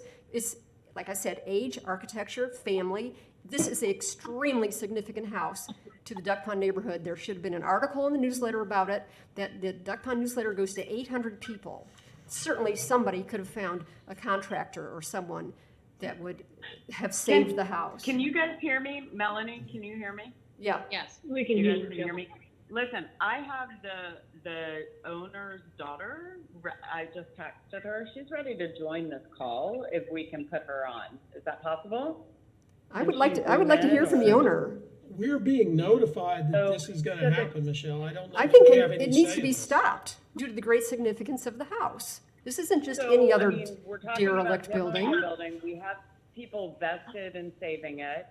So, can we hear from them, including the owner? Is that possible? My question is this the proper, I know we're the Historic Preservation Board, but what I'm hearing from the city is we have no power here. So I'm wondering if the board, Michelle, if we could reach out as a board to the city manager's office, where it sounds like that's who we need to address is Mr. Feldman, and work with him with getting in touch with the daughter and trying to save this property in the 2 weeks. Because what I'm hearing from the city is this is a done deal. It doesn't matter what we want, even though we are the board. This house needs to be saved. It is valuable. But I think if we want to save it as a board, we need to reach out to the city manager ASAP to get this stopped. Because what I'm hearing from code enforcement is he came here as a courtesy to say, Correct. hey, the city's tearing this down. Now, whether or not that's proper or right, or that's a whole different conversation, just it's 10:15 at night to move this along. I believe the city manager is where we need to take this conversation now. Talking in circles tonight isn't going to save this problem. And also, thank you for Okay. coming out here tonight. I really appreciate that. And don't take, what the board has said. Please come back again and again to give us this opportunity. Thank you. It doesn't bother me. I don't take it personal. I was part of an ownership of a house that was built in 1911 in the Southeast Historic District up until a few years ago. My goal in life is not to tear down every historic building we find. That's not our goal. This is one of those exceptions. And technically, the city manager or the court system is the way to prevent the demolition. Because it's not something we just started. The notice went out in October. This started years ago. This dangerous building list, if the city manager got the funding, was all 126 homes were going to be demolished this year. We tried to start last year. The pandemic stopped it. If it wasn't for the pandemic, this house would have already been gone, along with the other 120 something homes. But you don't identify which ones are in historic districts? It's just a list, and you just go in order of the list without any consideration that the house might be in a historic district, be a historic structure? Well, I can't imagine that's code enforcement's job. It's not. Well, my understanding is now to get a permit for a roof or whatever, it pings that the house is in a historic district. So I would think that there would be some consideration given to whether or not a house is in a historic district. I mean, it's an easy thing to check when you're putting the list together. I mean, I've looked at them, like some of them are, but this particular house has been on that list that we've had of houses that need to be demolished for at least 10 years. It's not just got out of this year, this particular house. Well, it kind of begs a secondary question then to the one we're discussing right now. Is it would be interesting to see that list and identify which houses on that list are in the historic district, so we can keep an eye on that. And I believe that can be provided, and also I believe it can be mapped out for y'all also. I'll have to check with our GIS specialist. I believe he can take the list and actually map it on a map, which would show all the historic districts and which ones of those are within those districts. That would be greatly appreciated. Mr. Chair, is it possible to make that request for staff to provide that to the board? Yeah, I would say they can do that. I believe, is Jason still on? Yes. Yeah. Is that something we can do, Jason, here, or is it something we need to do in the morning to request that? Probably have to check with Adam through Andrew, because that's, adding to his workload. Yes, sir. But we can, And I can't hear you. you're muted, Michelle. You're muted. You're still muted. How about now? There you go. Hey, so in the morning, are we talking about how we're gonna delay the demolition of this house? Is that, I'm sorry, I was distracted. No, asking Adam to do the map showing the list of the mapping the houses. Oh, so we're gonna that are on that demo list. another building and then talk about how to save future buildings? No, I just said that the secondary thing, it would be nice to have a list of which houses are slated for demo that are historic structures. But I agree, the topic of how to save this house is still on the So table. we're gonna demo the 1850 super significant building and then talk about in the future what we can do to save other more significant historic buildings. Is that right? Because we're gonna take it up with the city manager in our free time because we don't have the historic preservation planner and nobody paid attention to this for a year. And so now, it's just being brought to everybody's attention. We're gonna let that one go and then figure out future plans of how to do this job better. Is that right? Is that what we're doing? So glad I'm here. What Sorry. harm would come from making it wait 90 days at this point? With that, What harm is there to having this wait 90 days at this point? yeah, what's the harm? Was there somebody squatting there? Are we endangering people's lives? No, we're not. So give it 90 days. I'm like literally texting with the owner. Good. Give us 90 days. We'll fix it. I'll fix it. Where's the gentleman? Can we? Will you please just humor us? Just humor us and give us 90 days. Who has the God, you know that we will make this happen in 90 days. Who has It's the 90 days. Miss Michelle, Who has the authority to do that, to delay it? Miss Todd Michelle, does. Who has the authority to delay it? Todd does. Miss Michelle, if I Come on, recall, I Todd. believe you and I had a conversation about this house last year, We did. and we said by April it would be sold. All right. This is I know. December. Well, now you're really shaking the tree, Todd. No, I'm just stating now facts. We're going to have to make it happen. It's been a big year, Todd. There was a pandemic. I'm Yes, on a I virtual- understand. We So have listen, worked 90 7 days days a You're doing week the math. since March. 90 days. 90 days. 90 days. 90 days. Please. Just commit to 90 days. Come on, 90 days. I cannot do that. Why? Why not? 60 days? Do you have the authority why to delay it personally? Like, is that something you can do or no? That would be Yeah. superseding both of my bosses. Exactly. we So wanted to we get- would have to The go city to manager the is the city only one that's gonna be manager able to stop get it. this delayed if Lee Feldman is not here. Yes. So, And technically, I'm not sure he can stop it. I'll come down tomorrow. Who do we need to meet with tomorrow? Because I don't want to meet about redoing the math. I'd like to meet tomorrow about how we save this house. Tell me where to be and I'll be there tomorrow. Sell it by the 14th. Hey, Michelle, can you hear me? What time? Have it Yeah. sold before the 14th. And an injunction from a judge. What? So he needs. I mean, I don't have time to run through rigor, all that. I mean, that seems like a lot. Like, look, as a board, personally, I think that our job is preservation. I'm going to go back to that, this thing, nobody's come to us and said that we can't preserve this building. It hasn't been presented. I believe the board's had about 15 years of my knowledge It's of the a property. contributing structure in the historic district. If this board does not speak to this tonight, that building's gone. Shame on all of us. And you know what? And quite frankly, if that building's gone and this board doesn't speak to that, I'm wasting my time here. I don't care how many roofs and fences I approve. If we tear down an 1850 building and nobody stands for that right now in this meeting, whatever. I mean, that's it. But I'm Do not. you feel good about this? Hey, Michelle, can you hear me? Michelle. Yep, So I can hear you. It's actually funny you should talk about this. I actually got off the phone earlier today with Mr. Feldman on a different issue. If you want, I'll give him a call tomorrow and see what the options are, okay? Lawrence, though, he's not going to, Mr. Calderon doesn't have this. I mean, this is a code thing. And the bottom line is that, and that's what, we're looking at something that we as a board right now, we're not going to meet again before the 14th. You guys have an opportunity right now to say that we don't want this building gone and we want more time, or we don't. we've all said that, and they said no. I would say that we could vote to say that we want a 90-day stay on it, just like every other house over that, because we haven't seen this.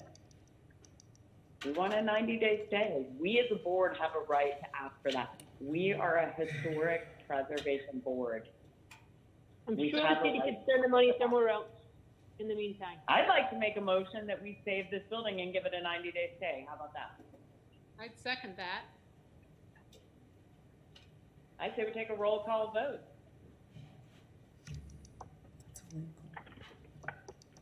Can we do that? Made a motion, we have a second. This isn't, I'm not sure what you can do, but it's an Yeah. informational. Is it my it's not a- understanding that our authority only extends so far? Like, as much as I I, think our authority is appreciate the preserve motion, I think historic as structures. Kira just said, we all support saving this building. our authority is not such that we can stop this. No, you could request a 90-day stay, but there's no chance, I mean, We there's can no. request a 90-day stay. I think what you, I mean, if I'd I like a recall the motion to ordinance request a exactly, 90-day it's a stay on stay this from a building. judge, and the city manager may be able to help with that, and I would suggest, if you disagree with it, that you speak to the city manager or an attorney. Well, I think if we. I would like to request a 90-day stay from the Historic Preservation Board to, on this particular building. And I mean, we have a second, and I'd like to take a roll call vote on that. And then we can take that to the city manager and say, as a board, Correct. what we voted for, we want the 90-day stay, we want to work on trying to save this building. That Correct. gives it some weight if we vote on it. It doesn't matter whether it means anything, it's just information, so If there's we no take it reason to why the we can't manager, vote on we it. should have I a would solid consensus vote. Okay, well, there's nothing to lose by approaching the city manager, but don't get your hopes up. He's aware this building's on the list. Yeah, no, I know. But I hope he's also aware this is a contradiction, big time. And if some landscaping is needed in the interim, I'm sure we can round up some people to do some landscaping. And if she can talk to the owners, it may be the only hope. Before we take a vote, I'd like to ask, yes, I understand we need to talk to the city manager and bring forth our vote to them specifically. And you said we might also need an injunction by a judge. Correct. Do we have a particular city judge? Or It's a county judge. county judge? I don't do it. I'm not sure how that process would work. I'm a historian. My understanding, like, I'm not your guys' board or your attorney, is that if y'all disagree with our comments that we bring to you as information, your only option to object to it is to have an injunction filed against the city of Gainesville. Okay. I Yeah, asked we this. wouldn't do that. That's my understanding of your options. The only thing we can do is approach the city manager and ask. I asked Is this what, because Jay? I missed that. We're I not, think we need to take this the vote. board I is think not we going need to try to fight an injunction with the county. No, but I think it makes sense that we take a vote so that when we go to the city manager, we can show that we were in agreement, if we are, that we want to try to do this. Okay. The straw poll, let's do a straw poll. We all agreed to take a vote. Can I finish speaking, please? Yes. Thank you. sure.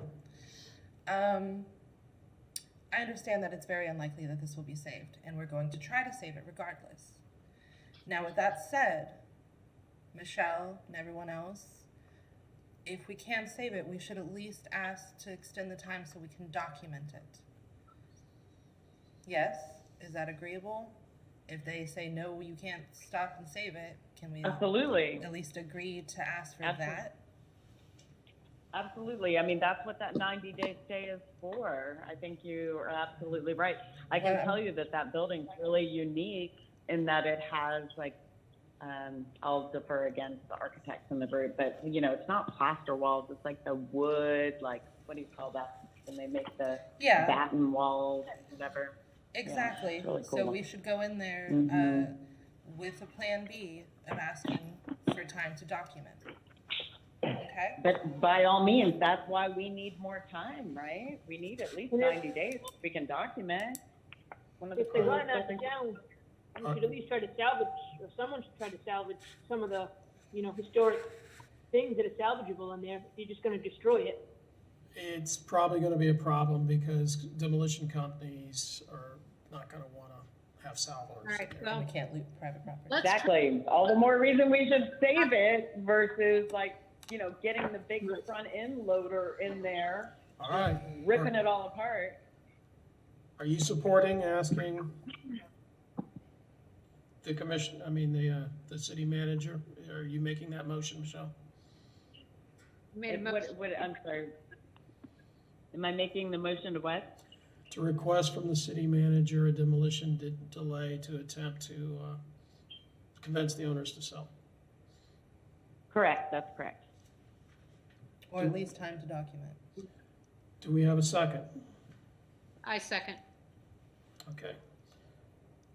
You want to take a straw, you take a poll? Yeah, we have to poll. I can Jason. You want a roll call vote? I think we have to. Yes, please. It's gotta be a majority.